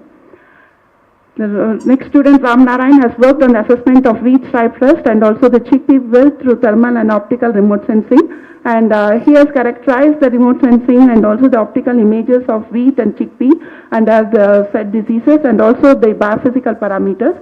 Based on the machine learning techniques, he could identify the QBIS model to be the best one for characterizing the wheat stripe rust, and also he has used the model combination techniques where the output from the one model is used as an input in the other model, and he found that the least absolute deviation method was best in characterizing the wilt disease in chickpea. The next theme on nanotechnology, the student Sharon has worked on the effect of zinc oxide nanoparticles on biophysical parameters and also on the biofortification in rice. He has about 8 treatments with different zinc oxide nanoparticles ranging from 30, 40 and 95 nanometers, and also of different soil and soil plus foliar application of zinc oxide. And he could see that application of zinc oxide with 30 nanometers nanoparticle could enhance the growth parameters and also the root parameters of the rice. And also coming to the biofortification, even though he could not find the significant changes in the iron and manganese content in grains, but the zinc content in the grain has significantly improved. Coming to the next theme 3 on soil physics, the student Suman has worked on the efficacy of nano versus spilled urea and plant biophysical attributes and also the nitrogen uptake in rice. And she has taken 3 different treatments in which she has given the recommended dose of nitrogen. In the second treatment, she has replaced 25% of the recommended dose with the foliar spray or with spilled urea, and third treatment with nano formulation or the foliar spray. And she has found that the very good soil nitrogen balance she could characterize from her study. But even though she didn't find a significant increase in the yield in this, but she could very clearly identify that the mineral nitrate and mineral ammonium content in the soil after the application of nanoparticles seems to be very high. The next student, Prathabidya Nayak, has worked on the assessment of fly ash application on soil quality and impotence efficiency in maize wheat cropping system. Prathabidya has taken 12 different treatments of soil ash application in maize and wheat system. And in her study, she has very clearly shown that when fly ash is applied with the farmyard manure, you can get higher yield without adversely affecting the soil health, both in maize and wheat cropping system in an insecticide. The next student, Sujan Adak, has worked on the development of tillage and residue mulching module in infocrop model for simulating the water and nitrogen productivity in maize and wheat under climate change conditions. Sujan has very meticulously worked on different treatments of tillage, residue, nitrogen levels and irrigation. And in his work, he has characterized the soil and root parameters and the crop parameters. And he has developed a module for tillage and residue mulch in the infocrop version 2. His modified model could very meticulously characterize the residue and nitrogen and tillage management and also under different nitrogen and irrigation management conditions with a reduced RMSE compared to the previous version of the model. And in turn, he has used this for predicting the best management practices under changing climate change. And a student, Devashish Rai, has worked on the development of a prototype for field-scale soil moisture monitoring system from satellite measurement. Devashish has downscaled the land surface temperature by using the different spatial sharpening techniques like temperature sharpening, thin plate spline, and random forest. And based on this, he has developed a surface soil moisture estimation. And he has worked on, successfully, he has mapped the land surface and NDVI and to an extent of 10-meter scale at IRA and Kazri and UBKV farms, and also estimated the soil's wetness. And his study could be used for the irrigation scheduling in semi-arid, pre-humid, and also in the general arid conditions. The student Priya Bhattacharya has worked on the simulation of greenhouse gases emission in wheat and a different tillage, residue and nitrogen management. Priya has meticulously worked on 12 different treatments comprising various tillage, residue and nitrogen levels, and she has characterized the various parameters and also estimated the CO2 and nitrogen emissions. And from her study, she could come out with two equations for predicting the CO2 and nitrous oxide emissions. And based on this, she has also developed the nomogram for using the DNDC for identifying the best management practices under the conventional tillage and also no-till condition, both for a wet and a dry season.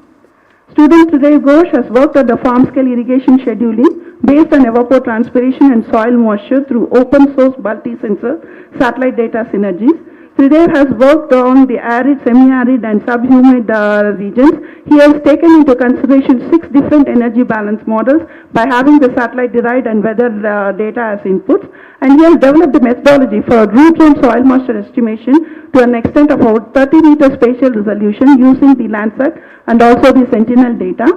And he has characterized the spatial distribution for, in all his study area, but the energy balance method were not able to significantly estimate the ET, but he could identify the seawall to be the best model for predicting the ET in IRA or any other studied area which he has taken. He has identified the remote sensing based variables for root zone soil moisture predictions, and he has spatial variation of root zone soil moisture for all the 3 ecologies he has meticulously mapped. Based on this, he has developed an irrigation scheduling protocol for wheat by integrating the evapotranspiration and also the root zone soil moisture in a field water balance model.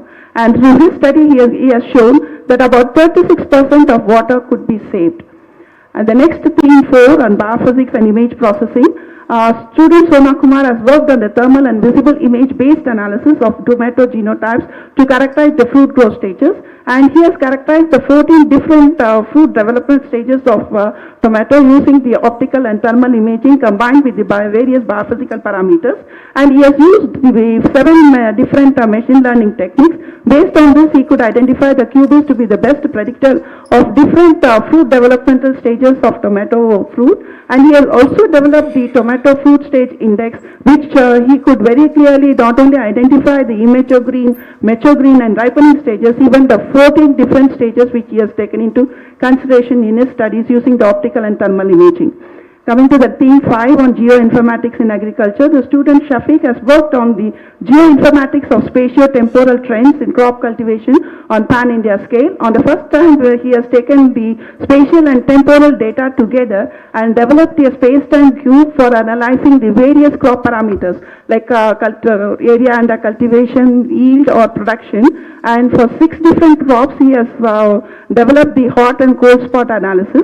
For example, in case of rice, the area under rice cultivation, he could very clearly identify lot of cold spot in the western region, which he attributed to the deficit rainfall being received. And he also observed cold spot in the region like Tamil Nadu for area under rice cultivation, which he could attribute by the change in the cultivation pattern from rice to maize due to the high demand of maize in the poultry industries at Tamil Nadu. Coming to the publications, during the year 2023-24, we could get about 25 publications, 15 from the students and 10 from the faculty research. And I'm very proud to say that about more than 6 publications from the students were in the NAS rating more than 9. And the division has conducted 2 training programs on the airborne hyperspectral remote sensing, sponsored by NAHEP, where about 254 participants were there, and also a training program on remote sensing for agricultural application to the BIMSTEC with 56 participants. Coming to the awards, the students have been very meticulously working, and I could see that Ram Narayan Singh, who got the IRA medal yesterday, was also awarded PD History Best Thesis Award by the Association of Agrometeorologists, and Selva Prakash has won the SERB Overseas Doctoral Fellowship, and he is now undergoing his exchange program at Purdue University. And apart from the fellowship from IRA and ICAR, our students are able to get fellowship from DST Inspire and joint CSR, UGC JRF, NFSC and UGC Maulana Azad National Fellowship. Almost 1/3 of our students are sponsored by fellowship from the external agencies. Faculty awards are more, and I'm only presenting a selected ones. Our faculty Rajkumar Dhaka got the Fulbright Nehru Fellowship, and DST International Travel Support, and also the best oral presentations. Students placement, especially for those who are receiving the degree in this convocation, all the MSCs could get joined back in our division for their PhD program. And students like Alka Rani and Ram Narayan could secure the ARS scientist position, and they are now working as ARS scientists in Indian Institute of Soil Science and also in NIASI. And Sona Kumar got selected as assistant professor in Bihar Agriculture University, and rest of the students are also working as project scientists in IMD. So with this, I thank you all for giving me an opportunity for presenting the significant achievement from the discipline of agriculture physics. Thank you. Thank you very much, Madam Krishnan, for your excellent presentation. I could see that you are also working on the cutting edge issues of national interest. That's very good. For example, government priority and everybody is looking for nanoparticles in fertilizers, in other agrochemicals. I am happy that you are working on that aspect. Another is that you are also students worked on putting disease severity at some time scale. Otherwise, for example, yellow rust, farmers and even sometimes scientists, they also go on betting what is that stage at which we should apply any propiconazole or tuberconazole, whatever is there. So others also, I think, very focused work the students have done. At the same time, I'm also happy in earlier presentation also that the students are publishing simultaneously some of this work, and they are also getting a placement and fellowships. This is what indicates how the institute is growing and how faculty is taking interest in their students. So this is very good. Thank you so much. Thank you for making.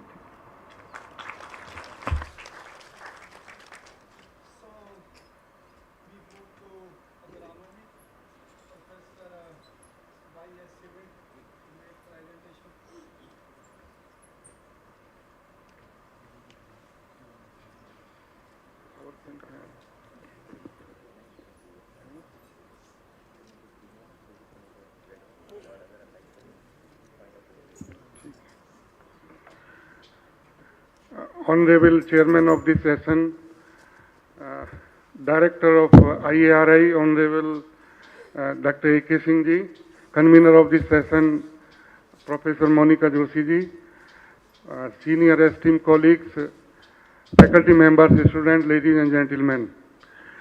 I feel really honored and humbled to present significant achievements of the educational, specifically Division of Agronomy. This is, you know, that my first term as a professor. On 1st January I have joined recently. So I would like to thank, before making a presentation, our former professor T.K. Das, who has compiled all this information and handed over me. So I am really thankful to the Professor T.K. Das. Now he is undergraduate professor, another responsibility. So coming to the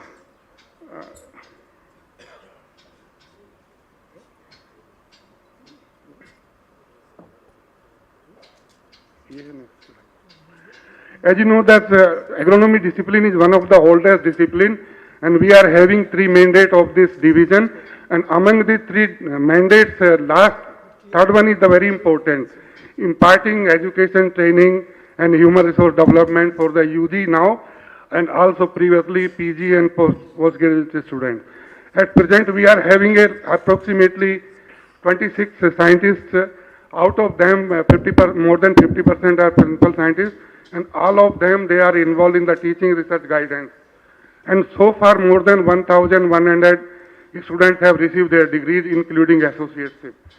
Then coming to the students, those who will be receiving their degrees during this convocation, 19 students MSc, and then 20 PhD students, they will be receiving their hard-earned degrees. And if you see the distribution, it is, you know, that from IRI New Delhi, IRI Assam, IRI Jharkhand, and NIBSM Raipur. So 4 institutes they will be receiving. This is the list given for the MSc students, along with the theme area, title of the thesis and chairman. Altogether 19 students are there in the MSc. So I will not read them, but coming to the theme-wise presentation, our MSc students had worked under the 4 themes: broader area, conservation agriculture, crop diversification, nutrient management, weed management. Coming to the significant achievements of the MSc students, if you see this conservation agriculture these days, we are having more than 2.5 million hectare area. This is highly tagged, and then now we need to upscale it. So under this theme, Swetrans has worked on conservation agriculture, specifically for nitrogen use efficiency. And he brought out that recommendation: conservation agriculture based permanent bed and zero tillage plots, efficient nitrogen management could lead to the higher productivity and input use efficiency. Another significant, you know, that theme area is crop diversification for sustainability of soil, sustainability health, and for livelihood security. So crop diversification is very, very important to feed our population, to feed our human being, and at the same time our bovine population. Mr. Somia worked on plant growth regulators in Indian mustard and a limited agri-horti system. And he made a recommendation that 1% KNO3 application is the best among the growth regulators, and Moringa-based Indian mustard was found superior in terms of the yield and benefit cost ratio. Mr. Prakash worked on the pearl millet-based intercropping systems, and pearl millet plus cowpea under zero tillage plus 3 ton per hectare crop residue was identified as one of the best resource technology for increasing the productivity, profitability. Ms. Kavya worked on the maize-based intercropping systems at IARI Jharkhand, and intercropping maize with cowpea and green gram in additive series was found most beneficial as compared to the other treatments. Then coming to the other theme area, nutrient management, you know that nutrient management is not only important for increasing the production but nutritional quality. So for that, our student has worked, Subham Grover, considering the micronutrient embedded sulfur for biofortification of zinc and sulfur in wheat, and recommended dose of fertilizer plus zinc embedded at the rate of 40 kg sulfur recorded the highest productivity and also profitability. Vipasa Das worked under that organic sources of nutrient management and a long-term fertilizer for the wheat crop, Susvinia green manuring plus FYM plus BGA to rice, Leucinia green leaf manuring plus FYM plus azotobacter to wheat, recorded highest productivity as compared to the other treatments. Subrata Bhatt worked on the organic sources of nutrient management, especially phosphorus management in baby corn, and he recommended that application of 27 kg P per hectare through phosphate-rich organic manure recorded significantly higher productivity of baby corn. Prakash worked on tillage and method of nutrient application in maize crop. Application of 100% recommended dose of fertilizers placed resulted in statistically at par yield with the 50% recommended dose of fertilizer with the point placement. That means placement is very important of the fertilizer for increasing the productivity. Then coming to the Harinder worked on nutrient management in maize, specifically considering the different crop establishment method, and growing maize in permanent raised bed with the 3 ton residue per hectare. The application resulted in significantly higher productivity, and considering the nutrient management through nutrient expert plus green seeker prescription. This was the best treatment. Dolina Devi worked on precision nitrogen management in rice crop under NEH region. And she reported that 16 to 31 kg nitrogen can be saved if SPAD-based nitrogen recommendation can be followed. Then Rohtas Duzwal also worked in nutrient management in organic rice production in NEH region, and Sesang 1 variety was found superior to the Lampna in NH region, and application of 75% of RDN through vermicompost plus vermiwash plus cow urine treatment. This was found best treatment. And then coming to the Abhishek Patidar, he also worked on the organic sources of nutrient management in rice varieties in NEH region. And he reported that Sesang 1 variety performed better than Mega Aromatic 1 variety, and application of organic sources of nutrient like poultry manure and other pig manure, it was the better option for increasing the production and productivity. Then Tanmay also worked on the nano urea in rain-fed maize, and he reported that 100% RDN resulted in comparable maize yield with the 75% RDN plus 2 nano urea spray and 75% RDN plus 2 common urea spray. This was the best treatment. Indrani Sahas, she worked on planting density and nitrogen management in hybrid maize. Maintaining optimum population is very, very important, and as an agronomist, we generally consider optimum plant population. She reported 67,000 plant population. Nitrogen management through RDN subsurface band placement. This was the best option for increasing the productivity of Kharif maize and resource use efficiency. Satyam Rawat, yesterday he got a merit medal for this. He worked on the nano urea in Jharkhand soils in maize crop. And he recommended that application of 75% of the recommended dose of nitrogen along with 2 nano spray and recorded the at par yield or similar yield to the 100% RDN. Then Sugoto worked on the integrated weed management in maize crop, combined application of zero tillage of brown manuring and sequential application of herbicide. This was the best combination of the treatment in increasing the productivity of maize. Then Devendra worked on integrated weed management in Indian mustard in NHE region and pre-emergence application of pendimethalin at the rate of 750 gram per hectare, followed by one-hand weeding at 30 days after, showing why the best treatment for increasing the productivity and weed control efficiency. Dhyan Mandal, he worked on the mulching and herbicide for increasing the weed control efficiency in the maize, and almost 20% increase was yield in the maize was there because of 8 ton per hectare paddy straw mulch, and almost 34% enhancement in the maize productivity was because of the weed control through the etagene and followed by tambotrine. Shruti worked on the nutrient management and herbicide interaction in specifically maize crop, and she recommended application of 100% RDN with weed free and etagene followed by tambotrine. This was the best treatment in increasing the productivity and profitability of the maize. Then coming to the PhD students, this is the list of the 20 PhD students who are going to receive their degree in this convocation with their chairperson, title, theme area.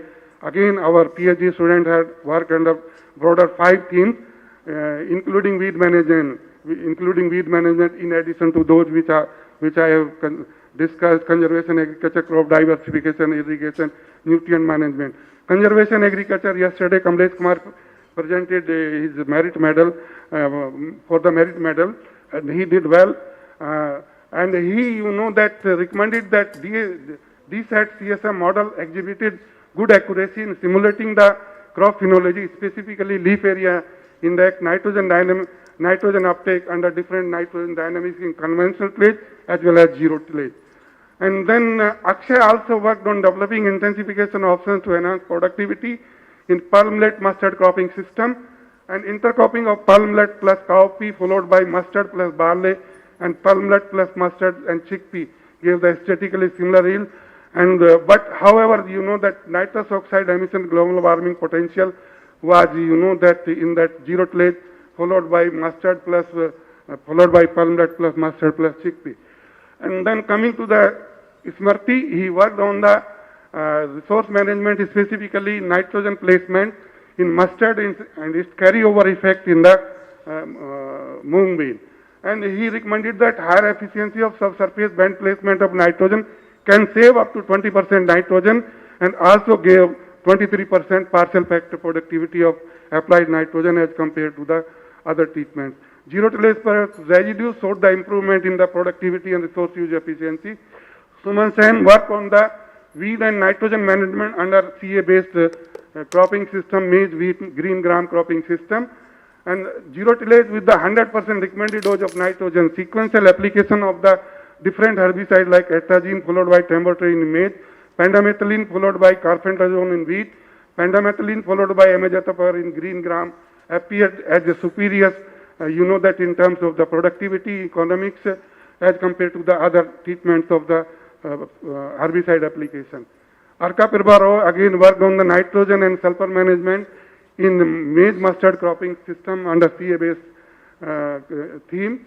CA-based treatment CA3 and CA4, though giving comparable maize and mustard yield between 100% and 75% and between 100% and 50%, but it could lead a 25% nitrogen saving and 50% sulfur saving. And then Mukhtar Ahmed, you know that he is from Afghanistan, and he completed his online degree. I congratulate him and also his chairman, because he was running in the 6th year of this study. And he worked on sustainable intensification of CA and pearl millet chickpea cropping system for improving the resource use efficiency. Zero tillage plus residue along with the pearl millet, followed by chickpea and followed by fodder pearl millet was found best treatment in terms of the grain yield and nutrition quality. However, the CO2 was higher in the same cropping system. Then coming to the crop diversification, Radhesham worked on the sustainable intensification for rice wheat cropping system, as we are facing a problem with the rice wheat cropping system. This experiment was conducted on the farmer's field. This is the first attempt which has been made by the agronomy division to conduct on farm trials. So zero tillage followed by zero tillage with the maize and soybean, followed by mustard or wheat mung bean system was found superior in terms of the profitability and lower environmental footprint. Then coming to the Sham, Mr. Sham, he worked on integrated farming system model for sustainable livelihood and income, and based on his, you know that studies, IFS model found best in terms of the increasing productivity and profitability, and at the same time global warming potential was also less in this treatment. And then coming to the, you know that root shoot study in the maize wheat cropping system, he worked on this specifically, identifying the genotypes which are responding in the late zone conditions. But based on his recommendations and findings, he concluded that 16 to 20% there is a yield penalty in the maize if we are going a delayed sowing, and also in the wheat genotypes. So, but some of the varieties genotypes work well in the late zone conditions. Irrigation management, again, this is a very important theme for increasing the water productivity. Kavita Kumari worked on the productivity and quality of the nano urea fertilized transplanted rice under varying irrigation regimes, and application of irrigation water should not be delayed after 3 days after disappearance of the water. This is very, very important finding, and application of 75% recommended dose of nitrogen plus to nano urea spray significantly improve the productivity as compared to 50% RDN plus 2 nano urea spray. Vijay Pratap worked on precision nitrogen management in direct seeded rice wheat cropping system under various crop establishment methods and irrigation regimes. Conventional tillage, direct seeded rice, zero tillage, assured irrigation for wheat, direct seeded rice and irrigation at 25% depletion of wheat recorded maximum productivity and resource use efficiency. Nutrient expert plus SPAD or LCC based nitrogen scheduling can save approximately 72 kg nitrogen. So this is again a very important finding.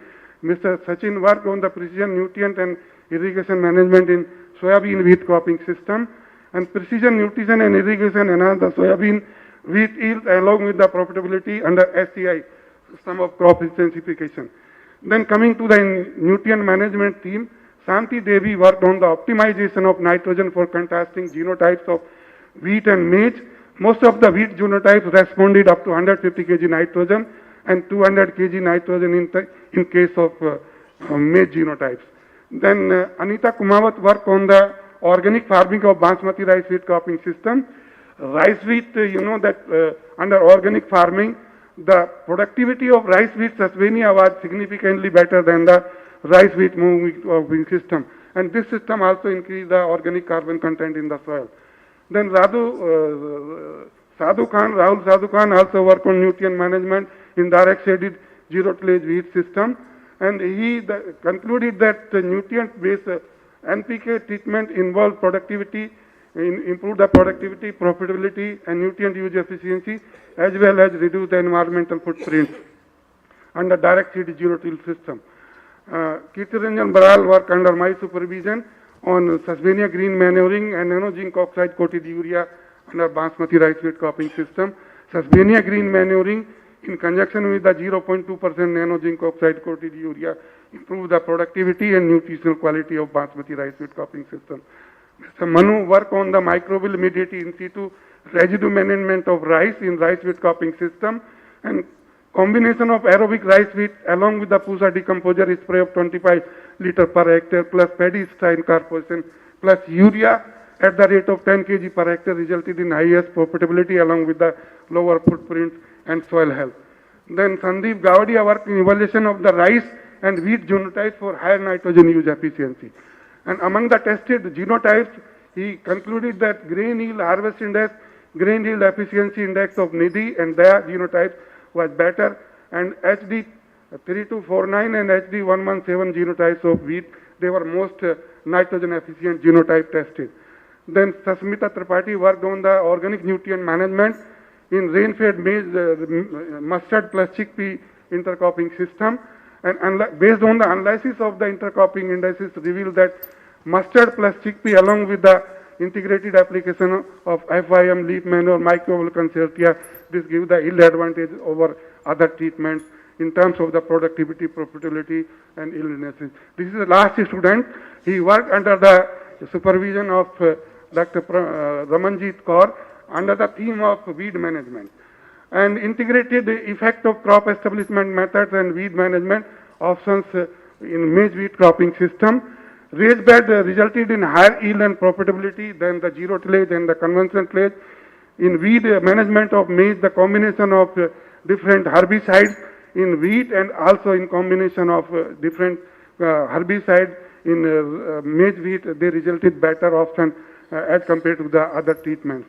As far as publication is concerned of the students from our division, this year our students have published 36 publications, and among the out of the 36, 11 research papers appeared more than 10 NAS rating, 18 6 to 10 NAS rating, and only few articles appeared less than 6 NAS rating. That means our division is really doing good in terms of the publication. Then coming to the honors and awards, our students have won several honors and awards during last year. It is difficult to read them, but I can say that lot of awards has come to our division because of the students. And also our faculty members had won several honors and awards, including our head of the division has bestowed with the prestigious NAS fellowship and other awards by the faculty members. And we have also organized some training programs like symposia, conference, winter schools during this report. And in the last, I would like to acknowledge the help received from our Honorable Director, Joint Director and Dean Education, Joint Director Research, Joint Director Extension, former Professor Division of Agronomy, the graduate school, student, faculty members, and also other collaborating divisions, also other staffs for contributing and making this presentation possible. Thank you very much for your listening.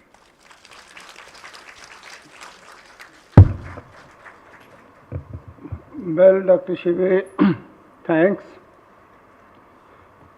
Shared good information, good work. I have one or two just suggestions. One is that conservation agriculture, diversification, crop, highest priority for national level. Lot of work is going on, but actually progress at grassroots level is not happening. Farmers, maybe even CIMMAT, everybody is working.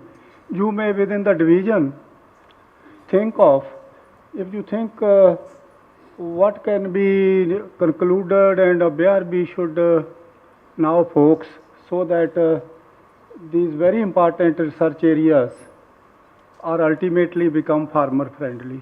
It's just one. Okay, you can just enjoy within your division. Second, I am very happy that you have diverted to integrated farming system research. I think that is my personal view is, and even Dr. Ratan Lal we used to discuss several times, that is the only way for making agriculture sustainable in 21st century. So now one student is working even if next year, because that is the only way to make multiple use of resources through multi-enterprise agriculture. Yes. That will cover your nutrient management, everything within that system. That's just one suggestion. Now, nutrient management, you may think about how industrial byproducts, residues can be brought into our, because this NPK management we have been doing, it's good, 100%, that's good, we should continue. But now time has come that we have nanotechnology and we have a number of industrial byproducts which can be converted into fertilizers, manures, agrochemicals. Maybe if you can think on those lines, one or two students can work. Ultimately now the overall our thinking is that NPK, the kind of fertilizer, we will have to reduce their use over the period and come to some kind of integration, so that so in these trials you can also request our students to go for microbial populations dynamics when we go for this kind of experiment. That's very, very important. Thank you very much, and you people are all doing excellent work. Thank you very much for your kind suggestions, sir. We will consider in the future planning. Thank you so much. Thank you very much.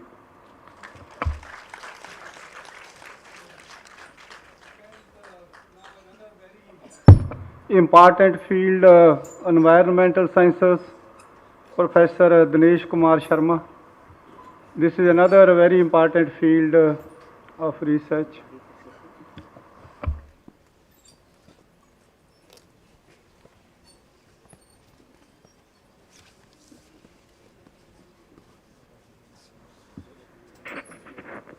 Good afternoon, Honorable Chairman of the session, Vice Chancellor and Director Sir, Dean Ma'am, Convener and Co-Convener, PDWTC, Heads and Professors of the different divisions, my fellow colleagues and dear students. I am here to present the significant academic achievements of 2023.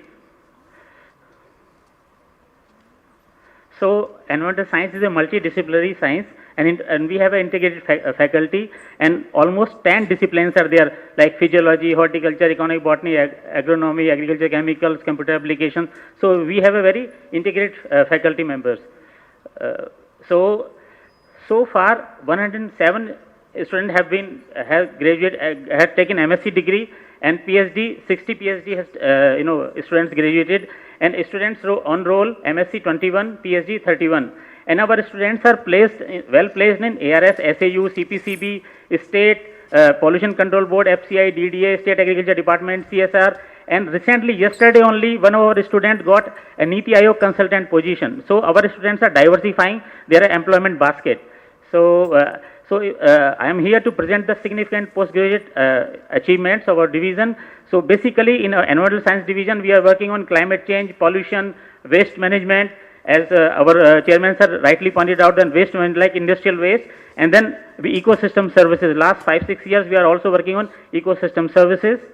This year we are having 6 MSc and 2 PhD students. They are getting their degree in climate change.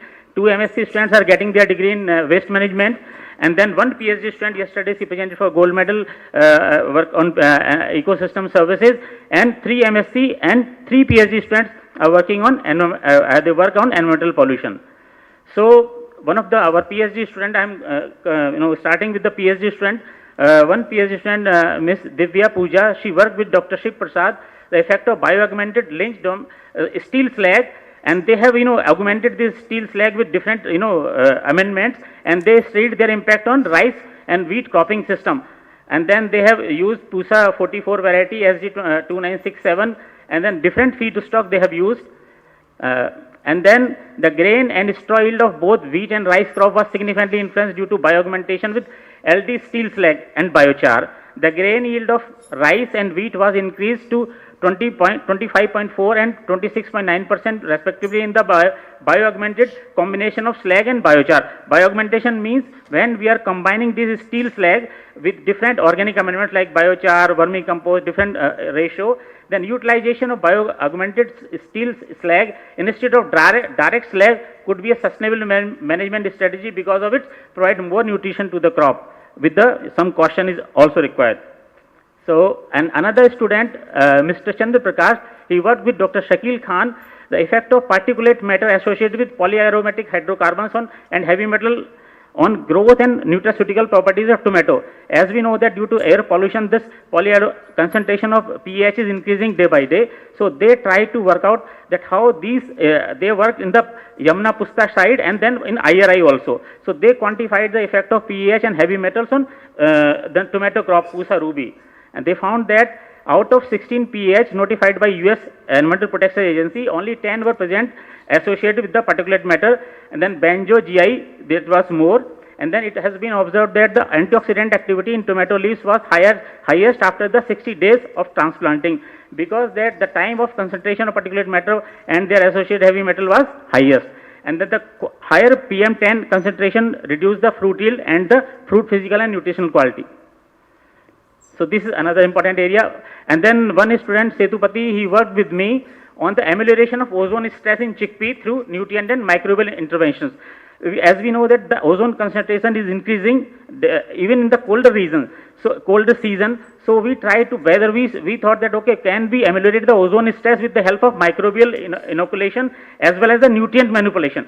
So that student chosen Pusa 3043 varieties, and then he conducted, and my colleague Dr. Rajiv Varshney also visited our experiment, and we found that the plant exposed to elevated ozone level showed reduction in seed weight by 21%, and then elevated ozone seed weight significantly increased with PGPR. When we are using microbial inoculation, the seed and these microbial inoculation was guided by then Professor Radha ma'am. So she suggested that okay, please you use these microbial inoculant, and we are further testing these inoculants for the ozone tolerance and different other tolerance. So another student, Mr.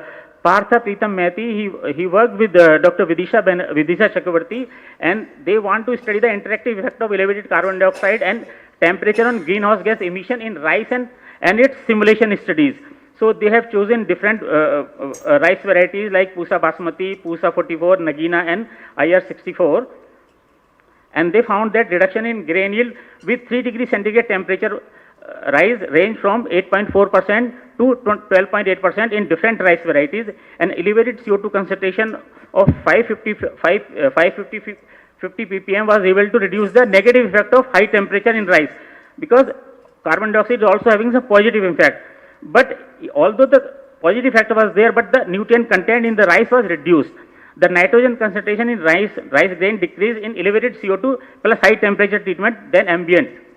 The grain N uptake decreased ranging from 13.6 to 32.8 in elevated CO2 and high temperature treatment. So, and they also simulated the infrocrop model.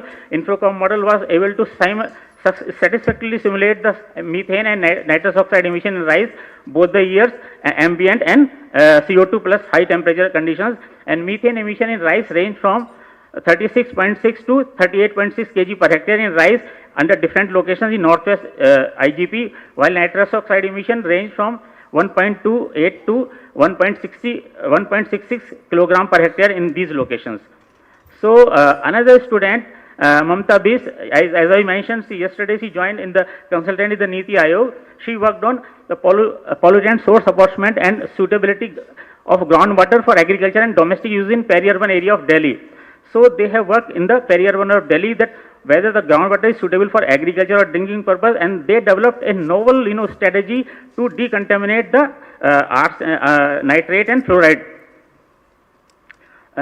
So they developed the water suitability index in pre-monsoon and post-monsoon 2021 and 23. So the water suitability index shows that the 68% and 44% of groundwater resources were very poor and unfit for consumption in pre-monsoon and post-monsoon season, whereas 28 and 42% of groundwater were excellent and good category due to dilution effect of rainfall. So they developed different remediation strategies like chitosan, titanium oxides, nanocomposite, chitosan graphene oxide and nanocomposite, and chitosan graphene oxide and titanium oxide nanocomposite. So they developed these kind of nanomaterial and try to decontaminate or remediate the water. So they observed that the increased level of nitrate and fluoride in a state area may be attributed to the intensive agriculture practices, heavy use of fertilizer and disposal of effluents and interaction of groundwater and drain water. The study was limited on a specific area in NCR, but the inferences in universal. The nanocomposite was successfully removed fluoride and nitrate from contaminated groundwater. So they developed a technology, and that technology can be used for decontaminate the groundwater. Coming to the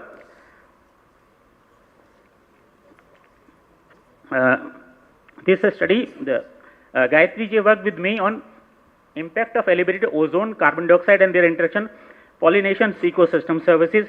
As we all know that pollinators are very, very important. In US economy only, they contribute every year $50 billion. But that kind of work is still need to be done in Indian conditions, that what is the role of pollinators in India, the economic valuation. So she worked on how this ozone and carbon dioxide is affecting pollinators' behavior. As we know that when these experiments were done under control condition, the ozone ring and carbon dioxide enrichment technology ring, which we are having in our IRA, in Environmental Science Division. So we observed that under ozone treatment, the color of the petals faded, and these colors and the stigmatic exudate, they attract the various pollinators.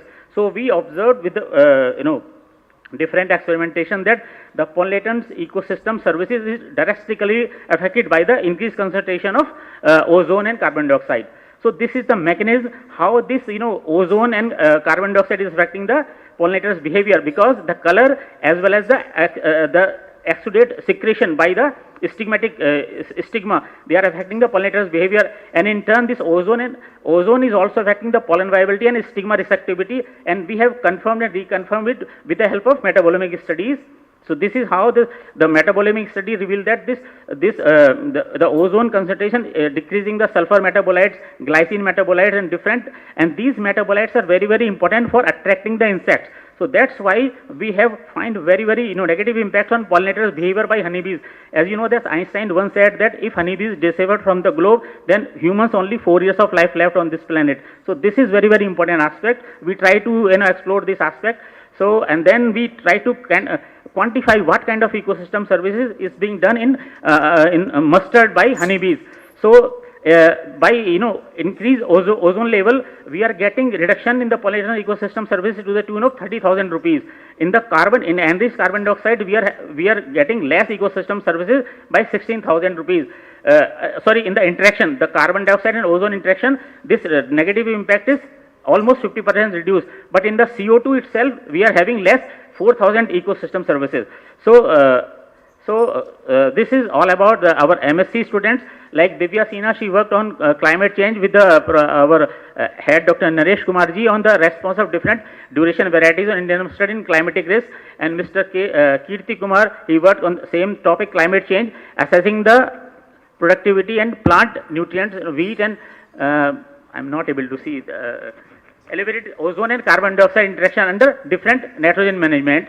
And then Mr. Avinash, he also worked on effect of organically amended steel slag in the wheat crop. So he also used steel slag and amended with various amendments, organic amendment. And Mr. Lokesh Kumar Meena, he worked with Dr. Renu Singh. He also tried to make bricks with the rice straw and the different binding agents. So he tried to utilize the rice straw and make the briquettes, high calorific briquettes. And then Suchitra Kundru, she worked with Anita Chaudhary on the impact of plant and microbe derived biostimulants formulation on chickpea growth and development under water stress condition. And Mr. Shivakala Mansa, she also worked on climate change, and she tried to modify the microclimate for the capsicum, the Shimla Mirch. And then Mutra Balakrishnan Reddy, he also worked on the climate change aspect, and he tried to study the effect of rice straw biochar application under rain-fed soil condition and net ecosystem exchange. And then Mr. Sai Kiran Burji, he also worked with Dr. Anita Chaudhary, the metal oxide nanoparticle production and for the remediation of contaminated water. So these are, and then Mr. Ashok Kumar Subodhi worked with me on the combined effect of drought and heat stress in the quinoa. Quinoa is a superfood. And then,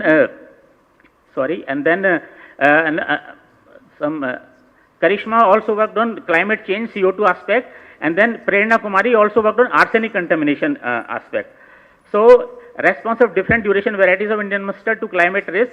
As I mentioned, Divya Sinha, she worked with Dr. Naresh Kumarji, and she found that simulation analysis indicates Aligarh will have the highest yield increase, say for example 45.86% over current yield, and for irrigation and a late sown medium duration mustard variety, and Bharatpur will have 18.9% increase yield over current yield.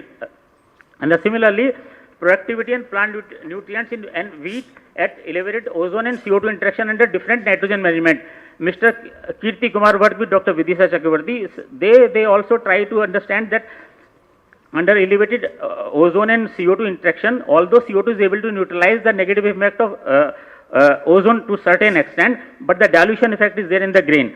Then another study, Ms. Shivkala Mansa, she worked on optimization of microclimatic condition for capsicum under productive condition. So they try to work out, okay, what are the microclimatic condition which is conducive for the capsicum production. And then effect of rice straw biochar application to rain-fed paddy soil on net ecosystem carbon balance and global warming potential. So Mr. Balakrishnan Reddy, he worked with Dr. Deepak Gupta at IRI Jharkhand. They try to use this rice straw biochar and enhance the net ecosystem carbon balance and reduce the global warming potential. Similarly, the elevated carbon dioxide responsiveness of soybean genotype differing in tolerance to soil moisture deficit. So Ms. Karishma worked with Dr. Ajay Kumar Singh at Niasem Baramati. So they have selected various, promising soybean genotypes, and they checked with the well-existed varieties, and they found that okay, some varieties are really performing very well. So they can be used for future work. Similarly, as I mentioned, Mr. Ashok Kumar Subodhi, he worked with me on the combined effect of drought and heat stress of quinoa. This particular crop is, gaining lot of importance as far as a functional food. So we thought that okay, we should, because this is not these agronomic practices is not still standardized. So we thought that okay, at which if we are giving drought and heat is set at different growth stage like vegetative stage, flowering stage, and grain filling stage, what would be the impact? So we their students work on various physiological aspect, molecular aspect, and biological aspect, and he told that he found that the stress given at grain filling stage is very important. Even 70 to 80% yield reduction was noticed. So the lead and cadmium stress studies in various soybean genotypes. Ms. Prerna Kumari worked with Dr. Ajay Kumar Singh at Niasem Baramati, and they could find that okay, different lead concentration, cadmium concentration, and lead and cadmium concentration together, and they screened large number of soybean genotypes, and they could find that EC391181 and TGX317 genotype, they were performing better. Similarly, the combined impact of steel slag in various organic amendments. As Chairman Sir was telling, our MSc student Avnish Kumar worked with steel slag and various organic combinations, and they could find that when we are combining these steel slag with organic amendments, it improves the wheat yield. The biofuel briquettes, one of our students, Mr. Lokesh Kumar Meena, he worked on with Dr. Renu Singh, and they developed rice briquettes with a different binding material. Plant microbe interactions, one of our MSc students, Suchitra Kundru, and they were with the aloe vera extract and azospirillum and the chickpea, And then metal oxide nanoparticle was used in the another study, Mr. Sai Kumar Burji by Dr. Anita Chaudhary, and they could say that the agricultural byproduct, they can be used for the arsenic remediation. So coming to the various awards and achievement by the students. So our students like Mr. Setupati, he got Afsar Popular Science Writing Award, and then Gayatri J got Best Oral Presentation in Delhi University, the different awards, and then these are our job profile and awards of the student. Kokila M, she was selected as Scientist B, All India 5th rank. Mr. Sivadan Darji also got Mamta Bis, yesterday she got selected as a consultant in Niti Ayog. Mr. Chandra Prakash, Scientific Assistant in CPCB. Partha also selected as a scientist in CPCB. So these are our students, they are getting.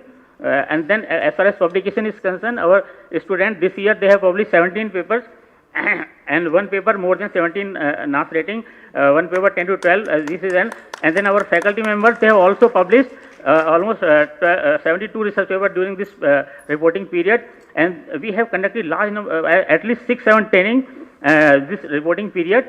And then last year we have conducted a training on carbon farming and related ecosystem services, because this is coming up in a big way. And then we also taken the trainees, our students, to the industrial sites. And then major events and VIV visited, like Bill Gates also visited our research facilities last year.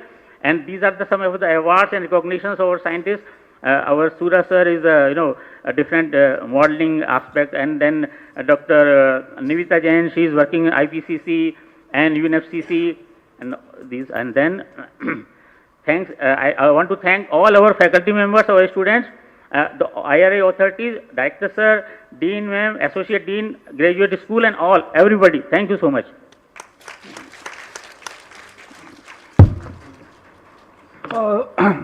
Thanks, Professor Sharma, for excellent presentation. I am happy, Dr. A.K. Singh, very focused, relevant research is being undertaken by the students and the faculty, and my special congratulations. You talked about heavy metal pollution. It is becoming a big issue at the country level. And now you have the students and waters also. Yes, sir. If you can delineate nearby some areas where these heavy metals are building up, so that some corrective measures, preventive measures are taken at the start. Sometimes when it comes in the papers, okay, this is the area, these farmers are hue and cry. So that is another is that you have all good facilities and human resource. Can we find some microbes which we detoxify some of these metals? Because it may not be to start that may I don't know whether you already have started this kind. Otherwise, what to do with these metals? So this is one suggestion. Yes. One or two students you may put this kind of work who can survey this. You can demark some area which is your domain and mandate. Similarly, you are working on industrial, very good. Let's continue it, that's good. Actually, we were interacting with the farmers of Nu and Mewat, Gurugram, because we were preparing Kisan Kalyan Niti for Haryana with Vision 2047. We had meetings with farmers throughout Haryana. Everybody in this area, farmers, this heavy metal loaded water in Gurugram Canal and several other drains which take water to this area, they use that water for drinking, some of when there is no water, or for agriculture. They said that it is a curse for us. That, so many cancer cases, I think you are in the same region, you have the capacity to do it. Please put it in your mandate so that we can address. This is all that water is only heavy metal, all industrial effluent is flowing in that. So this is what I was thinking. But you are doing very relevant research. Thank you so much for your. Thank you, sir. Thank you.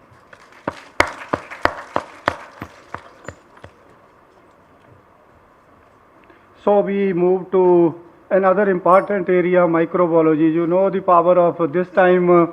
Everybody is facing this flu kind, and cough is not going. Even doctors are saying that it will continue. So microbiology has to play a very major role. So Dr. Rajiv Kaushik. Thank you, sir. Respected Chairman, respected Director, sir, Dean Madam, heads of the department, and my fellow professor colleagues and other faculty members. I am going to present significant educational achievements in the microbiology. We have a total of 16 faculty members, of which 13 are eligible to guide MSc students and only 9 to guide PhD students. And on roll we have at present 52 students, of which 47 have agriculture background and non-agricultural 5, out of which 25 boys, 27 girls, and 10 MSc and 42 PhD. And this year 10 MSc students are taking degree and 5 PhD students are taking degree. Broadly, microbiology research is divided into three themes: plant microbe interaction for crop growth promotion, microbial management of abiotic stress in agriculture, bioprospecting microorganisms for value-added products, and bioremediation. And most of the theses are from plant microbe interaction from growth promotion.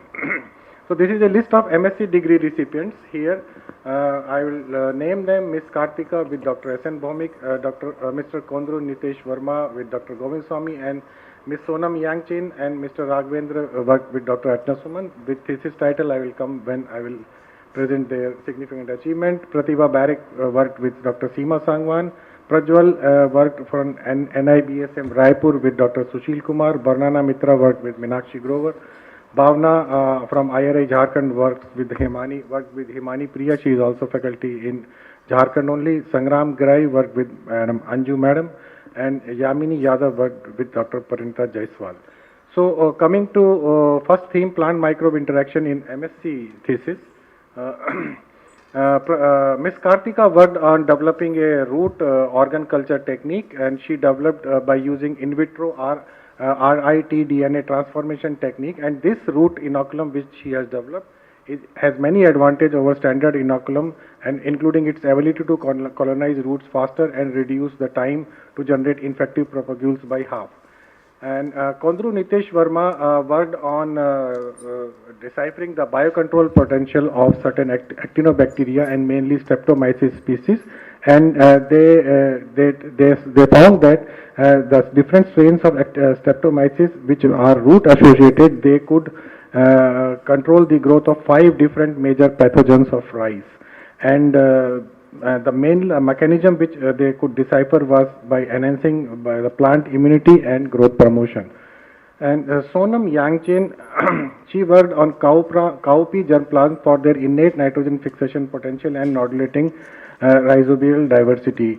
She evaluated cowpea germplasm, around 210 germplasm, which are broadly from 13 countries, and she could find that they were having a variable nitrogen fixation potential in terms of ARA, which range from 3 to 1492 micromole of ethylene root fresh weight per hour. And out of this, 97 rhizobium isolates they could obtain, which were on the span having around 36 diverse species of rhizobia they could get. Of the major one was which is listed here. And this study indicates that native rhizobial isolates give paramount importance for the enhancement of nitrogen fixation of cowpea production. And Raghavendra JS also worked with Dr. Archana Suman, and here they worked on the bacterial endophytes. Basically, they worked in the model system of maize hybrid complex PML 93 female and PML 105 male and PJM1 hybrid. And they identified 168 putative bacterial endophytic isolates from seed, seedling, fresh cobs, and characterized with 80-50-21% dominance of Bacillus genus. So Bacillus genus was the predominant genus which they could form the endophyte, and these genus functionally possessed variable PGP attributes, and Bacillus hycini was transmitted vertically from generation to generation through seedling cob. So only one this bacteria was transferred vertically. Pratibha Barak worked on mycorrhizal helper bacteria, and they could identify 3 potential mycorrhiza helper bacteria. These mycorrhiza helper bacteria they have isolated from mycorrhiza only, and when they found that when these bacteria are inoculated along with the conventional AMF formulation, that significantly improve the pea nutrition and plant growth and vigor.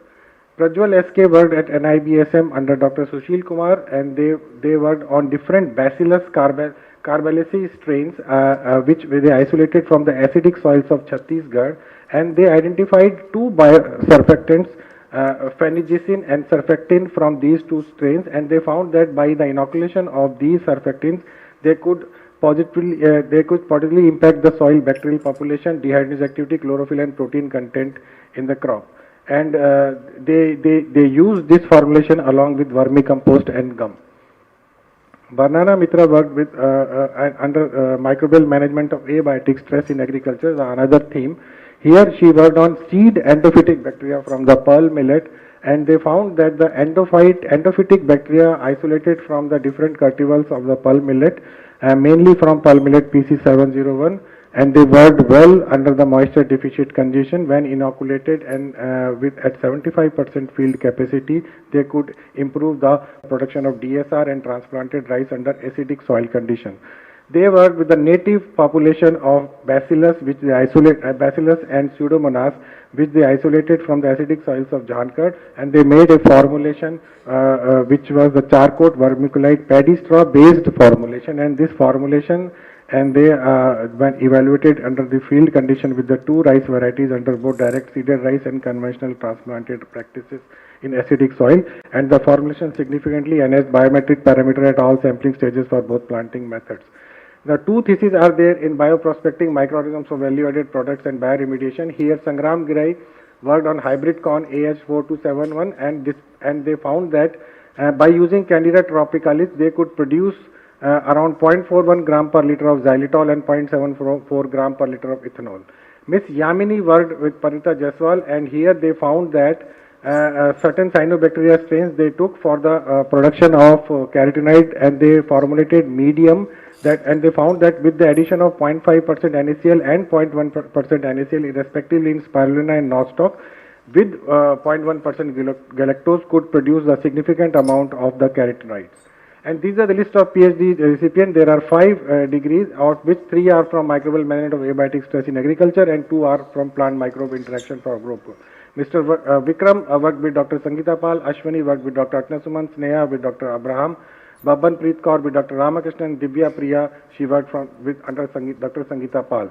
And Babban Preet Kaur worked on rice microbiome associated and functional traits of carbon and nitrogen cycling. By the use of metatranscriptics, they could find that the rice rhizosphere is associated with 4 to 5 microbial 4,250 microbial genera, which has 31,070 microbial species, mainly belonging to Protobacteria, Acidobacteria, Firmicutes, and so on. And then they found that under acidic soil, methanogen population was higher.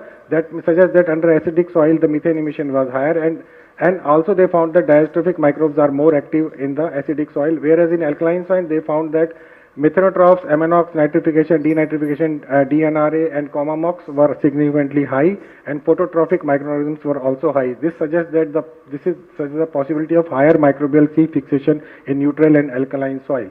And they inoculated rice straw, they incorporated rice straw and urea, and they found that it reduced it improved the microbiome assembly for optimal functioning of C and cycles. And by application of urease and nitrification, they found that it reduced the abundance of gene related to nitrification, denitrification, and ammomox, while improving the copies of NIF-H genes associated with DNRA. Metagenomics and qPR analysis in the long-term application of chemical fertilizer experiment, they found that it reduced the abundance and activity of nitrogen-fixing diasterophs and DNRA while promoting denitrifiers in rice paddy fields. And they found that combined application of green manure and FIM established healthy rice microbiome. And so coming to another thesis by Divya Priya Thanappan, she worked on genome-based analysis of rice actinobacteria interactions, and she used 5 native rhizospheric streptomyces strain and evaluated their ability in pot trial to promote the growth and nutrient uptake in rice crop. And then she carried out qPCR studies which supported the streptomyces strain promote plant growth by differentially expressing different series of plant growth promote traits, genes responsible for plant growth promotion. Then she also carried out pangenome analysis of different streptomyces species, and they found that the pangenome revealed that genes linked to plant growth promotion, stress adaptation, and biocontrol mechanisms are present across the pangenome of streptomyces species. Anti-smash and big space analysis of the draft genome identified two distinct genes of siderophore and terpenes, a source of novel compound that need further study. And this study provides streptomyces strains with genetic insights that improve above ground and below ground crop traits and can be assessed for field experiment as bioinoculants for integrated nutrient management, because actinobacteria is still not used for plant growth promotion. And Mr. Vikram KV worked in the same theme, microbial management of abiotic stress in agriculture, with Dr. Sangeeta Paul. And they developed a rhizobacterial bioformulation, and this is, this is the formulation, what it looks like, and they carried out the trial of this formulation continuously for 3 years, and this formulation is comprised of Bacillus species MRD17. And when inoculated, it significantly improved the both large and small micro aggregate percentage in the soil, and conversely, and another strain of Bacillus, because this formulation has 2 strains of Bacillus. So one strain promotes the impact on micro aggregates of the soil. The 2 best liquid bioformulation B1 and B2 of Bacillus with 1 year shelf life were screened and selected out of 18 different combinations prepared. So they selected this formulation on 18 different conditions, and they also used in under hydroponic studies, and finally they concluded that rhizobacterial bioformulations also improved yield of mustard under drought stress in field condition in 2 successive trials. So, and another Miss Ashwini worked with Dr. Atna Suman, where she worked on microbiome mediated management of heat stress in wheat. What they have done by using different omics approach like of metagenomics and all that, they deciphered the diversity of heat of the plant microbiome of heat tolerant and sensitive wheat cultivar, and they formulated a small microbial community which they inoculated in the very late sown wheat and studied the impact of heat stress on that wheat. And they found that inoculation of these small microbial communities, it could avert the 25% yield reduction in wheat due to the heat stress. And microbial, in the same theme, microbial management of abiotic stress, Ms. Neha worked with Dr. G. Abraham, and they worked on cyanobacteria mediated enhancement of drought stress tolerance in wheat genotypes. They mainly worked on the desert inhabiting cyanobacteria. They isolated cyanobacteria and which were having a property of desiccation tolerance, and they found that inoculation with Neovastilopsis species SGR8, it mitigated drought stress by improving plant performance and root system architecture. They also studied the different proteome analysis of the plant, and they found that peroxidase 70 kilodalton heat shock protein, 50S ribosomal protein, L18, 30S ribosomal protein, S14, and glutathione S transferase activity significantly improved by the inoculation. And we have total 11 publications from the student thesis, of which more than 10 are on the NAS rating 6 publication, 8 to 10 4 publication, 6 to 7.9 1 publication, and 26 faculty publication. And these are the students publication, all the 11 publication which I just told. And honors and award, Miss Ashwani and these also got a best poster award and received presentation excellence award at Flora Fauna Innovation Summit. These are the list of students which got NAHEP CAST fellowship for overseas training, 1 month training, and Banana Mitra also got various prizes at the institute level in different functions. And I will in the last year 12 of our students got placement, and all in the government sector, and mostly as a scientist in DRDO or as ARS scientist, and also as a guest faculty or as assistant professor. Divya Priya got PDF position at Texas, and assistant agriculture officer Pratibha Barrick, and Central Silk Board also we got 3 students, we got Central Silk Board this year, and so total 12 students got posted this year. And honors and award faculty, Dr. Radha Prasanna got NAS fellowship, and Dr. Sangeeta Pal got also is a mentor of the DST's women scientists. Dr. Lovelin Shukla was elected as treasurer for AMI and treasurer for ASRB, Agriculture Scientist Forum, and Dr. Meenakshi Gaur, Pandita Jaiswal, O.N. Tiwari and Seema Gan also got awards at various platforms. And that we have organized certain extension trainings. Dr. Lovely organized 2 trainings, I organized 4 trainings, and Dr. Seema organized 2 trainings, and we are having 16 courses as per BSMA. So finally, I thank our Honorable Director, Dean and Joint Director Education, Joint Director Research and Joint Director Extension for providing all the support, finance and facilities. Dr. Atul and the staff of Graduate School, Head Division of Microbiology, all faculty, colleges, colleagues and students, advisory committee members of various students, experts, and then all the facilities like Discovery Center, Phenomics and all that, and technical staff of microbiology and administrative and supporting staff. Thank you very much.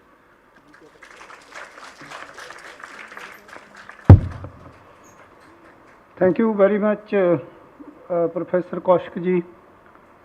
A good presentation, and I have 2-3 comments. One is that I still recall when I was ADG in 2002 to 4, we were dreaming that there should be some microbes to decompose paddy straw, which is so much in abundance. At that time it was a dream, just an idea. But I am happy that the institute developed the consortia. Of course, it is a continuous process. We can further upgrade that. So that is very good contribution from microbiology DUXA side, because that was a problem. We find a answer. Similarly, I think few years back we worked on free living nitrogen fixation. Institute did, if I recall. I think this is the right time to, because now the all chemical fertilizers, if you have already in mind, that's very good. Otherwise you can still work on that. I have read that ICAR did some time back on those lines. The last one is, Dr. All dry areas and even the sand dunes. If you travel from here 30 years back to Jaipur, there were not very big, there were sand dunes. All that area has been converted to irrigated agriculture. Maybe of interest to you if you want to see the microbial species, bacteria, actinomycetes, fungi, etc. Of course, sir, definitely. Because biodiversity is also changed. The dry trees has been new. Maybe of interest if your 1 or 2 students can do that kind Yes, of sir. We will formulate that kind of plan. But otherwise, it's very good. I'm Thank very you. happy. Thank you so Thank much. you. So, we move to soil science and agriculture chemistry. Professor Purkyasta.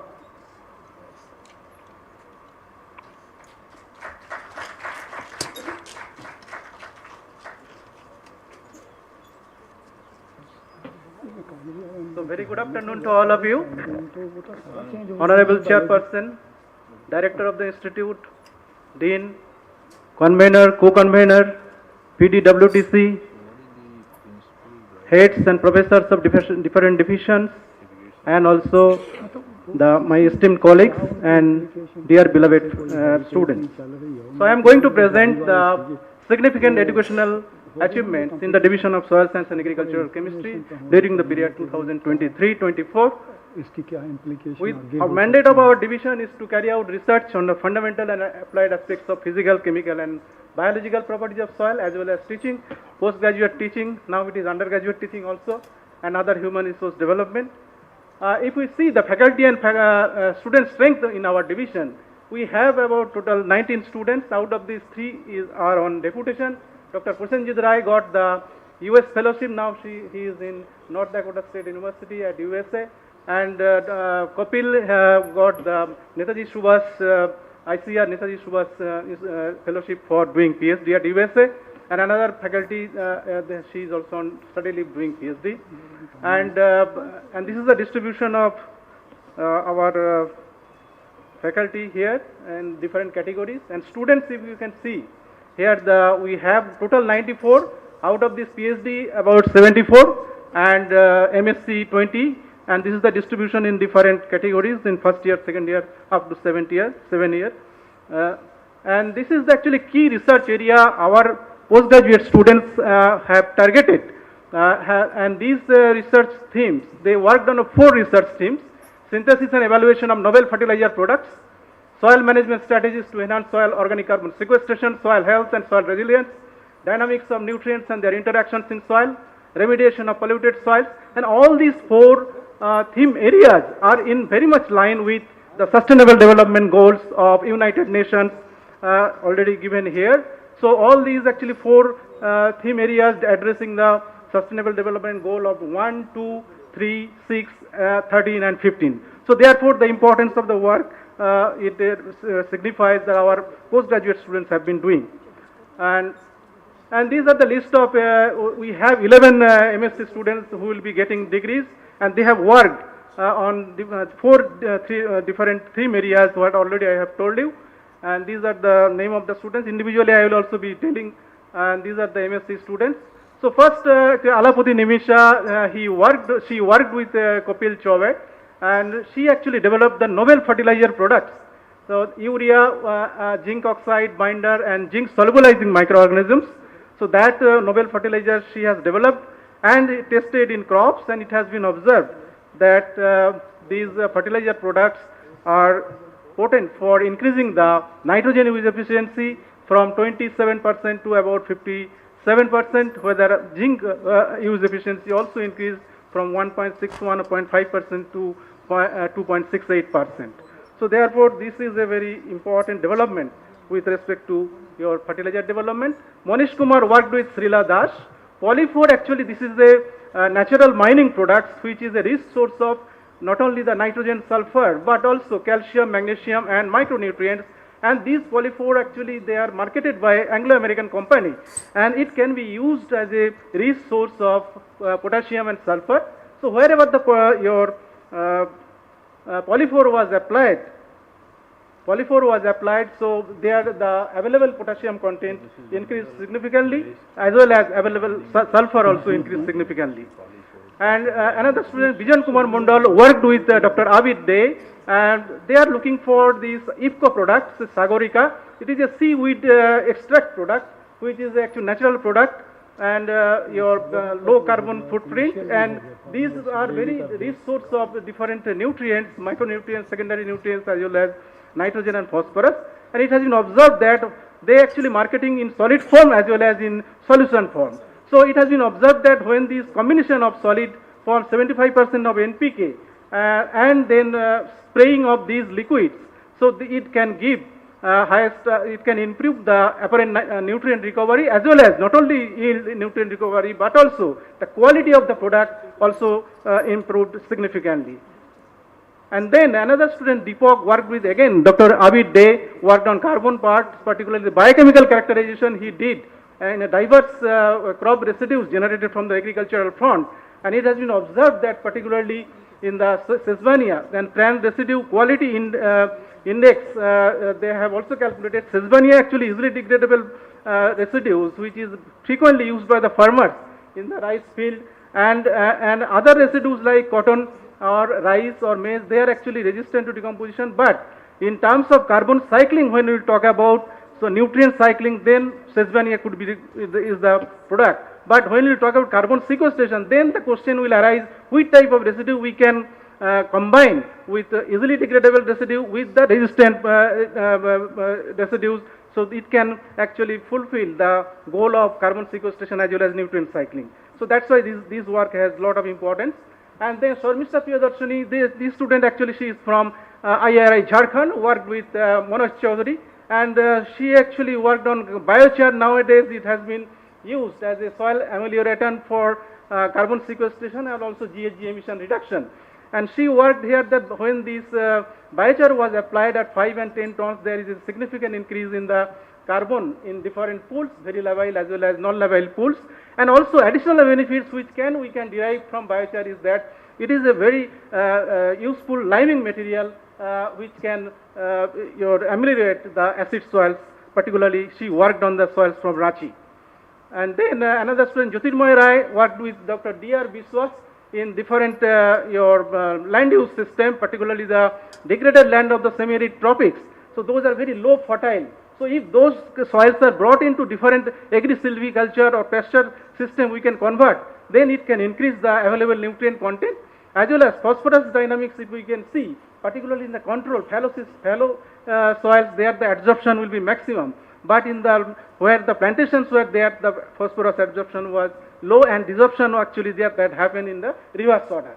And another student, Himanshu Singh, worked with Dr. Mandira Varman, particularly the feasibility of the ammonium acetate, which is very frequently used as a extractant for assessing the available potassium content in the soil. When we take the soil samples from the field and brought into the laboratory and we dry it, so this alternate your wetting and drying significantly influence the potassium availability in the soil. So that's why they tried to compare different extractants like barium chloride, sodium acetate, nitric acid, MaLH3, and then cold sulfuric acid, organic acid mixture. And they come out that this soil moisture, when increases the deviation, that is amount extracted in the moist soil minus the dry soil. So that deviation actually it happens, particularly ammonium acetate, it is more diverse. And organic acid, the regression coefficient is highest. That means organic acid mixture is a least sensitive to moisture, soil moisture conditions. And 0.1 normal sodium acetate emerged as the highest sensitive. So that's the organic acid mixture can be alternative to ammonium acetate as a extractant. And another student, Prataksha, she worked with Kopil Chaube. Particularly, she looked into the zinc-phosphorus interaction. So this is an enigma, zinc-phosphorus interaction. When the phosphorus dosage increases, the zinc absorption increases because of the more negative sites created in the soil. So due to this historic behavior of this zinc, she also tried to find out what is the optimum level of phosphorus level with zinc in the mustard crop. And it has been observed that when the phosphorus level increased from 0 to 20 ppm, 2.5 to 5 ppm, and zinc level, phosphorus level 0 to 20 ppm, zinc 2.5 ppm. So that 5 ppm zinc and your 20 ppm phosphorus is the optimum. After that, if we go beyond 20 ppm, then there is a negative interaction that takes place. And another student from Jharkhand, Subhajit Sarkar, worked with S.K. Nayak, and in a lysometer study they did it. The leaching, nutrient leaching is a real problem in the degraded soils, and it has been observed that particularly the organic and inorganic integrated nutrient management treatment minimize the nitrogen leaching loss by 33 to 22% and potassium leaching by 34 and 16.3% respectively. Another student, Kishore, worked with Dr. Indu Chopra. As Chairman Sir was telling about whether any work is going on in your sewage effluent. So here actually the dye industry, a lot of sewage are emanated. So how we can tackle those by using these composites, particularly 1:3 composites they prepared with clay and rice husk. And these composites can be a potent, particularly 1:3 composite ratio that can degrade the crystal violet and Congo red which is coming from the dye industry, and these are the pictures. And this study actually led to the development of beads, particularly the composite beads, and these beads can be used by the client-like industry for remediation of the effluents coming from their industry. And then Thungasan Kikon also worked with Indu Chopra. Here they studied prepared the biochar, your biobed, maize-based biobed, and they have used Aspergillus niger and Aspergillus avamari, both are phosphate solubilizer. So it is a dual purpose. They are using this phosphate solubilizer for degradation of the dye, as well as after degradation of the dye, these beds can be used for phosphate solubilization when it is applied into the soil. So that's why it is very useful work, particularly the dye remediation and the phosphorus solubilization. These are the list of PhD degree students. We have 15 students who will be getting degree, and they have worked also on 4 different theme areas already. I have already narrated. So these are the names of the students. So first student Atul Lia worked with Dr. Mandira Barman. So they worked on the DAP, oil-coated DAP, because they want to reduce the solubilization of DAP. So therefore they used oil-coated DAP with your normal oil and some clay they used, and also nano clay polymer composites. Sir, Chairman Sir was asking whether nano fertilizers anybody is working. So we are very much in line with that. Nanoclay polymer composites they have worked, as well as in the nanoclay polymer composites, the acrylic acid, which is costly one, they wanted to replace with the wheat flour at the rate of 20%, NCPBPC, that is nanoclay biopolymer composite. So, and this regarding the oil-coated DAP, you can see in all the cases in the 4 different soils, with respect to DAP, the release of phosphorus significantly decreased because of the coating of the DAP material. And then she actually worked this fertilizer product, NCPC, NCPBC and DAP, or natural oil-coated DAP, they used in the field experiment. So this is a field experiment study, and it has been observed that about 25% of the fertilizer phosphorus can be saved if we use these novel fertilizer products. And in case of DAP, you can see that the phosphorus use efficiency about 19%, and it has increased by 27.8% when we go for NCPVC based fertilizer applications. And Ranavir Chakraborty worked with me, so this is he worked on dual inhibitor. So nowadays we have been talking about dual inhibitor, particularly urease inhibitor and nitrification inhibitor. And this is the first report from India on the dual inhibitor in the rice and wheat maize system, and urea NVPT and DMPCA. And it has been observed that wherever the urease dual inhibitor used, there is a significant drop in the ammonia volatilization, as well as urea hydrolysis, as well as the ammonium concentration and the nitrate concentration. So in view of that, he also did the field experiment thoroughly by biochar and these dual inhibitors synergy. Biochar is also reported to decrease the greenhouse gas emission. And it has been observed that significantly decreased when this biochar urease inhibitor synergy is used for decrease in the nitrous oxide emissions. And it has been observed that nitrous oxide emission is decreased by about 18 to 22%. And then not only he did also the metagenomics part of the microbial, this MOA gene copy also he studied, and it has been observed that it significantly decreased, particularly where dual inhibitor was used. And in the PCA diagram also it is shown that how the fertilizer application significantly affecting the N2 emission and the other greenhouse gas emission as well. And then Deep Mohan Mohla worked with Dr. M.C. Meena. It is a conservation agriculture he worked, and this is a 15 years impact in the rice wheat system, particularly zero-till DSR and zero-till wheat, and then plus residue where the you cannot see properly. Percentage of large macro aggregates and small macro aggregates increased significantly, but in case of micro aggregate, the conventional tillage, it showed the higher values, the proportion of your micro aggregates. And if you can see then the right side, there is carbon accumulation, stratification of carbon that happens in the depth-wise stratification, particularly the zero-till DSR and zero-till wheat plus residue treatment. And if you can see 10 years impact, Amresh Chaudhary also worked with Dr. Meena, palm millet chickpea mung bean system, where combination so that with zero-till plus residue.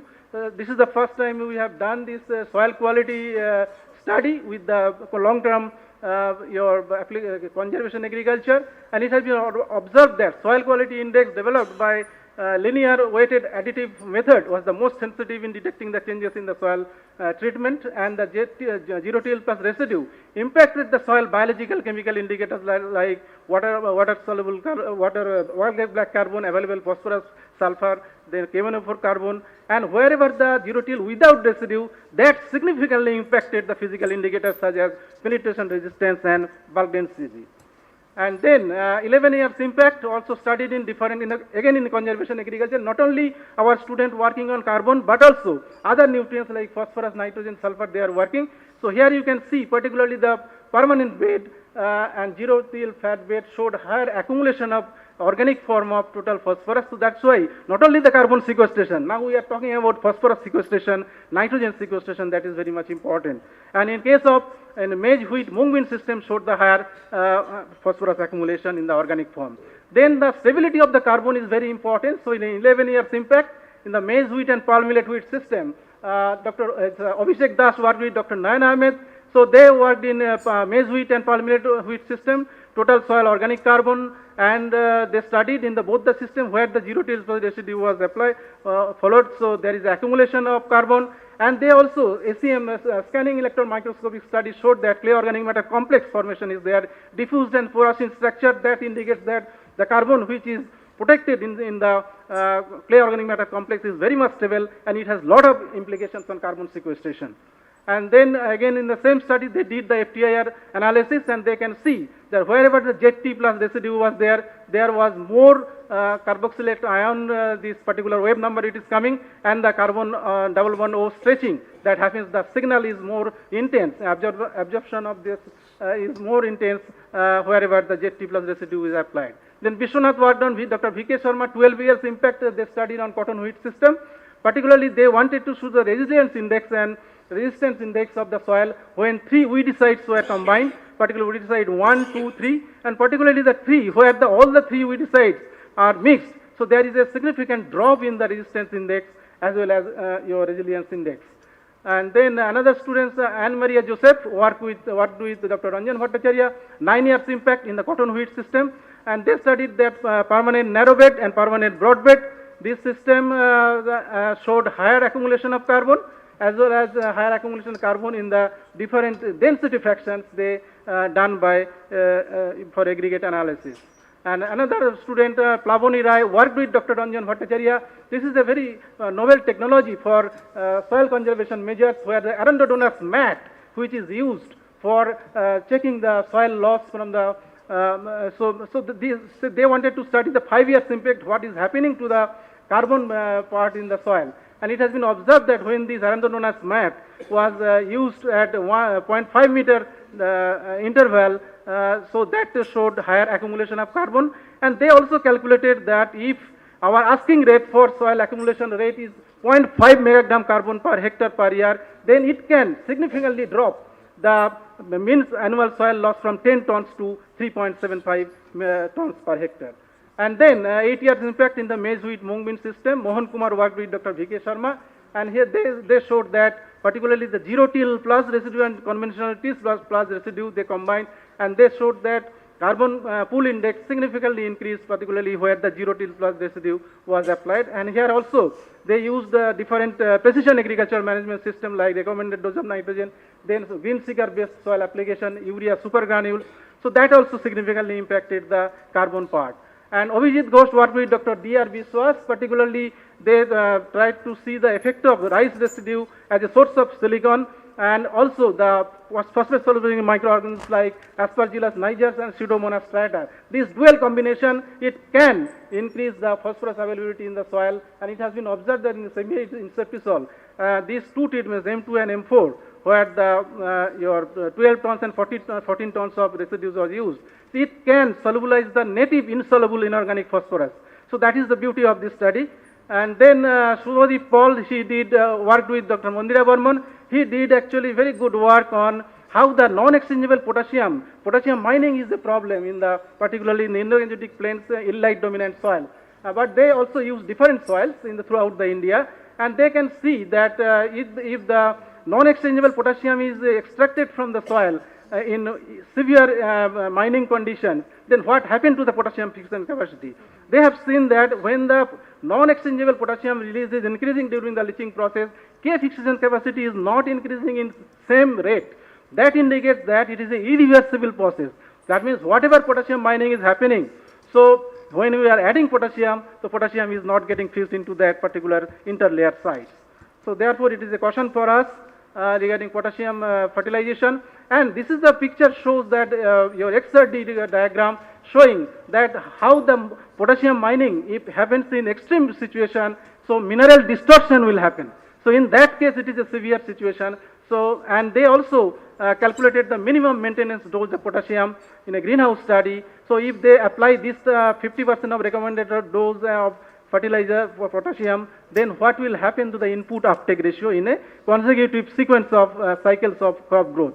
And it has been observed that 70 to 90% of the potassium was mined from the soil. And then Rahul Mishra worked with Dr. S.P. Datta.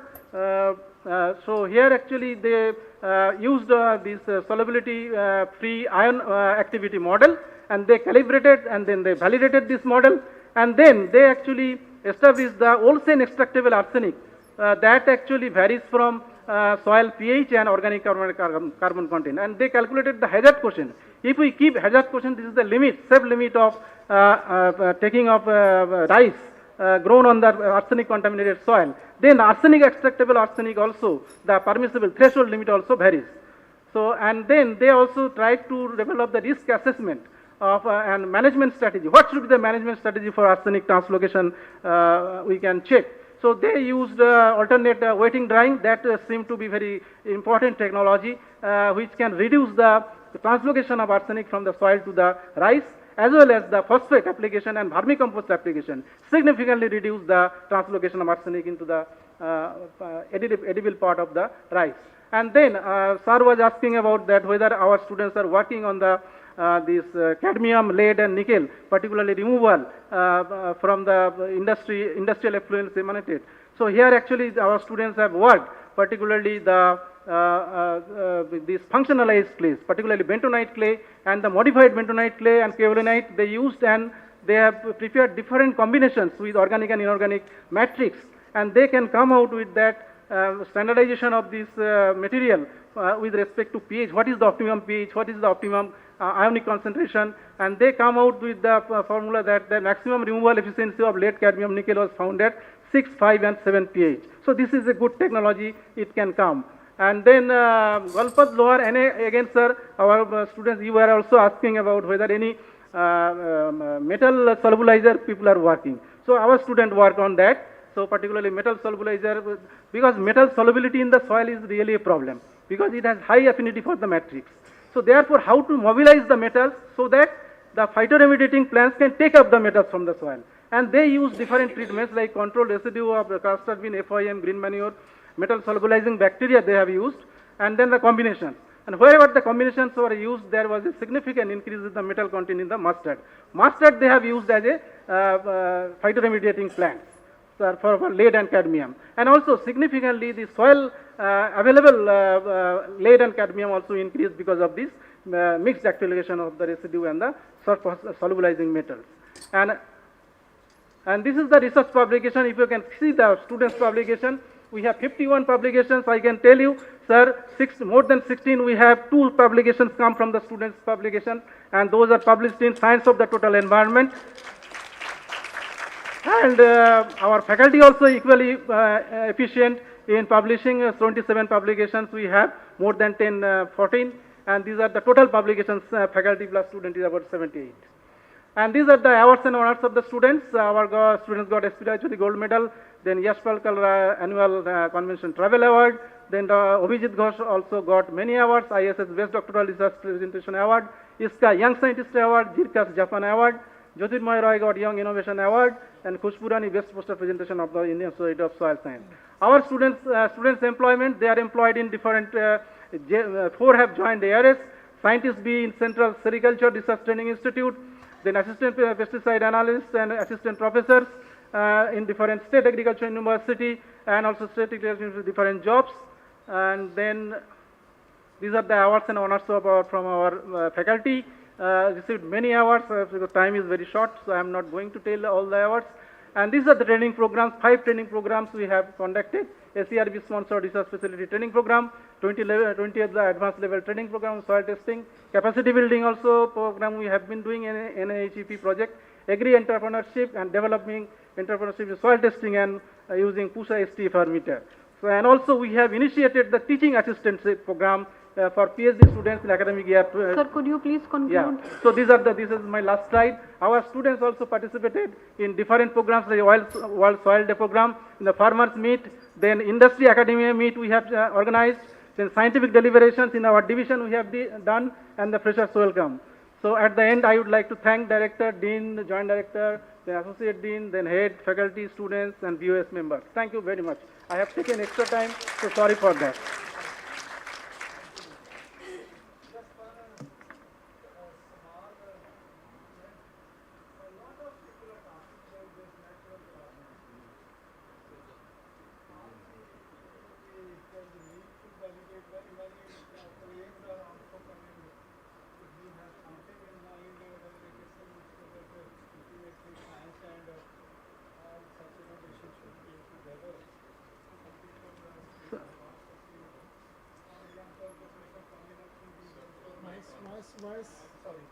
Professor Swaminathan ji used to advocate very strongly that fertilizer trees, incorporation of fertilizer trees with agriculture, the new kind of thinking, if we have to shift from chemical to totally, not totally even integrated, so you may think about that, okay? Sir, may I tell? No, it's just Yeah. my Sir, natural farming suggestion. already one project is running in the Okay, our okay. institute. And also validate what others are saying in that. So that will be close. Okay, thank you very much for nice present. Thank you, sir. So we move to the last presentation. Sorry, we are little late, but I will request Madam Sudhi Sri ji to be little brief. Water science and technology.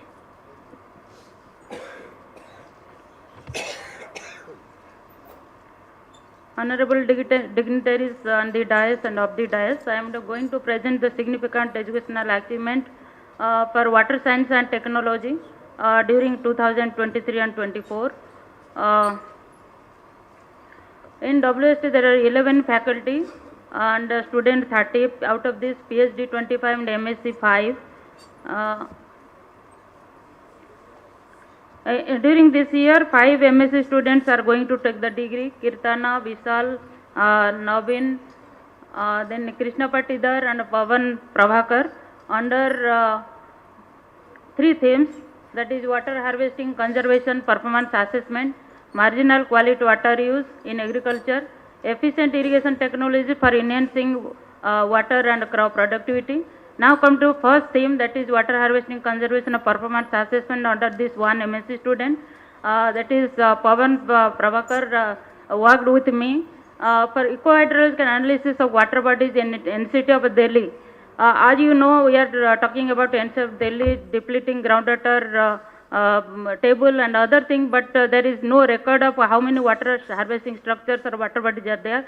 So he worked upon that, and we found that there are 488 water bodies, and he worked with the wave model also to study the water availability and demand, and we found there is a long gap between water availability and demand. So there is the need of revival of water bodies in NCT of Delhi. Now come to second theme, marginal quality water use in agriculture. There are 2 MSc students worked up in it. First is Navin Kumar under the guidance of Dr. Khajanji Lal. He worked on impacts of maize residue incorporation on nickel, translocation in nickel spiked wastewater irrigated wheat, and what they found, incorporation maize residue in soil showed a significant reduction of 21 to 26% of nickel uptake in wheat compared to no residue incorporation, and whereas there is a DTPA extractable nickel by 31% in 0 to 15 centimeter layer, and there is a health hazard only in control, in minimum in control. Another second student, that is Vishal Sangman, under the guidance of Dr. D.S. Gurjar, he worked upon heavy metal spike wastewater in that is one flower, that is Galardia, and they found that water use for irrigation both for wastewater and groundwater, and since nutrient and more in wastewater, so all physical parameters they got better, but bioaccumulation factor and other translocation factor analysis shows there is a moderate movement of heavy metal. Now come to research theme 3, efficient irrigation technology for enhancing water and crop productivity. Under the 2 MSc students work. One is Kirtana. Day before yesterday he also presented the IRA gold medal under the chairmanship of Dr. Manoj Khanna, that is impact of drip fertigation on GHG emission and crop productivity of tomato. And she took different combinations of irrigation regimes and and she found that if you will irrigate 100% ETC and 100% RDF of nutrient, then there is the more yield of tomato, as well as there is the more green gas emission under surface irrigation compared to drip. Now come to Krishna Patidhar and the MSc student under the guidance of Dr. Manoj Khanna. He worked upon the tensiometer based irrigation scheduling, and he found that if you will irrigate at minus 20 kilopascal, then there is the better yield of pak choi, and also there is the saving of water and fertilizer. Now come to these PhD students. During this year, there are total 9 PhD students are going to take the degree. Jitendra Rajput, Richa Pandey, Shiv Shankar, Neha Singhal, Smita Jaiswal, Narokya Anushti, and Diana Dayal, B. Kirtiga, and Rasmi Yadav. Now, they worked on 2 themes, that is water harvesting, conservation, performance assessment, 4 PhD students, and efficient irrigation technology for enhancing water crop productivity, 5 PhD students. Now come to this first theme, what sir talking about a new Mewat area, and this student has worked on in Mewat only, and design optimization of water harvesting structure for its efficient utilization in new watershed. Sir, since 2011 we are working in Mewat only, so see what she does, did hydrologic zonation map of new watershed, then what are the different existing water harvesting structures. There are total 335 water harvesting structures available in that area, and she did all the hydrologic zonation, runoff zone, and then its water availability in each water harvesting structures, demand, everything she did. After that, and the water availability and demand using the wave model, and after that she did the optimization plan. So from her study it was found that if you go for 40-20-40 means surface irrigation, drip and pipe network, then there is a possibility of enhancing the water productivity in that area. Another student, Richa Pandey, under the guidance of Dr. Ravinder Kaur, she worked on irrigation system performance assessment Narmada Canal project in Rajasthan using surface energy balance modeling approach. Generally we are talking about the supply based approach, but she went for demand based irrigation system, how it can be applied, and she did worked first actual evapotranspiration, and with respect to that she took 2 surface energy balance approach. One is the single source and double source, and she found that single source model is better than the double source model, and after that she did all the efficiency parameters she took, and what is the impact of Narmada Canal project on the crop yield and other things she did all the research. And what is the conclusion is satellite based surface energy balance approaches have great potential for assessing the catchment scale crop water demand in that area. Now come to Neha Singhal, she did the drought vulnerability assessment using composite drought index. Earlier we developed the composite drought index, but Neha Singhal, under the guidance of Dr. Manoj Khanna, she developed the CDVI, that is composite drought vulnerability index, and she combined all this CDI and with using the tree linear classification, and then for CDVI she took all the hydrological, then agricultural, meteorological and socio-economic parameter has been included with the exposure, sensitivity and adaptive capacity, and she developed the CDVI for the whole Karnataka, and this can be used for stakeholder and policy makers. Another student, Arokya Anushti, she used SWOT model for simulating the water balance and assessing the crop water productivity in Charthar Basin under the guidance of Dr. Mansingh, and she found the SWOT model was better for reliable estimation of the soil water balance as well as the crop water productivity. Then another theme is efficient irrigation technology for enhancing water and crop productivity. Under this, Shiv Shankar Chowdhury under me, he worked upon irrigation water security index in various districts. As you know, various is the aspirational district of Uttar Pradesh. So he worked upon that irrigation, how to do, we are talking about water security. So he worked upon that irrigation water security index. He took different new methodology we have developed with our whole advisory committee member, including Paderia sir and Dr. Pramod Kumar. We estimated all the surface water as well as groundwater, and then this methodology was developed for all 14 blocks of various districts, irrigation water security. That is a new one, and this we have used the AHP method. Then another student, Jitendra Rajput, he modeled soil, water and nutrient dynamics and dependence on broccoli under the guidance of Dr. Mansingh. And what we are talking about this lysimeter coefficient, crop coefficient. So you generally use the FAO method. So first he found the crop coefficient for broccoli using lysimeter study. Then he took the other experiment in broccoli. So did the irrigation scheduling according to that, and the result shows the lysimeter developed Kc value is less than the FA value. So you can save the irrigation water in this research. What we got? Economic water productivity was found higher in 50% AWC and 120% nitrogen RDF. And Hydrus 2D and aquacrop model, both the model he used and found a good agreement with the observed data. Another student Kirtika V under the guidance of Dr. Mansingh, simulating water product purple broccoli for under different water regimes and nitrogen levels using the aquacrop model. And she found that 100% ETC and 100% RDF is the better under drip irrigation for purple broccoli with the BC ratio of 4.1. And also aquacrop model has a close match with the observed data. Another student Diana Dayal under the guidance of Dr. Khajanchi Lal, and she took surface drip as well as subsurface drip with 2 irrigation seedlings 60% and 80% ETC and fertigation of 4 fertigation level. So it is a huge data she generated in maize, wheat, mung bean cropping system for continuous 2 years, and she found that wheat, mung bean, maize cropping system with 80% RDF and irrigation at 0.8 ETC can be used for subsurface drip, is better, slightly better than surface drip irrigation system. Now come to, sir, what we are talking about natural farming, organic farming, and biogas slurry.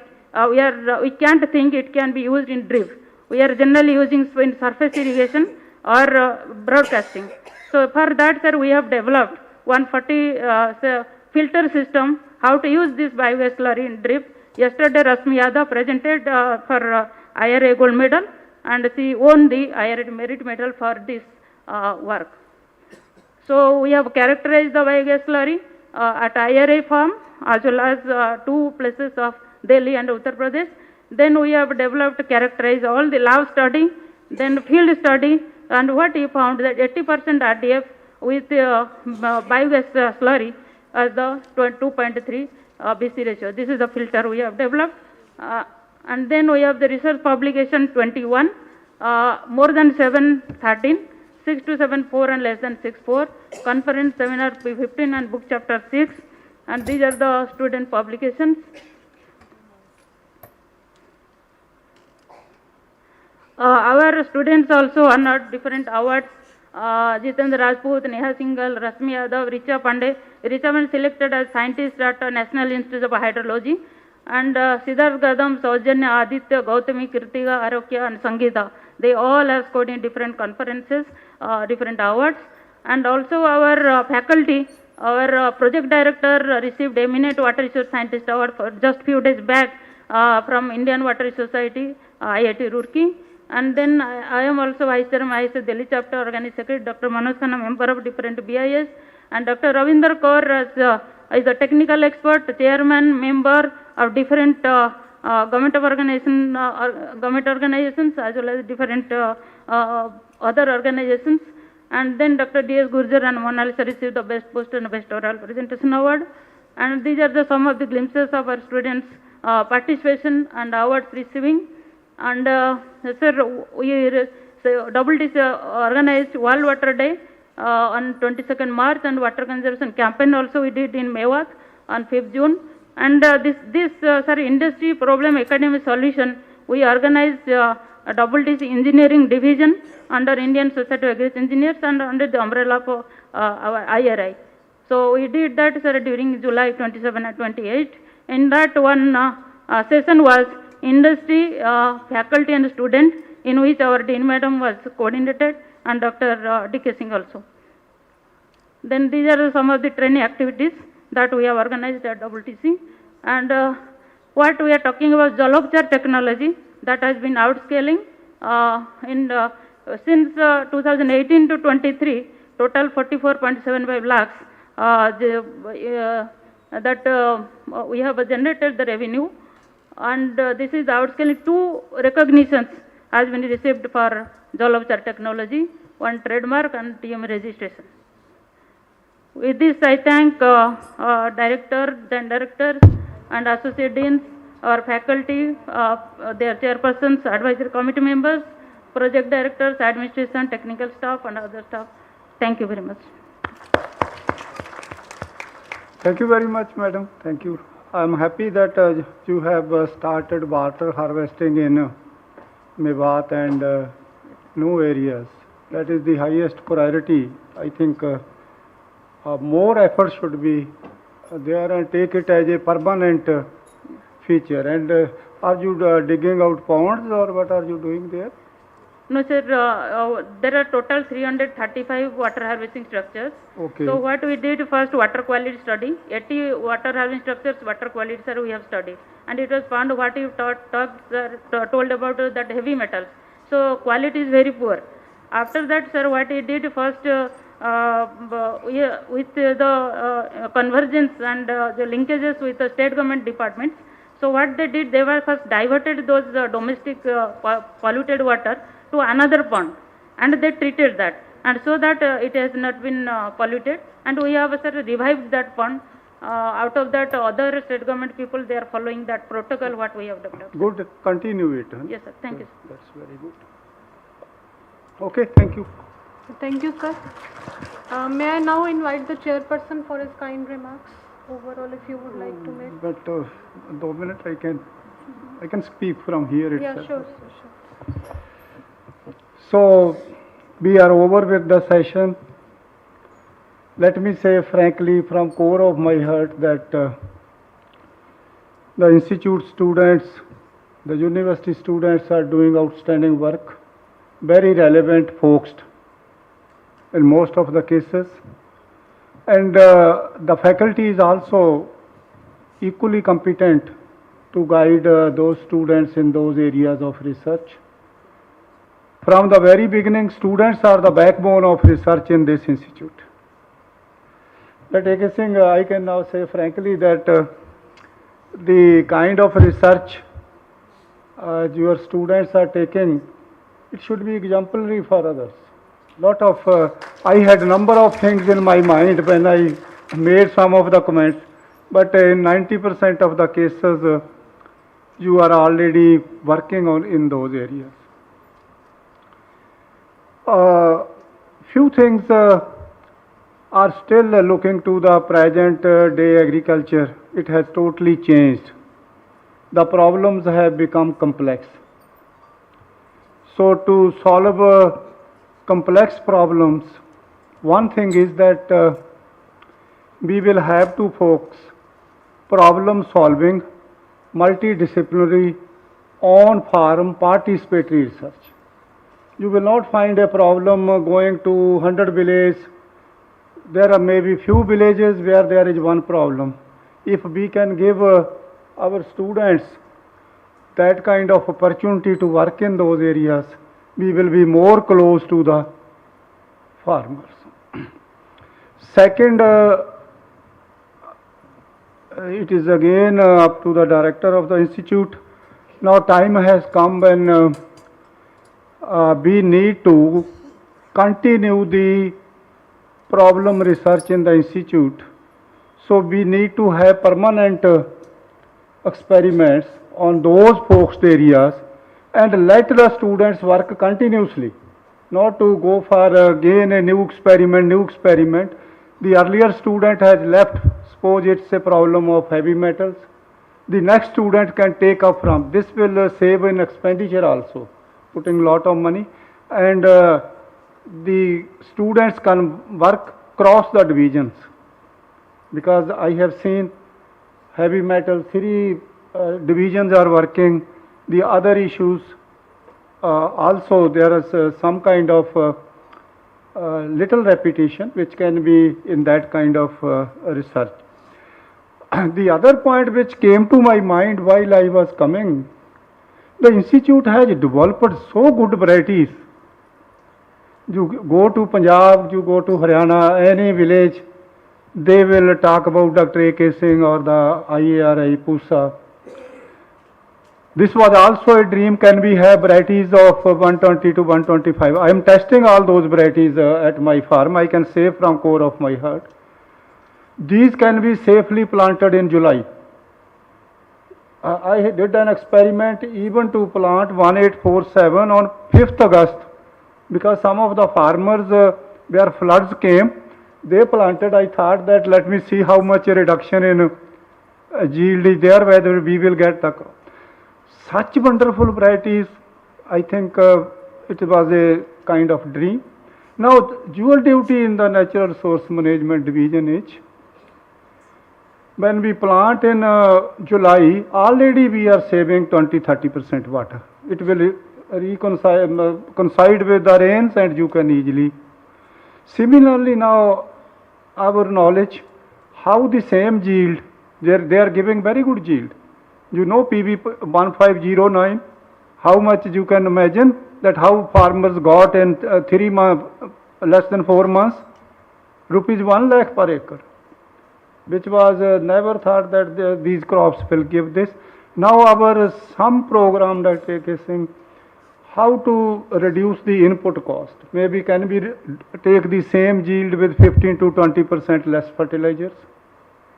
Water, I have already said, they can be planted. So that should also be some program so that these varieties should continue as stable varieties in the future.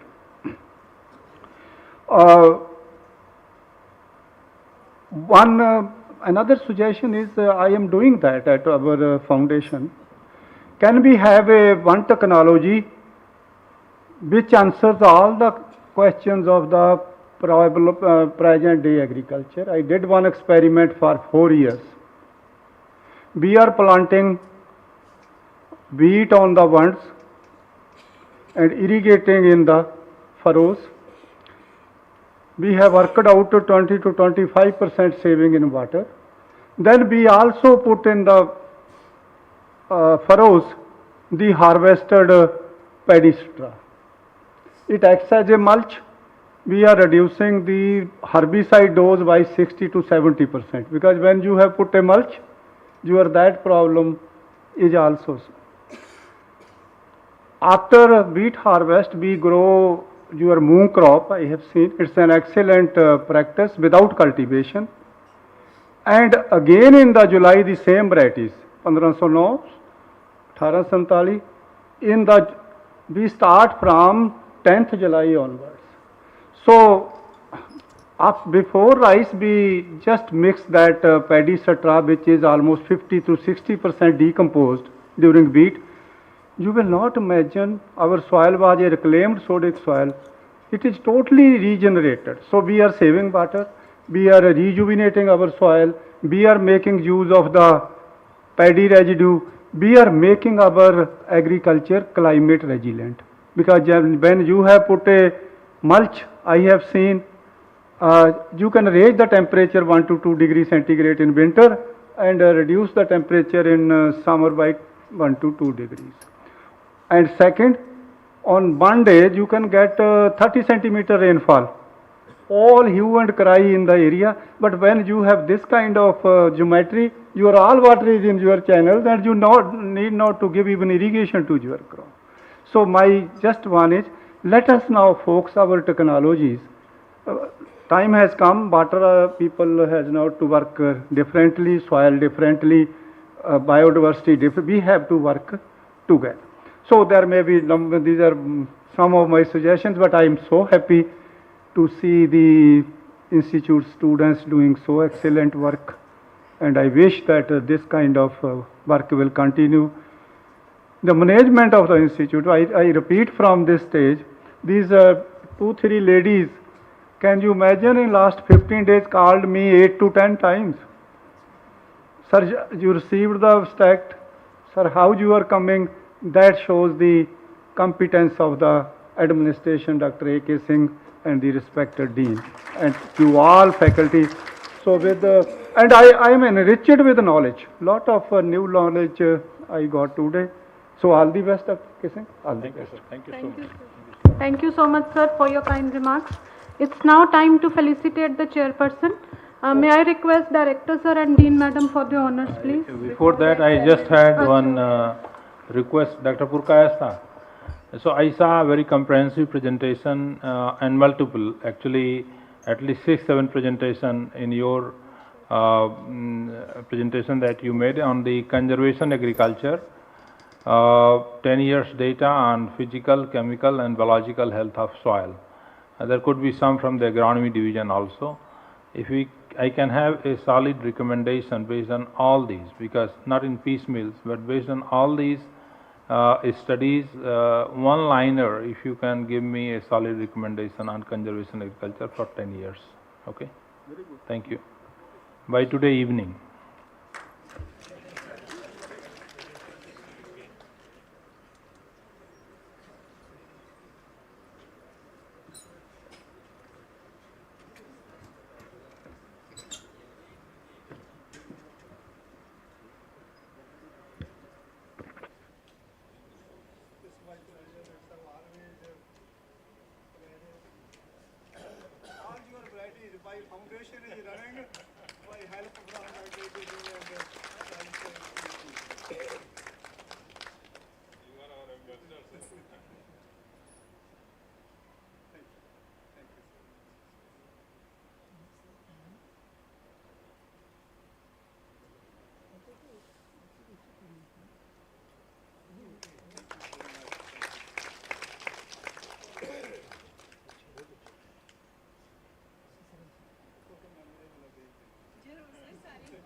Sir, thank you so much for the words of appreciation for us.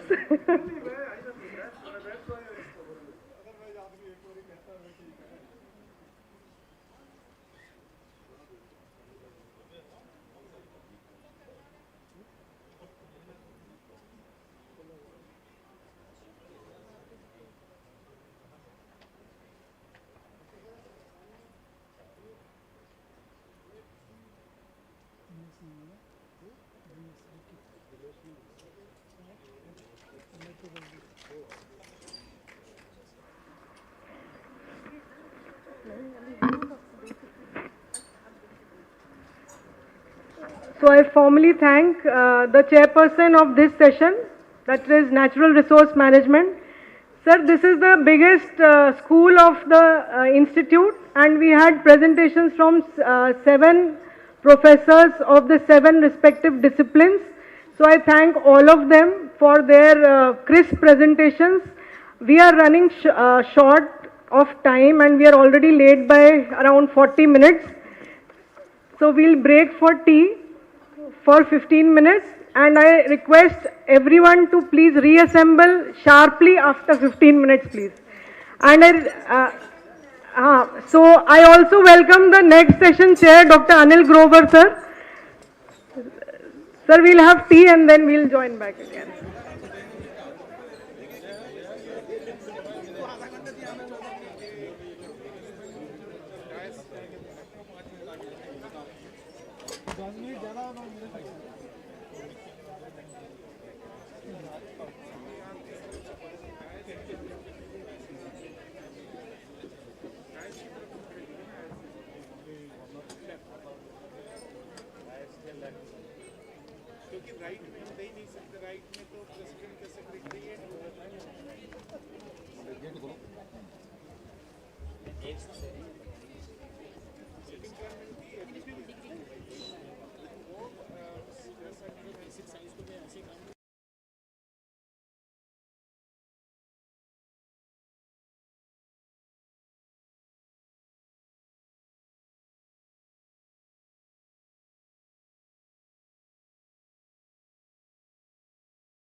Back to the last session of the day. Myself, Dr. Monica Joshi, professor in the discipline of Seed Science and Technology and convener for the session, along with my co-convener, Dr. Shruti Sethi, welcome all the esteemed dignitaries on the dais and off the dais, faculties and students to the fourth and the last session of the day. The chairperson for today's fourth session on Basic Sciences, Dr. Anil Grover, Senior Professor, Department of Plant Molecular Biology, University of Delhi South Campus, is amongst us today. Sir, it's an honor for us to have you here. May I now request our Director, sir, to welcome the chairperson with a bouquet of flowers.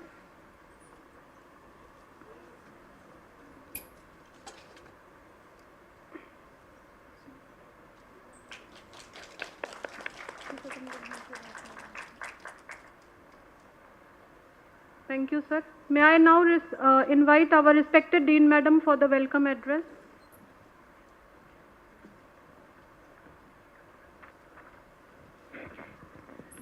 Thank you, Dr. Monica. Welcome you all to the last session of today's proceedings.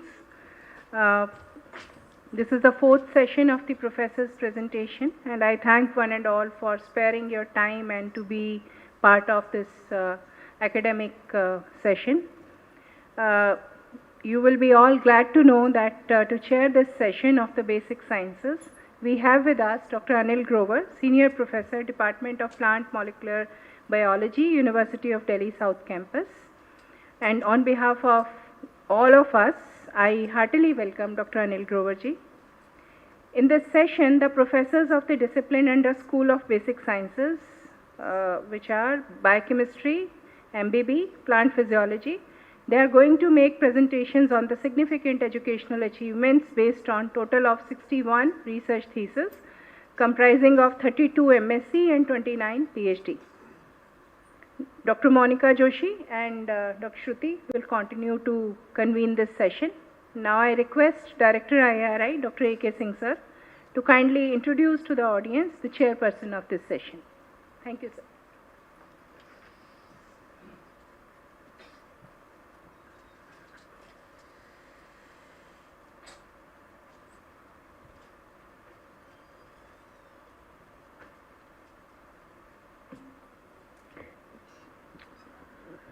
So welcome back, and I have great pleasure in welcoming Dr. Anil Grover, who is currently INSA Senior Scientist at Department of Plant Molecular Biology, University of Delhi South Campus. He completed his Bachelor in Science and Master's in Botany from Delhi University, and he did his PhD in plant physiology from ICAR. So he's one of our distinguished alumni. Welcome, Dr. Anil. He has served as head Department of Plant Molecular Biology, University of Delhi South Campus, and is fellow of all the three very important, in fact, 4 science academy: Indian Academy of Sciences, Bangalore; National Academy of Sciences, India, Nasi, Allahabad; Indian National Science Academy, Delhi; and National Academy of Agriculture Sciences, New Delhi. So, very distinguished career, and he has been working all along on stress tolerance, particularly drought stress tolerance has been his core area, understanding the molecular biology of drought stress tolerance. And our group in RICE, we have had a great collaboration. When he used to come, of course, in those days I was a student with Dr. V.P. Singh, and of course subsequently we have had very rich collaboration with South Campus with Professor Akhilesh Tyagi and Dr. J.P. Khurana, Sanjay Kapoor, almost a dozen of students who have done PhD in Plant Molecular Biology Division. On RICE, they have been associated with Genetics Division, taking samples, growing their crops and so on. So it's our pleasure. Dr. Anil is awarded with J.C. Bose National Fellow, and is also awardee of National Bioscience Award, one of the most prestigious award which is given by Department of Biotechnology, and B.M. Birla Science Prize in Biology, and Indian National Science of Academy Young Scientist Medal. So with that distinguished career, now we have Dr. Anil Grover here, who will be chairing this session where we have the presentation from the School of Basic Sciences. He is 50% servant of IRI because his better half, Dr. Anita Grover, is principal scientist in our National Institute of Plant Biotechnology. So thank you, Dr. Grover, accepting our invitation and being here with us. Thank you.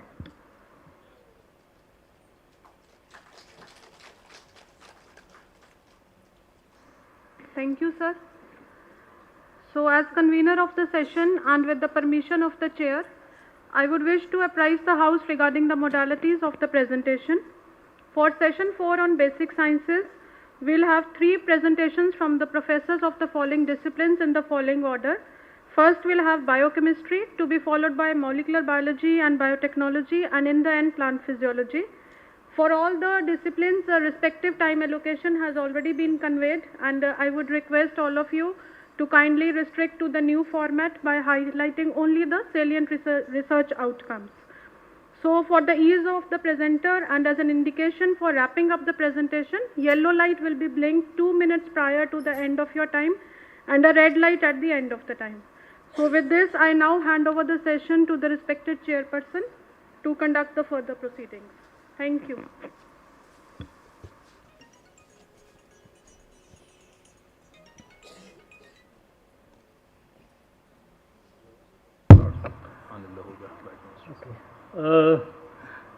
Good afternoon, everybody. Thank you very much, IRI Convocation team, Director A.K. Singh, Madam Anupama Singh, Dr. Monica Joshi, for inviting me to be the chairperson of this session. I am happy on account of the fact that 40 years back, I was standing on this podium making my presentation for the gold medal, okay, which I didn't get at that point of time. I did my PhD under the guidance of Professor S.K. Sinha, who was also the director of IRI. My advisory committee members, I still remember everything. Thesis title was Carbon and Nitrogen Metabolism of Subtending Leaves in Pigeon Pea, Chickpea and Mung Bean. And my advisory committee members were Professor Sinha, Dr. Bhargav, Dr. Sushil Kumar, who was in genetics, and Dr. M.S. Nayak, who was in biochemistry. I take pride in the fact that I was IRI student. So whatever I have got in my career is thanks to IRI.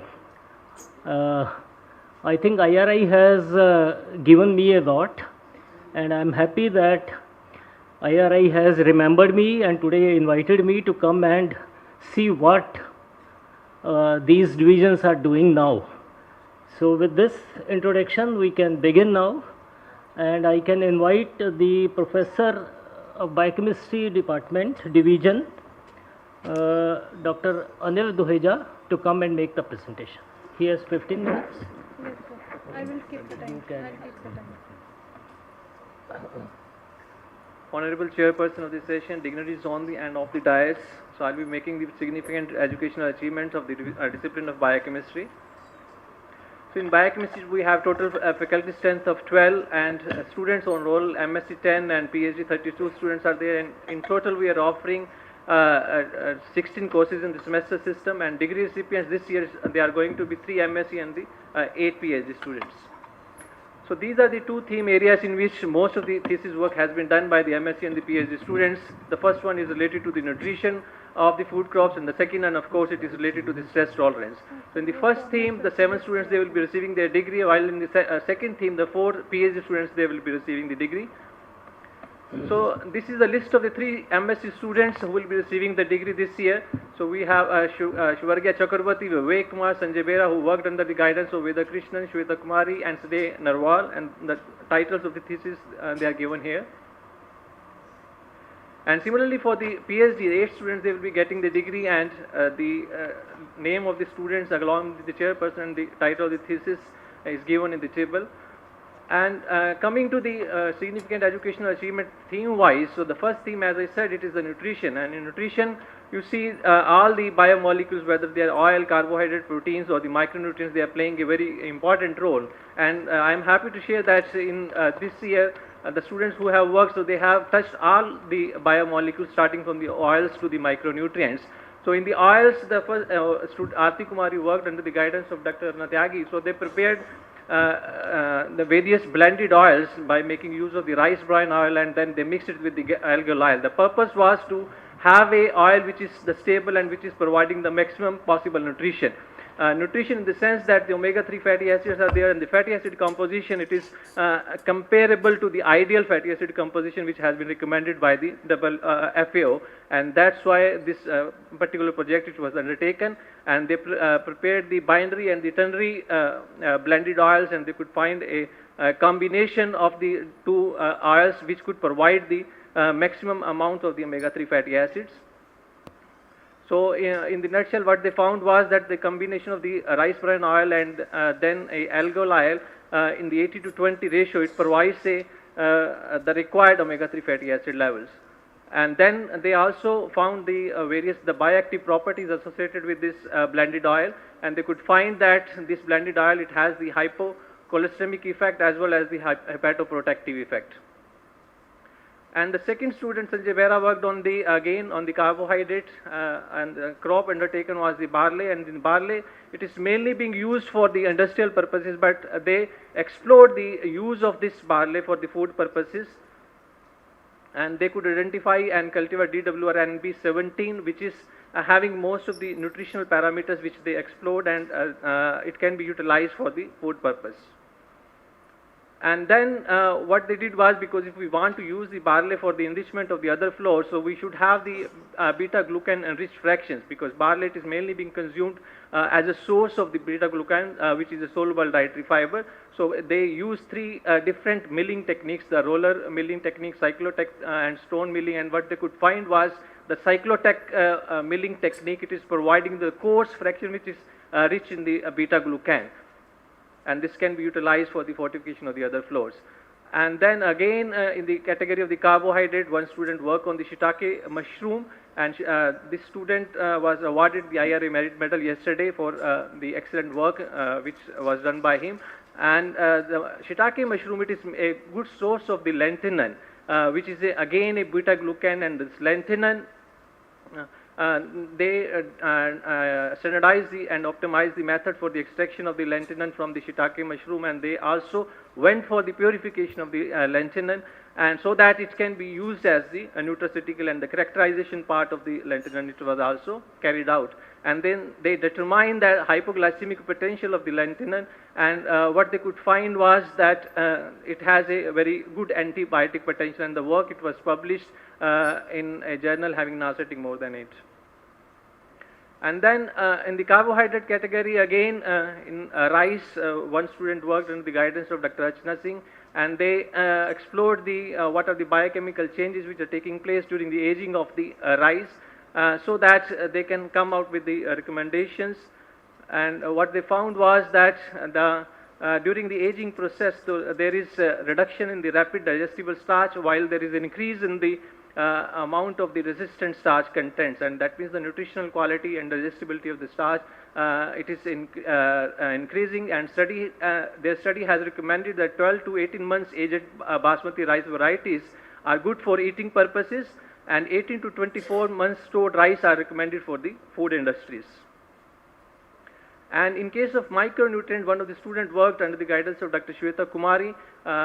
He worked on the carotenoids, and here I would like to say that carrots, they are the good source of the carotenoids, we all know, but during the formation of the carrot chips, because high temperature it is being used, so functionality of these carotenoids, they are low, so and even the content it is also reduced. So they wanted to have a strategy by which we can have the maximum retention of the carotenoids, and they devised different strategies so that we can have the maximum retention of the carotenoids. And what they found was, if we go for the vacuum frying and the treatment, it is done with the potassium metabisulfite, so then not only the carotenoids they can be retained, but the sensory quality it is also retained. And then another student worked on the bioavailability of the isoflavones, which are predominantly present in the legumes, especially the soya bean.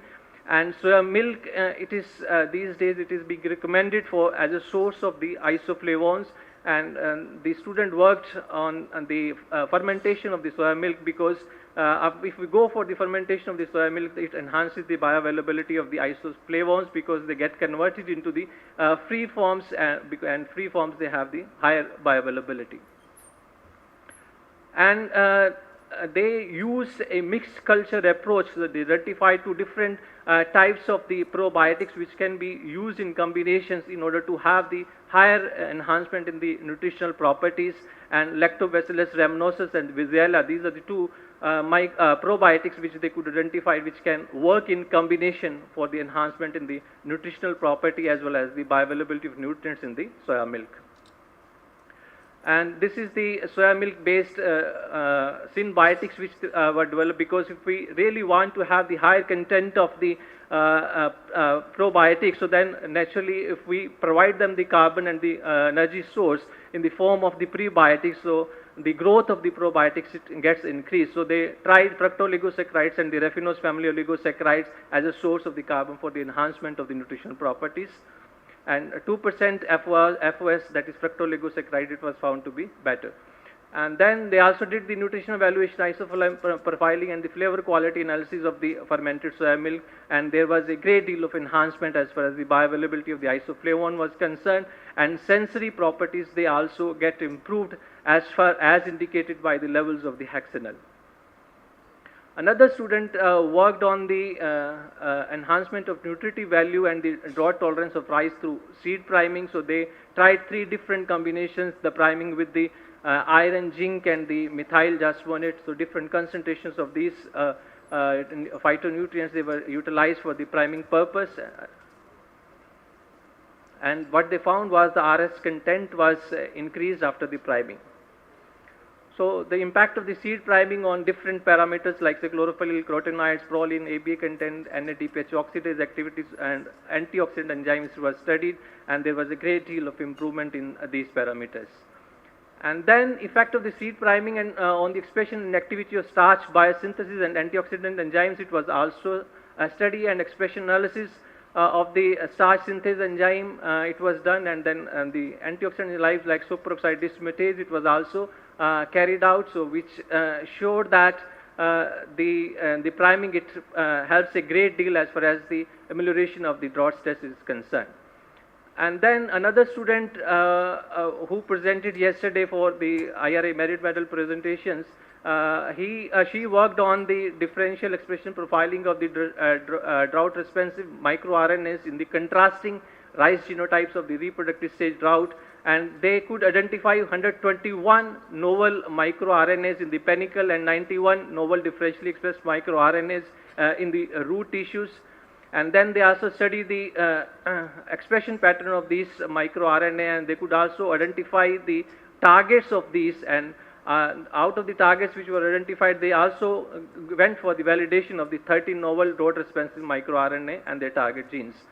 Another student worked on the stress tolerance aspects, and what they found was that there is they wanted to have the identification of the potential candidate genes, proteins, and the regulatory mechanism for phosphorus starvation tolerance, and they targeted the PUP1 QTL, and in this PUP1 QTL there are various genes present which are involved in the mobilization of the carbon from the shoot to the root tissues, and of course the transporters, they are also involved, so they targeted this particular QTL, and what they found was that there is induction of the various high affinity phosphorus transporters and the various enzymes involved in the phosphorus metabolism. Another student worked on the effect of elevated CO2 and heat stress on nutritional quality of the wheat grain, and they used different combination of the elevated CO2 and the heat shock treatments, and they cloned the genes involved in the nitrogen metabolism. And what they found was the elevated CO2, it is decreasing the, rather it is increasing the concentration of the enzymes involved in the nitrogen metabolism, while the reverse effect it was observed in case of the heat stress. And then they also went for the characterization of the physiological parameters and carried out the ionome profiling of the wheat cultivars under the elevated CO2 and the heat stress. And what they found was the elevated CO2 enhances the photosynthetic rate, reduces the transmission rate and instrumental conductance, and of course the enzymes involved in the nitrogen metabolisms, they get induced when they went for the external nitrogen application. So the effect of the negative impact of the heat stress, it can be overcome by the application of the external nitrogen. So another student worked on the cloning and characterization of the heat shock proteins and the DRAB genes from the wheat under multiple stresses, so they could clone the genes involved in the encoding for the heat shock protein and the DRAB.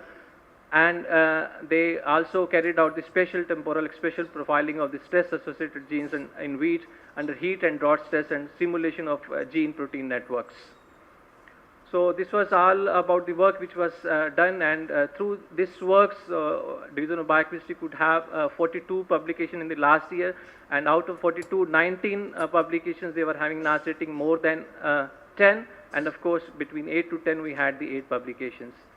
So these are the employment details of the students who received a degree in the rather 61st convocation, and most of them, they are either enrolled for the PhD programs or they have been qualified as the Agriculture Research Services scientist. And these are the awards won by the faculty members.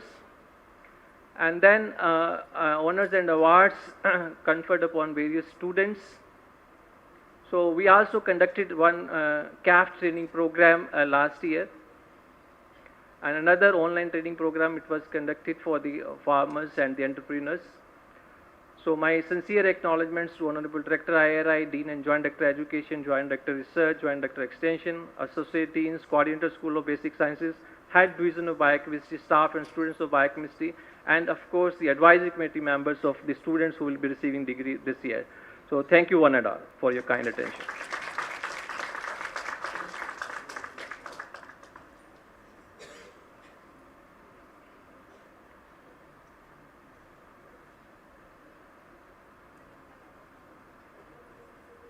Molecular biology and biotechnology. Okay. Dr. Debashish. Okay, thank you, Dr. Anil. So now I invite Professor Debashish Patnaik to talk about the work done at NIPB on molecular biology and biotechnology. Good evening, august audience. Honorable Chairman of this session, Director IRI, Dean Graduate School, Convener and Co-Convener of the session, dignitaries of the dais, faculty, students. Let me present significant educational achievements of the discipline of molecular biology and biotechnology. A total 182 students, 95 BTech biotechnology, 23 MSc, and 64 PhD students survey. They are pursuing their study in the discipline of molecular biology and biotechnology. They are pursuing study from different institutes. BTech Biotechnology, 2 institutes, IRI New Delhi and IIA Virechi are involved. For MSc degree program, 3 institutes, IRI New Delhi, on behalf of NIPB for IRI New Delhi and IIAB Ranchi and NIBSM Raipur are conducting this MSc degree program, and PhD degree program are being conducted by IRI New Delhi. Last year, total 19 UG courses and 27 PG courses were being offered in 2 semesters, and this year total 30 students will receive degree. 20 students will receive MSc degree this year.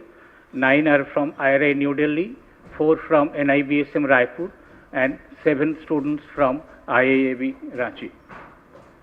10 PhD students from IRI New Delhi will receive degree in this convocation. Research works carried out by the degree recipients are categorized into 3 theme areas for the sake of presentation. These are abiotic stress management, biotic stress management, and basic study. Research work of 4 MSc degree recipients were aimed at improving abiotic stress tolerance in crops. Ashutosh Thackeray identified aluminum tolerance gene in chickpea, and based on expression profiling, it was shown that there was high expression of genes involved in organic acid biosynthesis. Soumya Chakraborty validated anaerobic germination QTL in population of rice by cusp genotyping, and based on expression profiling, it was found that the gene encoding IA amino acid hydrolase promotes coleoptile growth and elongation during submerged condition. Sonam Ingle reported that auxin and cytokinin inhibit root growth during aluminum toxicity in chickpea by influencing aluminum tolerance related genes. Sivakumar Swamy identified and characterized salt stress related long non-coding RNA in Indian mustard, and based on expression profiling, he found that 2 LNC RNA showed high expression. Research work of 3 PhD students were aimed at improving abiotic stress tolerance in crops. Sandeep Jaiswal developed cold chipping transgenic potato by RNAi-mediated silencing of UDP glucose pyrophosphorylase genes. Light-colored chips were prepared from the transgenic potato after 1 month of cold storage at 4 degrees centigrade. There was 40 to 50% reduction of sucrose and reducing sugar levels in transgenic tubers after 1 month of cold storage at 4 degrees centigrade compared to that of control. Priyanka Singh did meta-analysis of rice QTLs responsible for grain chalkiness at elevated temperature. She developed a consensus map by 4,000 with approximately 4,000 markers. By employing GWAS analysis, she detected 5 QTLs responsible for grain chalkiness at elevated temperature, and she concluded that the grain chalkiness of rice at elevated temperature could be due to high expression of genes encoding starch metabolizing enzymes. Shil Yadav studied genome-wide methylation to understand the role of epigenetic regulation influencing drought tolerance in chickpea, and she identified a gene called ribosomal protein RPS6 that showed differential epigenetic regulation, and protein could be responsible for differential response in contrasting chickpea genotype. 7 MSc students' research work aimed at improving biotic stress tolerance in crops.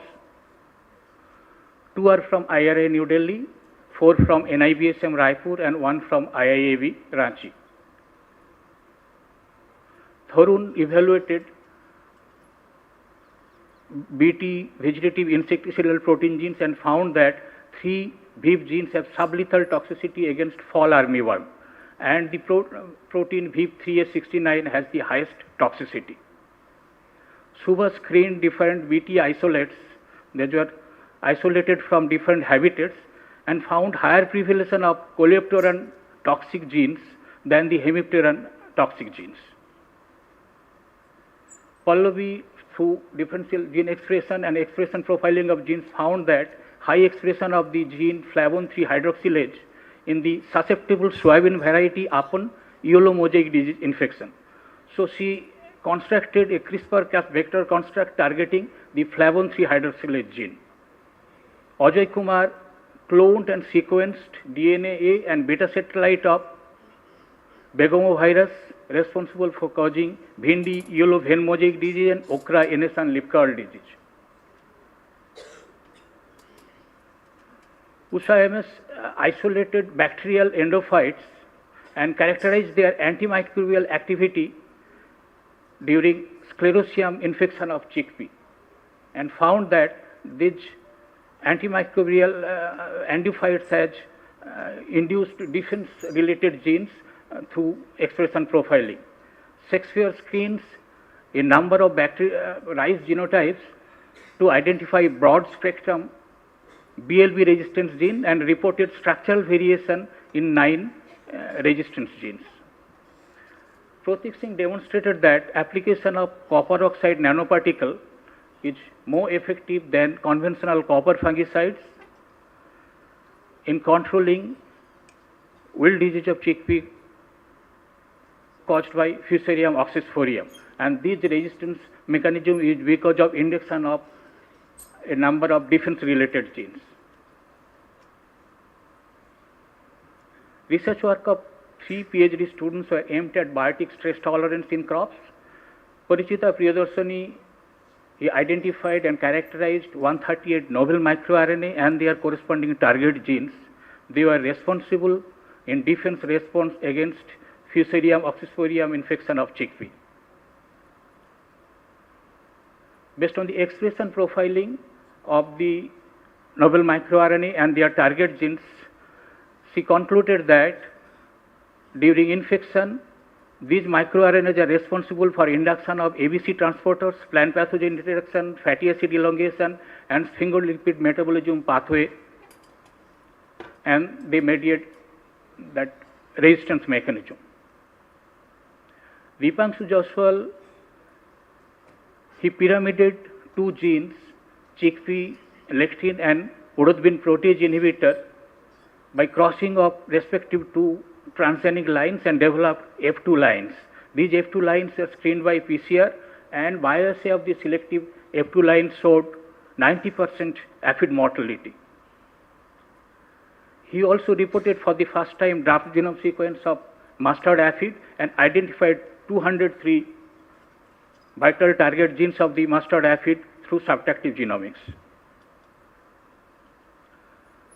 Sandesh Wagmare studied transcriptome analysis and identified differentially expressed genes in brassica and its wild relatives upon alternaria infection, and found that through expression profiling there was induction of WRK70, RPP5 and defensin genes in resistant genotype Camelina sativa, but not in susceptible genotype Brassica jansia and Synaptis alba.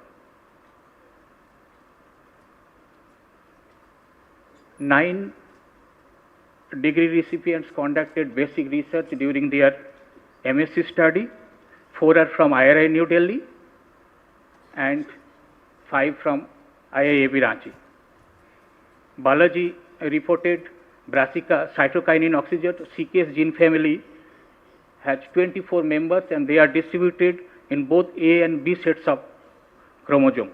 Based on the expression profiling in silk and flower birds, 2 CKS genes, 3.4 and 5.2 are thought to be yield responsive.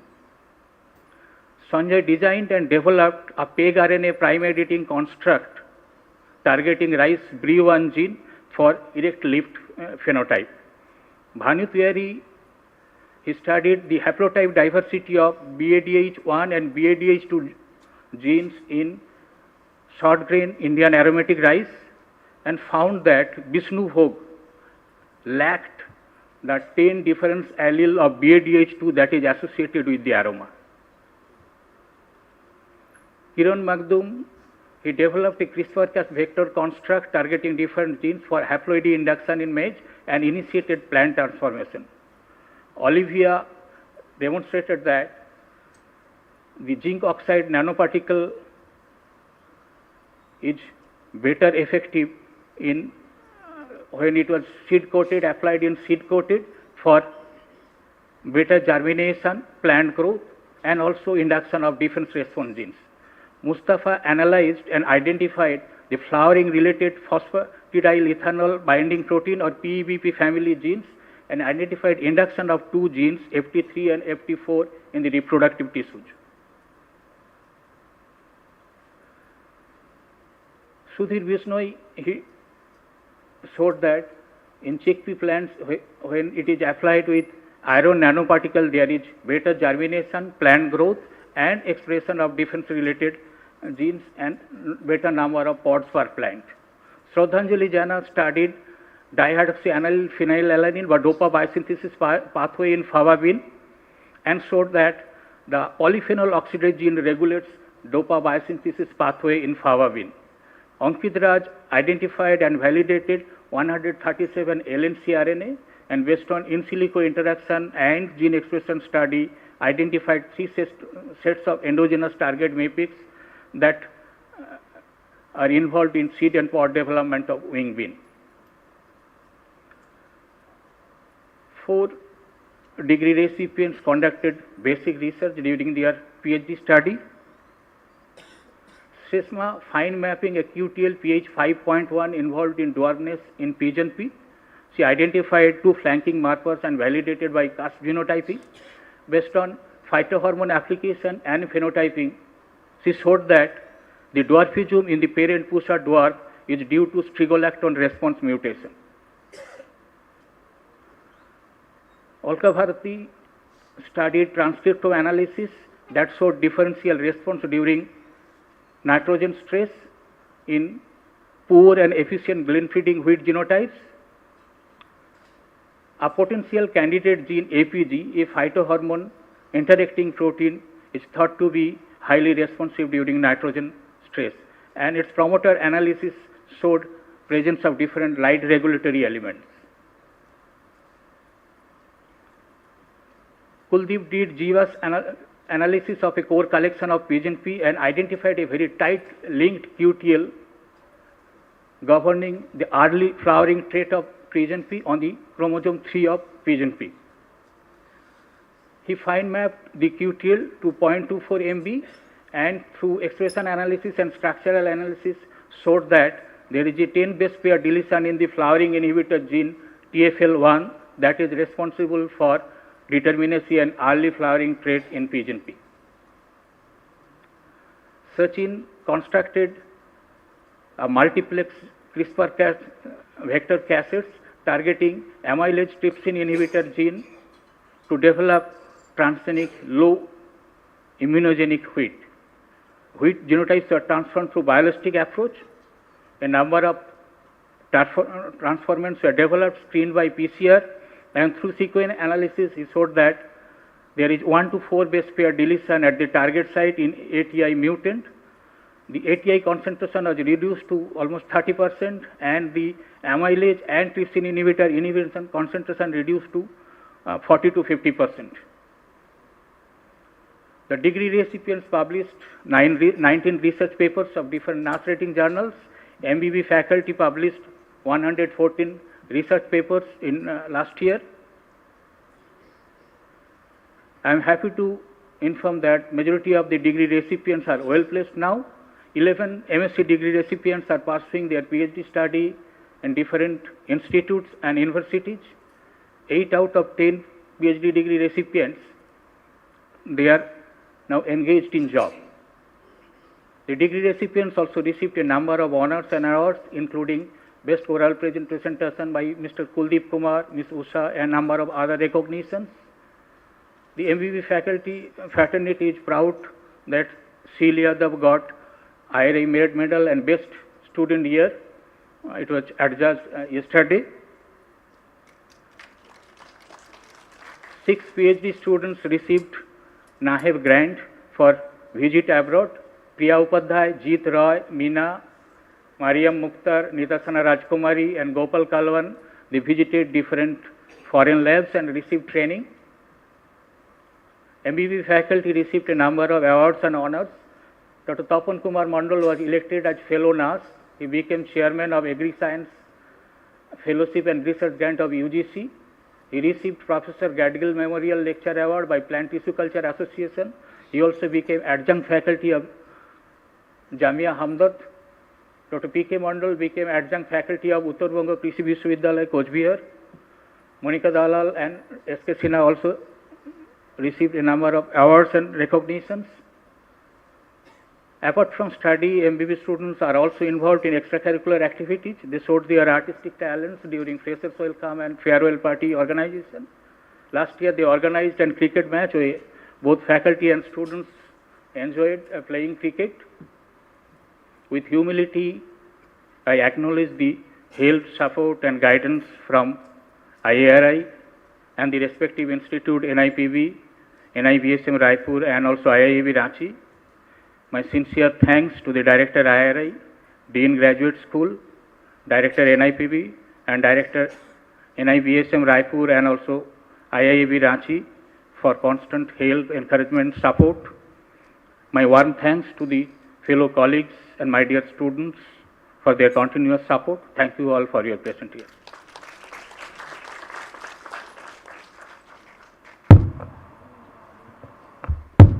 So, Devashish, you had a lot to say. Thank you. Okay, so the final presentation will be made by Professor Anjali Anand from Plant Physiology Division.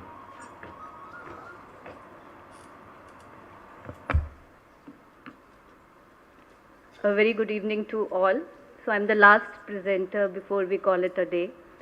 So I'm honored to present the significant research achievements of Division of Plant Physiology.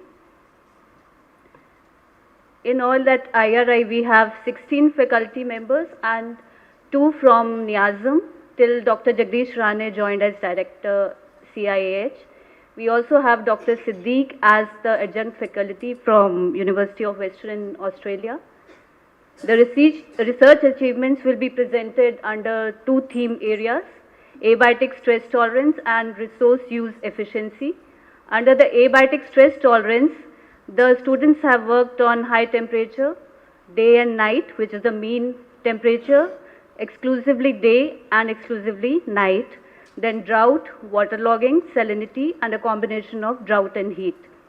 Under the resource use efficiency, the students have addressed 2 resources, that is nitrogen and radiation. We have 9 students who will be receiving the degree this time under the MSc degree recipients, and they have equally worked under the 2 theme areas, so the distribution is equal as far as the theme areas are concerned. So in the first study, Shiv Prakasham, he phenotyped 300 genotypes under high day temperature, and he identified certain donors based on multiple trait genotype, idiotype, distance index. And Pradeep, he genotyped 290 genotypes for high night temperature exclusively, and he selected 41 genotypes which were tolerant to high night temperature, and GWAS analysis led to the identification of 22 MTAs. And early vigor was identified as an important trait for screening of the germplasm for high night temperature tolerance, and in silico analysis led to the identification of a mitochondrial plasma membrane gene which is linked to vigor index 2. In the next study, Sri Charan, he phenotyped 32 genotypes for stay green trait, and later he used this trait for enhancement by using cytokinin based treatments, where he found that with the use of cytokinin, the thermotolerance could be increased in wheat. As far as water stress is concerned, both moisture deficit stress and water logging stress was addressed. In the first study by Subrata, he phenotyped 30 genotypes using image-based traits, and these are the donors which he could identify which were tolerant to water deficit. And Hari Gopal, he presented his work yesterday. It was a good presentation. So he gave an affordable protocol for medium throughput phenotyping, which has been registered on the Krishi ICAR technology repository. Then Harika, she characterized two contrasting rice genotypes for component traits of nitrogen use efficiency, and she also found that relative chlorophyll content index was an important index for qualitative determination of nitrogen stress levels. Dharani, under the guidance of Dr. Renu Pandey, she phenotyped 272 genotypes under low and high and optimum nitrogen conditions, and she suggested that a substitution of valine with isoleucine in the protein NRT 1.1C could be responsible for the nitrogen inefficiency of the inferior genotypes.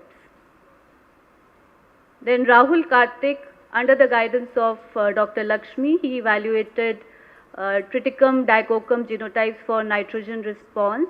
Again, he identified 7 lines with improved performance under low nitrogen condition, and GWAS analysis was done of 6 root and shoot traits in which he could identify 40 QTNs at seedling stage. Then this is a preliminary 1-year study in which Bharat Chandra, he found that the treatment 5, which is 75% dose of nitrogen plus 2 foliar applications of nano urea, it could help in saving 25% of urea. However, there's a strong possibility of mining of nitrogen from the soil. The list of PhD degree recipients include 11 students who have again worked in the 2 theme areas. Nitin Sharma, he studied the temporal changes in the zinc carbon metabolism in developing rice grains under high night temperature in the contrasting rice genotypes, and he found that the carbon loss due to night respiration could be compensated by high photosynthetic rate the following day in the tolerant variety. Then C14 studies showed that the photostimulate partitioning was more towards the inferior spikelets in Nagina, which again helped in maintenance of the grain weight under high night temperature. In the susceptible variety, he found that peduncle is the bottleneck for the movement of the sugar towards the inferior and the superior spikelets. Heat stress is often accompanied by drought stress, so Shashi Meena addressed this issue, and her studies led to the conclusion that heat plus drought stress is more detrimental than the individual stresses taking alone. Then she also found that the tolerance in Raj 3765 is due to the accumulation of proline due to the upregulation of the proline biosynthetic genes and maintenance of grainness due to downregulation of the chlorophyll degrading genes. Ellen Govan, he phenotyped rice rill lines of BVD 109 and IR 20 under the phenomics facility, and he observed 240 traits, and all the data from these 240 traits was subjected to 16 machine learning models, and he concluded that Bayesian regularized neural network was the best model for predicting the biomass with increased prediction accuracy of 0.95. The other significant findings from his study were that he could also identify few rills with higher transpiration efficiency, and then he identified 112 QTLs which were again detected from his 2 phenotypic traits, which were both image traits and manual traits. Then 3 stable QTLs were related to transpiration efficiency, 4 with total water use efficiency, and 3 with nighttime water use efficiency. Dipankar investigated the role of melatonin receptor in plants, that is rice, and he also studied the role of melatonin in abiotic stress tolerance. In silico analysis of melatonin receptor led him to conclude that it is a plasma membrane 7 transmembrane domain protein which is homologous to Arabidopsis can2 receptor, and melatonin also interacts with PMTR, forming a hydrogen bond at the amino acid serine 126 and glycine 159. And with the melatonin treatment, there is an expression of different transcription factors which were increased in a temporal manner when the expression studies were done. For functional validation, he generated the genome edited mutants and also the overexpression lines. And under drought stress, he found that the overexpression lines showed reduced leaf temperature, higher membrane stability, and reduced reactive oxygen species. The overexpressed lines also resulted in increased biomass, productive tillers, and the grain yield. Surya Prakash, he carried out the genetic dissection of salinity tolerance in chickpea, and through his studies, this was done under both hydroponic and pot culture, and through his study, he could identify tolerant genotypes and least tolerant genotypes based on various indices. And then he also found that there was effective modulation of different proteins, and the genes for those proteins, those are involved in calcium signaling and hormonal signaling, favored salinity tolerance. In a similar study, Jagdishan identified donors and component traits for salinity tolerance in wheat land races, and from his study under hydroponics, pot and field experiment, he could select 17 tolerant and 2 least tolerant genotypes, and out of these 17, 3 outperformed the known check, that is Khachia 65. So these 17 tolerant genotypes have been crossed with Khachia 65.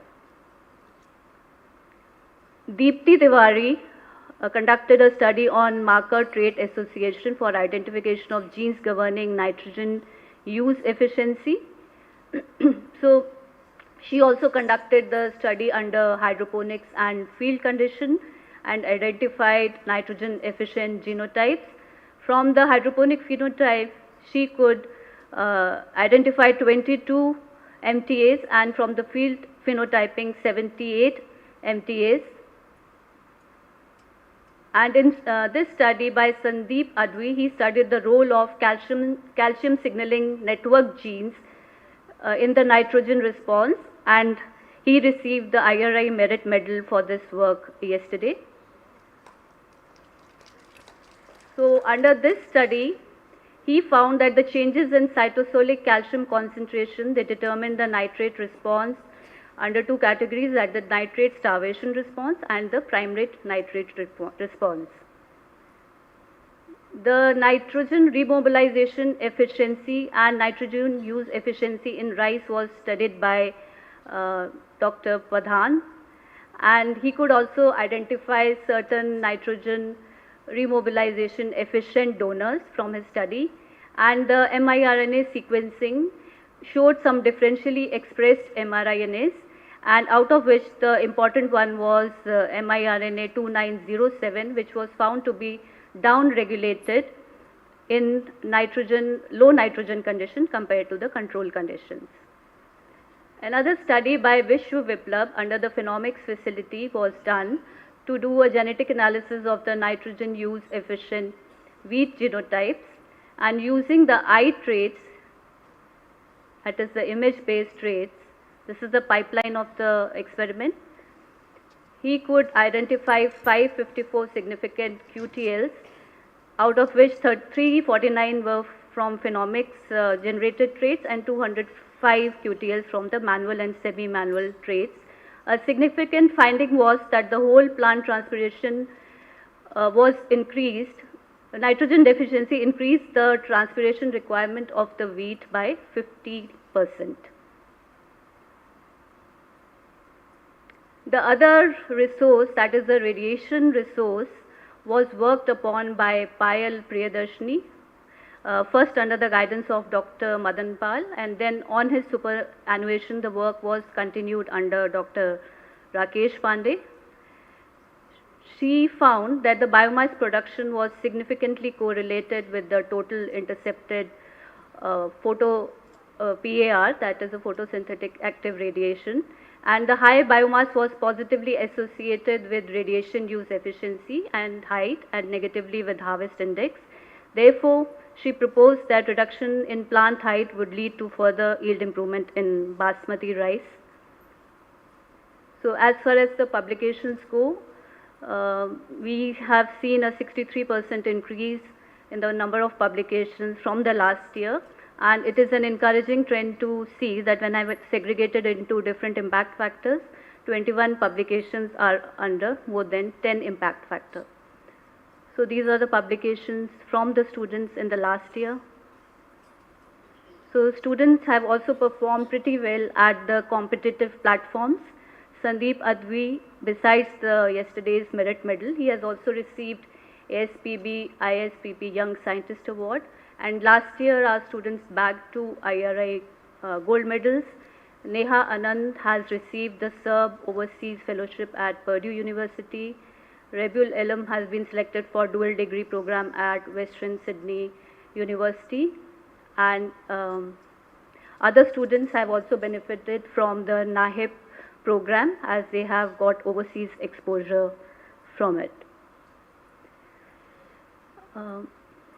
Also, I would like to mention the achievements of the faculty over here. Dr. Rakesh Pandey has been granted a national patent for his method and apparatus for side view imaging of field phenotyping of crop biomass and growth. Dr. Ruchi Bansal was awarded the SERB International Research Experience Fellowship. Dr. Soham Ray with ISPP Professor Uday Kumar Memorial Young Scientist Award.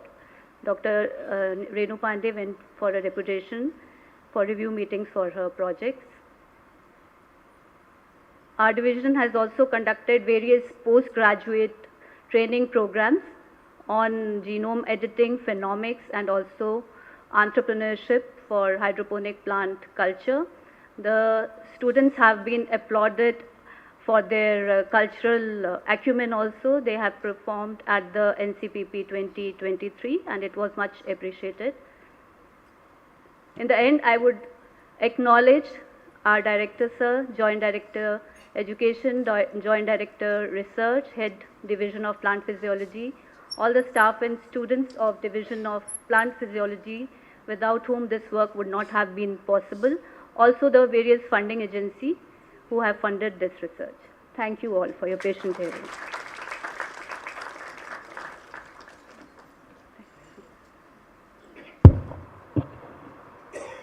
May I now invite the chairperson for his kind remarks?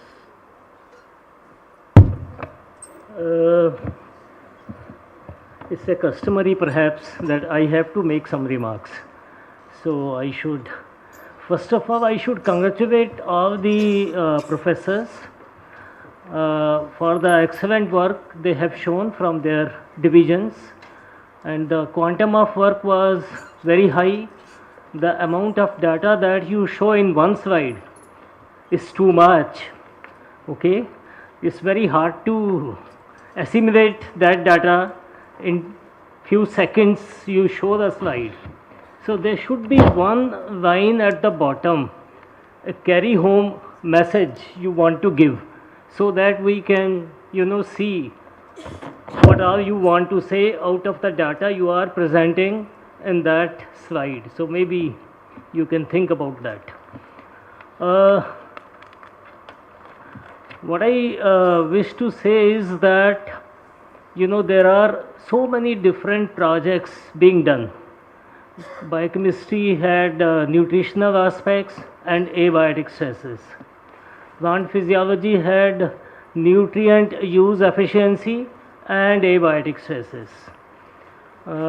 Molecular biology and biotechnology has shown on biotic stress, abiotic stress, and basic research. So the spectrum was very good.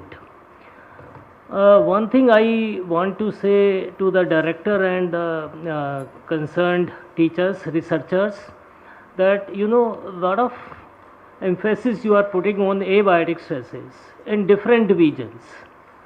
So is it possible that there is some functional grouping, so that people in plant physiology, in biochemistry and molecular biology pursuing work on abiotic stresses can meet more often in the form of some meeting or something, and they should share the data and ideas, and maybe that collaboration can develop and more cross fertilization can be there, and new findings can come out of that. When we were student, we had a science discussion forum. So what we used to do, people from different divisions used to come together without involving the faculty even, and we students used to have a seminar series. So likewise, if some seminar series can be made of different groups, I think that would help everybody. Another thing which I didn't find in your presentation, the crosstalk between the biotic and the abiotic stresses. You had many projects on abiotic stresses, you have many projects on biotic stresses, but how heat stress would affect the biotic stress response, I didn't find any project on that. When the climate change we are talking about, lot of combination of stresses will come. We are emphasizing single stress type in our work. We should try to have projects where we can combine different abiotic stresses. I saw one presentation where drought and heat was combined, but not many presentations actually addressed this particular point. And also biotic and abiotic stresses. So some crosstalk somebody should take. When you talk about, another point was that when you talk about nutrient aspect, there was no discussion about the transporter proteins. More than 5% of the genome encodes for the transporter proteins. There are specific transporters for iron, for magnesium, for zinc, for calcium, for potassium, and I didn't see any project talking about except one where you talked about calcium signaling genes like CBLs and CIPKs. There was one presentation on that, but there is not much experiments pursued on the transporter genes and their application. Maybe if we get some good genes which can enhance the iron uptake or zinc uptake or magnesium uptake, I think that project somewhere may be initiated in time to come. Another point I want to say that basic science take a lot of time to come to the stage of fruition. You do not get result every year to make a solid presentation. Do not leave your area of research. Student may pass out, but the researchers must continue with the same theme next year also and tell us more what happened to the project, what was known till last year and what new has come this year. That I think continuity in the program should be there. It takes time. RUBP carboxylase, Rubisco enzyme was discovered long time back, and we all thought carboxylation, oxygenation. that kind of role of RUBP carboxylase. But this year, in 2024, somebody has shown that RUBP carboxylase has a role in pyruvate production in the chloroplast.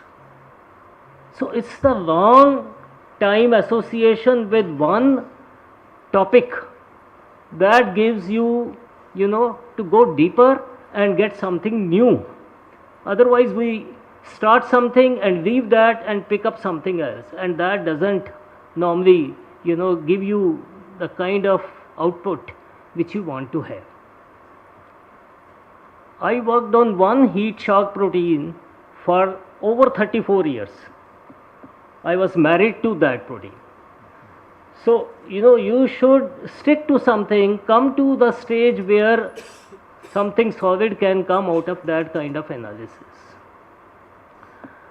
One good thing I noted in all the divisions was the students getting jobs, which is something, I congratulate the ICAR system and the director IRI and all of you that you really take care of your students. Most of the students are entering into ARS or some other job. They should also try to go abroad and come back so that more, data ideas can be brought to our research. So that was one good part. Overall, I think it's an excellent piece of work in all the divisions. I am very happy to see the progress you have made. Thank you, sir. Director, sir, आप कुछ कहेंगे? Thank you so much, sir. It's now time to felicitate the chairperson. May I request Director, sir, and Dean, madam, please.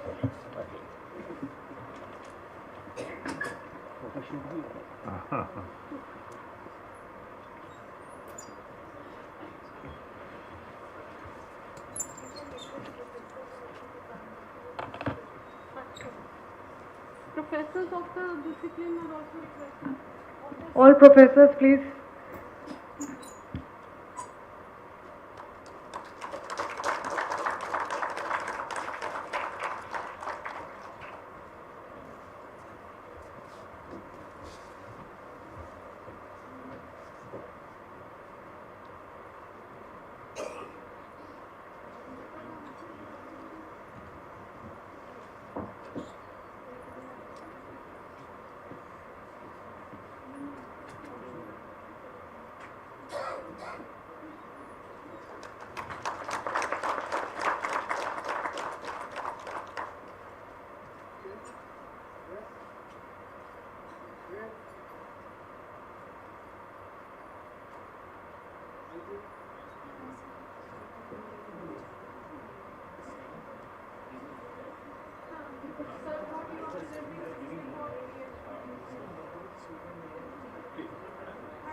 Sorry, sir.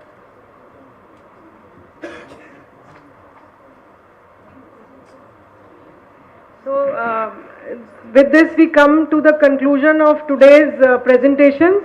Thank you everyone for being present here. I thank the chairperson of this session, Dr. Anil Grover, for sparing his time and being here with us till late evening. And tomorrow we will start sharp by 9 o'clock. I would request all the faculty members, all students to be present here by 9, please. We don't want to start late tomorrow, so that we can finish everything in time, please. Thank you so much.